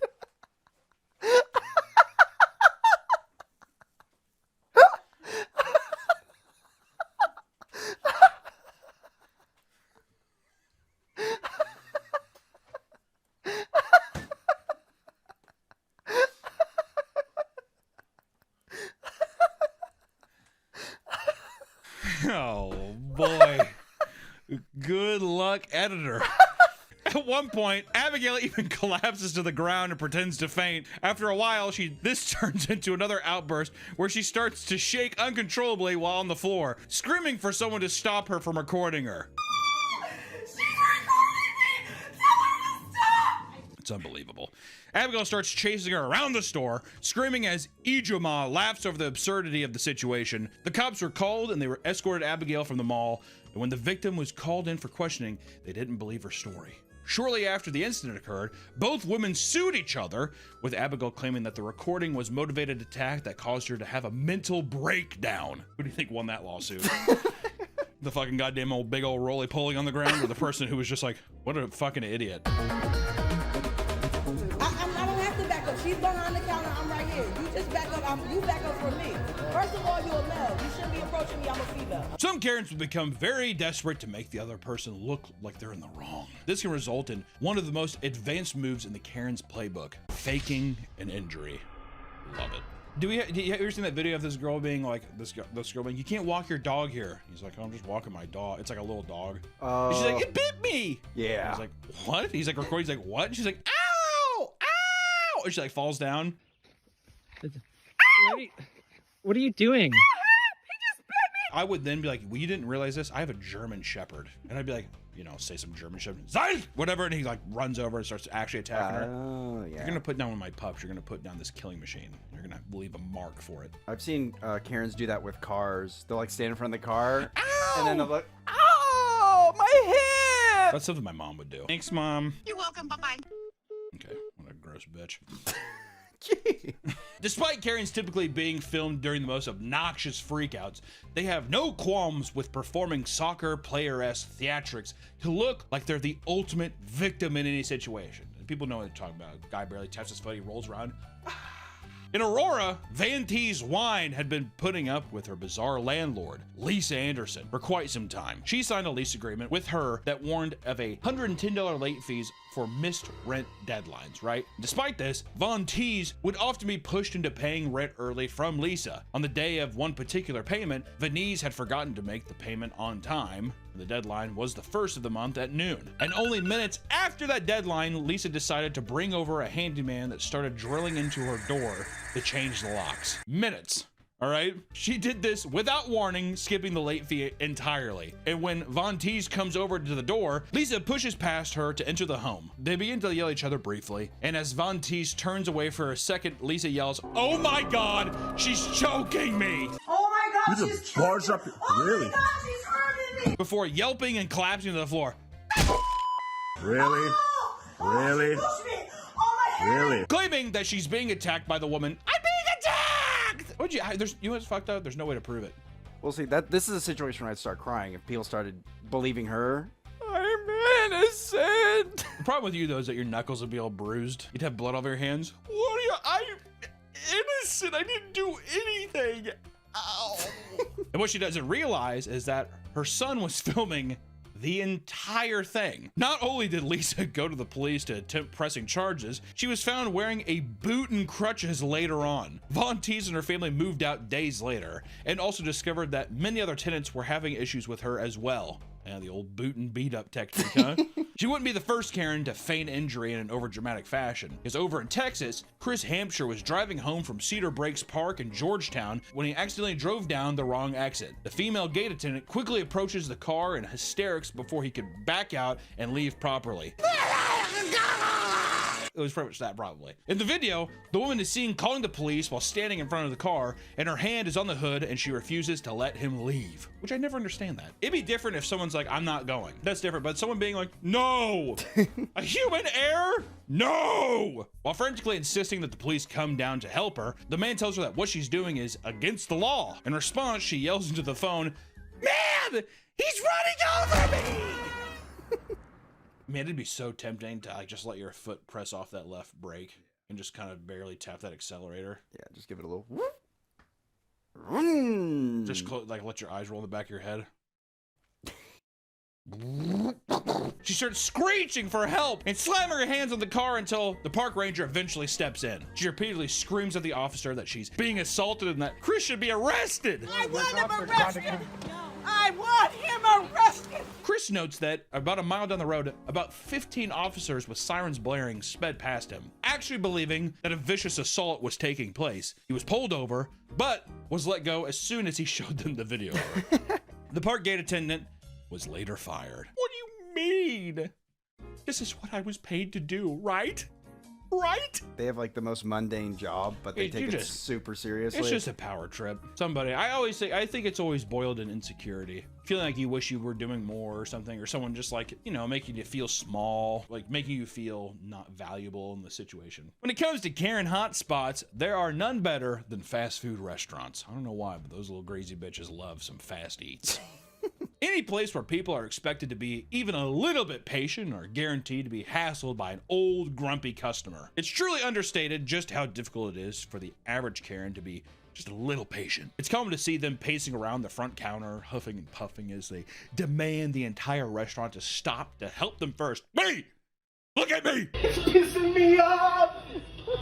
Come on! One old couple was seen physically standing in front of a woman's car because she had gotten in the drive-thru line before them, despite there being literally nobody else in the lane, all right? This is what they're doing. They want all the smoke. Exactly. I will get your ass from in front of my goddamn car. At Jack in the Box, one rather large woman. Is it helpful that we say that? I think it paints a good picture. She claimed that if her incorrect order isn't fixed immediately, she will blow this whole motherfucker up. You left my sister's shit out. Fix my shit or I will blow this whole motherfucker up. That's a threat. That is. I'd be like, try it. Come out of here. I stuff like her. Keep her like covered in like C4. Getting over a fucking Jeep Wrangler, which not even police officers can handle themselves when the wait is too long at these establishments. A cop from Georgia films herself crying in her car because she had to wait too long for her Egg McMuffin, only for them to get the order wrong. Her voice starts to break as she explains that she, as a cop, doesn't get treated with enough appreciation anymore, urging other people to say thank you to other cops when they see them.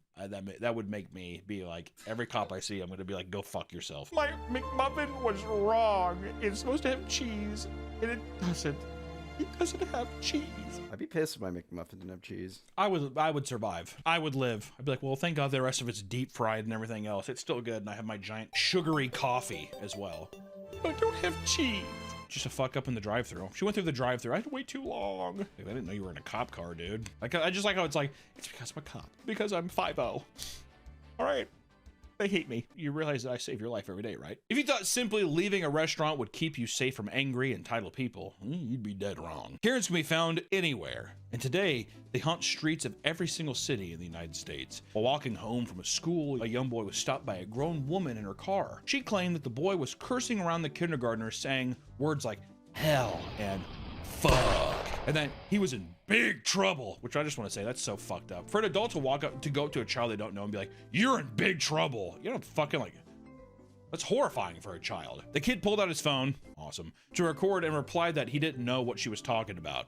In response, the woman called him a redheaded stepchild and told him that he isn't going to have a pleasant life because he lacks respect. Redheaded stepchild motherfucking kid recording me. You know that you're not gonna have a very pleasant life, right? I wonder if she's projecting. Is that projection? A little bit. Maybe. She then threatens to get out of her car and smash his phone. When the kid claims that that would be assault, she claims it's actually not because she has the money to replace it after breaking it. I'm gonna buy you a new one. Like, what? The entire time, her kids are nervously looking around in the back of the woman's car, clearly uncomfortable. Come on, Mom. At a lake in Tennessee, two boys were enjoying their time fishing when the HOA president approached them, drunk and furious. 62-year-old Matthew Webster repeatedly told them to leave, stating that it was private lake, so they couldn't fish there. When they ignored his demands, he got in their faces and threatened to hit one of them. I love that. I'm gonna beat your ass. The boys called the police and told Matthew that they were going to stay until the police arrived. Tell you what, he didn't like it. And he began to call them disappointments and then began to interrogate them on who their parents were. Before the police could arrive, Matthew walked up to the youngest boy and snapped his rod in half while the other geriatric neighbors backed him up. Yeah, good job, Matthew. He said, that's why I'm your president. I snapped boys' rods. After the incident was uploaded, it went viral, and people began searching for Matthew's identity. As it turns out, he is one of the head chairmen for a local Catholic church. The parents of both boys decided not to press charges against Matthew, and a popular fishing content creator sent both of them Bass Pro Shop gift cards to replace the broken rods. That's awesome. if you want free stuff, you just gotta stage a Karen breakout. You need to have like an old person who's gonna die soon as the martyr. That's good. And then anything you want, have them. Wonder what would be the thing though. What would you have a Karen break or smash? And then you'd have to have a scapegoat child play the innocent bystander. An RE camera. An $80,000 camera. That'd be so sick. That's what you need to do. Is you need to have a kid who's like filming. The kid's like, oh, we're making little movies, whatever. Get off my lawn. Get off my fucking lawn. Slaps the camera out, stomps it, pushes the kid over. It cuts off. You upload that online. What's notification on my phone? That's weird. Open it up. Oh, Steven Spielberg wants to send us a camera and he wants us to be on set for his new movie. A24 wants to pay for our movie? Exactly. A24 wants to give us money to make a new movie. It's insane. The only thing though is you'd have to have that kid around forever. From watching these videos, you may be wondering how you're supposed to survive when encountering a Karen. As cringe as it is, filming them and directly calling them a Karen is one of the most effective options. It just is, I'm sorry. That's because the phrase Karen has taken off so much that people are actually becoming afraid of being referred as one. Well, it's true many Karens, male or female, are genuinely mentally ill. There does seem to be a staggering amount of people who are simply entitled and think that the world revolves around them. A good shaming always does people good. So it doesn't mean go out and physically, have this person hurt or dock somebody, because that's never cool. But goddamn, put them up on a pedestal. They wanted to be there. Let's put them up there. Sometimes it's the Karen who's filming though. So and if it's the Karen filming, put on a nice show. We will see you in the next one, guys. Bye-bye. Welcome back to the Papa Meat channel. How you doing? How you doing? Coming to sundown because today we're going to be talking about the sick and twisted world of false prophets. The world is a dark and scary place with uncertainty around every corner. In times like these, many turn to their faith for hope, the feeling that there is something greater out there looking out for your best interest. The only problem is that the business of religion can be an incredibly lucrative one. Because of this, there will always be unsavory characters that aim to take advantage of people's desperate need for hope, whether it be for fame or for money, or both of them. Sometimes they both come together. Some of the people we're going to be talking about today go to absolutely wild lengths to prove that they speak on behalf of God himself. False prophets are an issue even today. Look no further than the bizarre and widely publicized antics of Ebo Noah. Not all prophets stand behind a podium giving speeches all day. Ebo Noah actually gained prominence posting to platforms like TikTok, currently sitting at 1.3 million followers. He'd gone from posting comedic skits and religious videos like any normal person to suddenly posting it from in front of a gigantic boat he claimed to be Noah's Ark. Noah revealed that he was spoken to by God himself, who warned of a catastrophic flood that would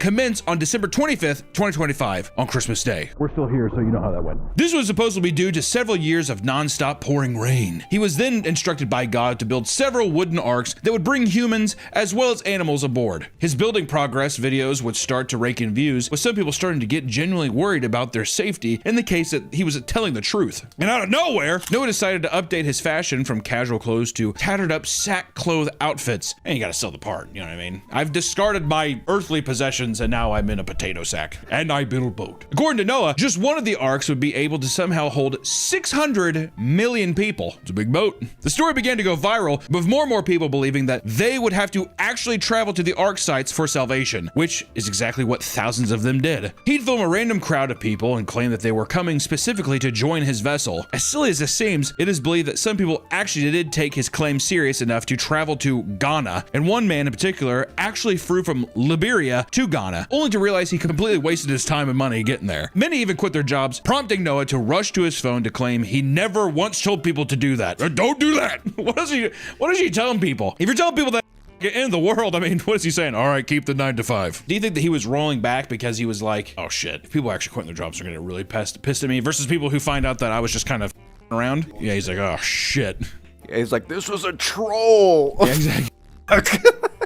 Eventually, a channel going by the name Headless YouTuber filmed himself going to the location of where Noah was supposedly building his arks and proved that they were just fishing boats he would approach and film himself in front of, which, not a bad strategy. Got a little fishing yard? Look how big these boats are. You can't tell. Perhaps the backlash started to stress Noah out because he posted an update video on December 24th revealing God told him that because of all the incoming prayers, he postponed the flood so that more arks could be built. God has given us some time to build more arks in addition to the 10 that will contain all of us. Hey, God, I like how God's just like, another time. We'll figure it out some other time. I think God was just pranking people. It seems like a bit of a prank, right? Just want to test your faith. He's like, all right. Well, I guess that's just what it is. He added that he would no longer take donations, potentially because of all the suspicion that arose when he suddenly purchased a brand new Mercedes vehicle valued at around $100,000. What'd you know about that? You know, you guys are gonna have to keep your job. That's also why he told them to keep their job. But don't quit your jobs. You gotta keep donating to the cause. You know, these goddamn ARCs. What, can I not drive a Mercedes around for just a little bit? Before the world ends, Nick, can I not enjoy a Mercedes-Benz? I would just say God gifted it to me. God gifted it to me. He stopped the floods, taught me how to build some boats, and get to drive a Mercedes. In the end, Ebo Noah was arrested by Ghana police for causing a widespread panic and public disorder. He still makes content today, refusing to take off the sack, and occasionally he'll post full-on sponsored content in this outfit. Like just recently when he made a commercial for an electronics store selling iPhones for cheap. He's still in the sack. It's pretty awesome. Do you think he still hangs around the... I like to think that he made some friends over at the shipyard. He'll be all right. Hey, we want to give a quick shout out to our favorite sponsor, GamerSupps, which we have amazing energy drink called Raw Meat. You need to pick that shit up right now. It is summer in a shaker, or hopefully one day a can, because they're starting to do cans in places, and it's delicious. Raw Meat, my flavor is a beautiful cantaloupe watermelon mix that's just oh, it's absolutely beautiful. We drink the caffeine-free version all the time. When it gets too late, because GamerSupps gives you a little pep in your step. Pep, pep, pep. Also, if you like big tittied anime women, they have little tub shakers that have big, beautiful tittied anime women on it. So if you like that, they have shakers. Pick up a big tittied anime shaker thing. They like that. You like that? I know I do. If you head over to GamerSupps right now, you can get signed up for some free samples. They're all good flavors. There's not a single bad flavor. They're all muy caliente. They're beautiful. They're so tasty. So please head over to GamerSupps and use promo code PAPAMeat at checkout and tell them that we sent you. All right? You're going to get a little goodie with it. I think you'll like it. Back to the video. One man, however, could not let the whole thing go. In particular, a man who had moved his entire family to the ARC location only to find out it was all a grift. Allegedly, he set fire to a random wooden boat thinking that it was one of his ARCs. In reality, it was just a random fishing boat. He's fought that. I'll tell you what, Ebo better watch his ass. That moved your entire family there? I think he's going to be dead by the end of the year. Jesus, really? I think someone's going to try and get... They tried to burn his boat! I mean, to be fair, do you think that they thought that he was inside of it? Oh my God. It's just interesting, like, why him? Is it just fear? You see his videos and you're like, oh shit. And then it just clicks that this guy must be telling the truth? Oh, you mean like, why did the religious guy buy into... Yeah. Well, I think people want to believe. And then two, it's just that thing online. There's so much separation online, right? You see all these people being like, this is stupid, you're a liar, or whatever. And all it takes is one neuron in your brain for you to fully believe, like, well, what if? Well, no wonder. Why would people believe this? This is God testing me. It's shit like that. I don't think it's actually that hard to conceive that somebody would fall in line with this. If someone's lying to you, but you're just believing, I mean, like, you have nothing but trust in this person. You know what I mean? I don't trust anything online. That's probably the best bet. Except that I'm 6'6", right? I am 6'6", I'm 23 years old, and I can deadlift a truck. All right, but you've seen that, so you guys don't need to. I don't need to post a video about it, but we've seen it. Yeah, I'm a witness. Yeah, you could trust me. For what? I'm telling the audience they could trust. Oh, they could trust you on that. Yeah, please do. Over in Italy, a woman claimed to have witnessed a statue of Virgin Mary do unimaginable things. Using this, she was able to build a massive following. This is kind of this story, because this was in 2016. This story just reminded me of the South Park episode where the Virgin Mary just squirts blood. She's having her period, but then the Pope comes and says she's bleeding out of her ass. And chicks do that every month. In 2016, Gisela and her husband traveled to Bosnia and purchased a statue of the Virgin Mary, bringing it back home to Trevino Romano. I like the cheese. Once there, the statue began to weep blood and speak to Gisela, claiming to be both God and the devil. Okay, so first off, I was just say horrifying. At what point, Nick, I want you to be honest, give it to me straight. At what point do you peek your head in on that woman? You hear that's what she says and you say, I'll be right back, and you leave. Is it the first time you hear that, or is it a couple times? If my wife told me I have a statue of the Virgin Mary, she's bleeding and she says she's the God and the devil, not even joking, this is me being completely transparent, I'd say, oh my God. I'd say, hold on, and I would dead sprint downstairs. I'd get my car, and I would never look back. That would be enough for me. Yeah. Because you know what happens? You let it slide one time, you're dead. You're gone. Talk about a statue crying and bleeding, God the devil. You're not gonna wake up with your foot missing. Yeah, the statue. It needed a sacrifice. That kind of thing. Well, that's the thing. Either Allison's killing you or the statue is possessed. And it's just a win-win. She's gonna, dude, knowing my wife, she is going to use it as like, I was possessed. That's why I stabbed him 75 times. It's a perfect crime. It's true. Insanity. You get away with it. Exactly. Well, she thought that she was the Virgin Mary, and she just gives you the judge one of these. And then you're just in a psych ward playing chess forever. And then I'm in 6 feet under the ground. You're in heaven or hell. Hopefully. You know what I always been scared of is if the afterlife is real shit, if I'm in purgatory. Would you rather be in purgatory or would you rather be a spirit stuck on earth? Isn't that the same thing? Isn't that purgatory? I thought purgatory was just like it was like a place, it's like a no man's place. I think there's different interpretations, but I always assumed purgatory was like stuck on earth. That's one form of purgatory. What would be worse? Would be being stuck on Earth as a ghost, where like no one even knows can't really enjoy anything, or hell? I'd probably be ghost, because at least I think I'm alive. Come on, listen to me. I feel like that would drive me crazy. Versus you want some? When I was younger, I had this dream that I was in hell because my grandma told me. One second. My fucking back. My grandma told me because I said, "What is hell like?" And she said, "What's your greatest fear?" And I said, "Claustrophobia and clowns." I was a child. I was like, I'm claustrophobic and I'm afraid of clowns. She was like, hell would be you're in like a black void and you would be stuck in a glass box and a clown would just be like crawling over it. And then as a kid, I'm like, first off, that gave me nightmares. And I had like, I think that's why I had like my first panic attack. But then after a while too, I was like, what? I mean, if you were there forever, you know what really frightened me? Boredom. Yeah, if that's what that was. Can you imagine me sitting, like, can you imagine just sitting in a glass box till the end of time? What if they mind wipe you though? So every day it's like a new day. They probably do that just to keep the insanity. Because after a while, you just be like, I don't give a dude. I'd probably try to make friends with the clown. Dude, can we just talk for 10 minutes? I'm gonna glass box. There's a famous philosopher, mathematician who believed in hell, or he was a Christian because of the one chance that God does exist and he punishes you if you don't believe him. He's like, I'm just gonna be a Christian. It's the safest bet. Yeah, that's what he can. It's really the safest bet. I know people do it out of the moral of it, which whatever, you believe in whatever God you want to believe. I'm just saying it's the safest bet. He was a mathematician. He did the math. He did the math. And there's a slim chance, but you know what? I'm not chancing it. Shortly after watching the statue cry, she encased it in glass and built a shrine around it in her town. How'd she get the zoning permits for that? How did she get that? Who stamped that approval? All right, sure. Who said, or do you think she did illegally? No, I think she went up. She went to town hall and got a permit? So it's the God devil, it cries, it bleeds sometimes, it talks to me, it calls me Max. Like, alrighty. Approved. Her claims drew hundreds of pilgrims each year, and this also evolved into her somehow gaining prophetic powers. It's natural, dude. Come on. If I'm doing this whole thing, I'm not just gonna say, yeah, it's attached to me. You know, come on, it's my statue. The statue would warn her of things like a deadly virus in China and tell her to alert her followers to engage in prayer. You trying to tell me this chick and she prophesied coronavirus? What? As her following grew, she allegedly woke up one day with the same crucifixion wounds as Jesus Christ on her hands and feet. Oh, see, that's where she got it wrong, dude. It's the wrist. People always think it's the hands, it's the wrist. Google. Boot up Ask Jeeves and just do a quick research, dude. You know? If it's, I think they said if it's through his hands, it would do. I'm pretty sure that's why they did it in here. This led her to start performing miracles and giving prophetic predictions herself. And one day, she claimed an earthquake would destroy Rome and the Catholic Church would be completely taken over by communists.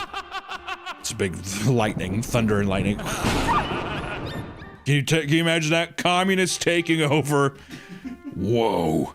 She watched Red Dawn the night before. She was like, oh my God. Her followers claim that she would regularly perform miracles similar to when Jesus multiplied loaves of bread and fish. She sounds like a world-class magician. If this is the case. If I was there, I was like, how the f did she do that? You know, they're talking about some, like the, what's that Christopher Nolan movie? The Prestige? She's pulling a Prestige, dude. How do we know she doesn't have a twin? On more than one occasion, she has shown up to her sermons with a single box of pizza or plate of gnocchi. The f is gnocchi? She stated, and I quote, "It was a pizza for 4, and 25 of us ate from it. It never got any smaller." She sounds like an amazing illusionist. Or do you think is she actually blessed, Nick? I think so. Maybe. The corona thing fucking... The corona thing, I'm not gonna lie, the COVID, it hit. Yeah, It did hit. In 2016, come on. Though Gisela may seem saintly, she has not been completely honest with her followers. By 2023, the church began to notice Gisela growing more and more popular and sent someone out to officially investigate the claims to the statue Weeping Blood. A sample was taken, only to prove that it was not the blood of a human, it was pig's blood the entire time. Not long after the findings were published, Gisela and her husband hid themselves from the public, giving in occasionally to make small appearances. And to this day, she sends out one message a month to her following using an AI voice to spread her message. Here is the message from the Queen of the Rosary given to Gisela, September 3rd, 2025. Even worse, the couple had earned nearly $500,000 from pilgrims and followers' donations, and they believed the money would be sent to a children's hospital. And as it turns out, the couple used the money to buy more land around the shrine, renovate their house, and purchase a brand new $40,000 car. This is not Gisela's first fraud, right? This is where I was like, are you kidding me? This is not Gisela's first fraud charge. Just 3 years before she bought the statue, she was convicted of fraudulent bankruptcy after creating a charity to help sick people and take the money for herself. Now Gisela and her husband are set to go into trial April of 2026 for faking miracles and misusing donation money. What a crazy turn of events. Growing up in the Midwest, you see it everywhere. It's people that work in shitty jobs. All anyone wants to do in life, Nick, they just want to have a good time and fucking be at peace, do whatever. And sometimes you draw the shortest stick when you're bored, and you're just trapped in this hell pit, this hell cycle where you work a dead-end job like your family did, blah, blah, blah. And now all you can do is have the faith that there's going to be something better after this is done, right? It's sad. It's sad because people just are so parasitic and will leech onto anything. They don't give a And then they make their lives worse. They make their lives worse, and that's why I think that Gisela, I don't know, they should take that statue and they should bust out her front teeth with it. Some proclaimed prophets will want to stand out from all the other grifters out there, and in some cases, this can lead to some absolutely insane headlines. South African pastor farts on congregation to heal and cure them. Photo goes viral. You know, whatever parasitic news journalist was just like, perfect. Fart.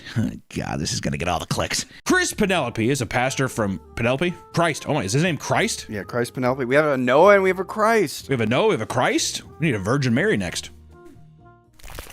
God, dude, my back is killing me. Christ Penelope is a pastor from South Africa that became widely known for a time after a series of photos were released from inside his congregation. In them, Penelope is seen sitting directly on the faces of his congregation, and apparently, he was able to convince people that his farts were holy, allowing him to fart in their faces to get the Spirit of God inside of them. You know, so, you know that motherfucker was there? And he was like, smell it. I want you to smell it. That's gotta be a fetish. Or the guy's like, all right, I smell it. No, huff it. I need you to huff it. What's it smell like? I got another one coming. I got the one more. What is that one like? Do not throw up. When pressed about why he would willingly fart on his devout followers, he simply snapped back with, I don't fart on people. I heal people. In other photos, he is seen standing on top of his followers, claiming that they feel no pain because the Holy Spirit has taken control and made it so. Isn't that right? No pain. Somebody, just get off. During a sermon in 2018, it was discovered that Pastor Penelope was anointing his followers with condom oil. Dude, just get the red wine and crackers and call it a day. The snake's venom.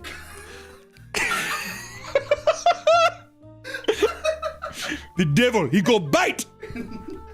Reportedly, he'd smear a wet condom all over a chair, ask congregants to sit on it, and then watch them supposedly fall to the ground due to the raw power of the Holy Spirit. The mother set up a Three Stooges prank. It's what I do think people get off on being like, I bet you I could do something so ridiculous and I could still get away with it. That's where I think it comes in.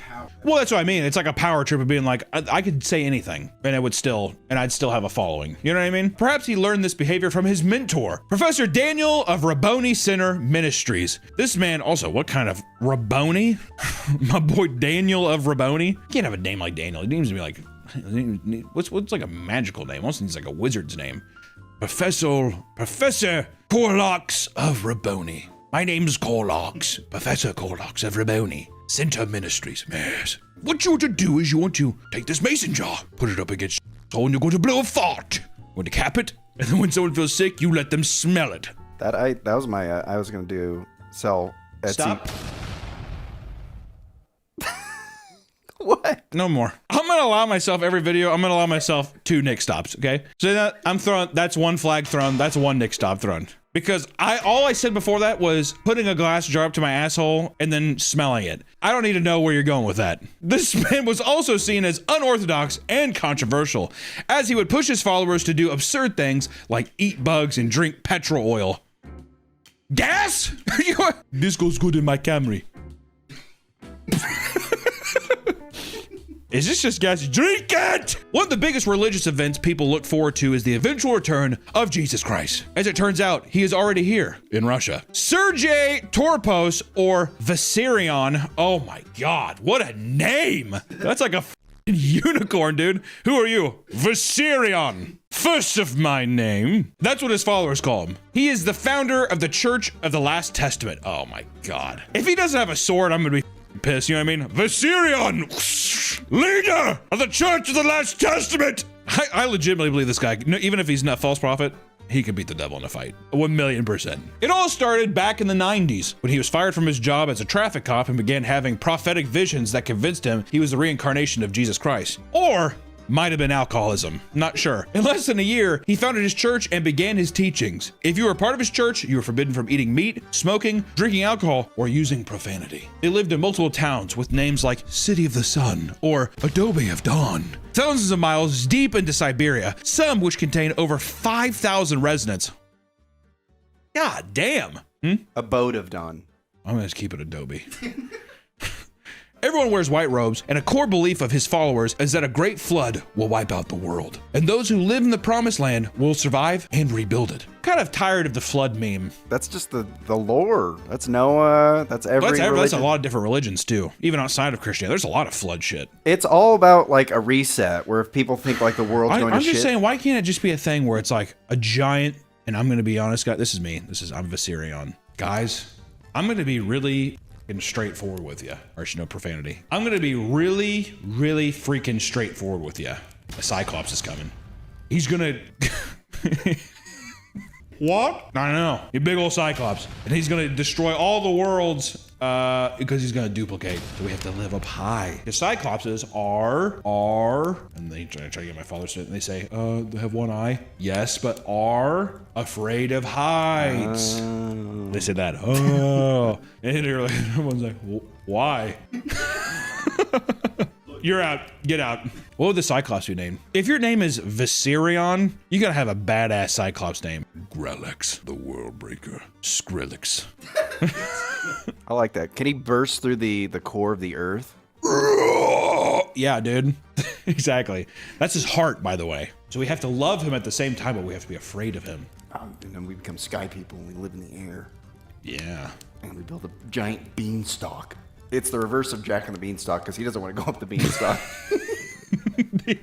See, or I thought you were saying that you're like a crazy follower of mine, but I'm too afraid to like tell you to leave. So I'm just like, yeah.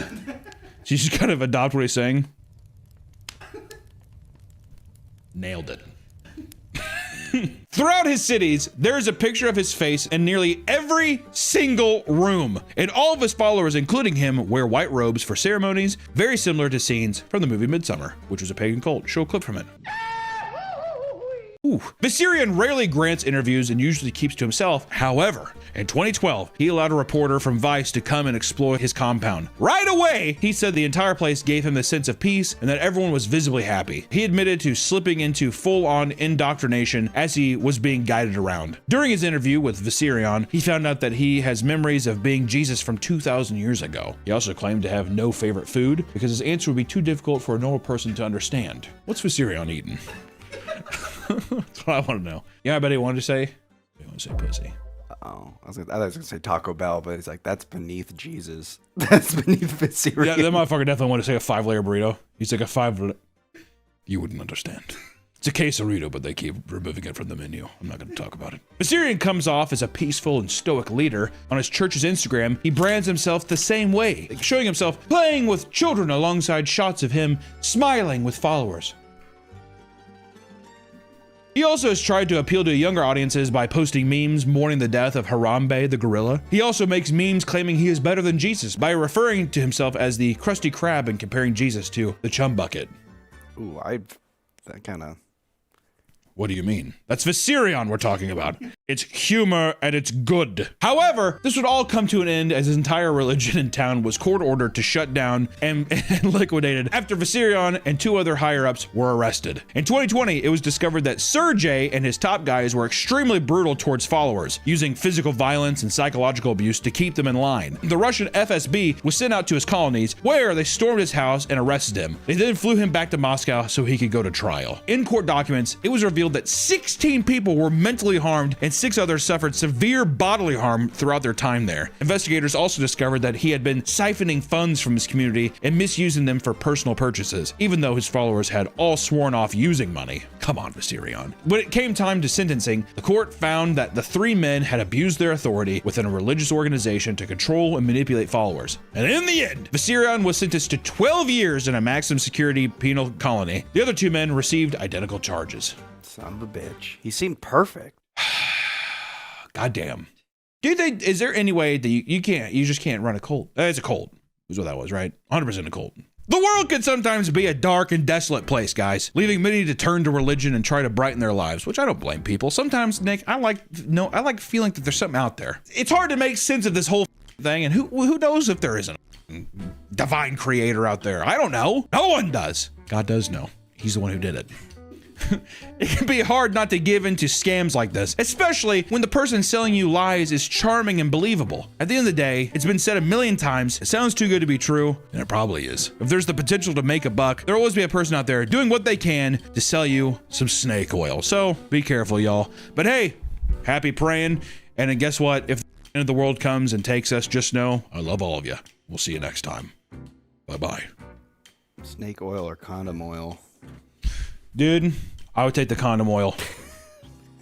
Snake oil can be venomous, right? If it's... I'm pretty sure you can drink condom oil. You can drink snake venom. You can drink snake venom? Yeah, as long as you don't have any cuts or ulcers. This is the Nick 2 number card. I'm using it now at the end of the video.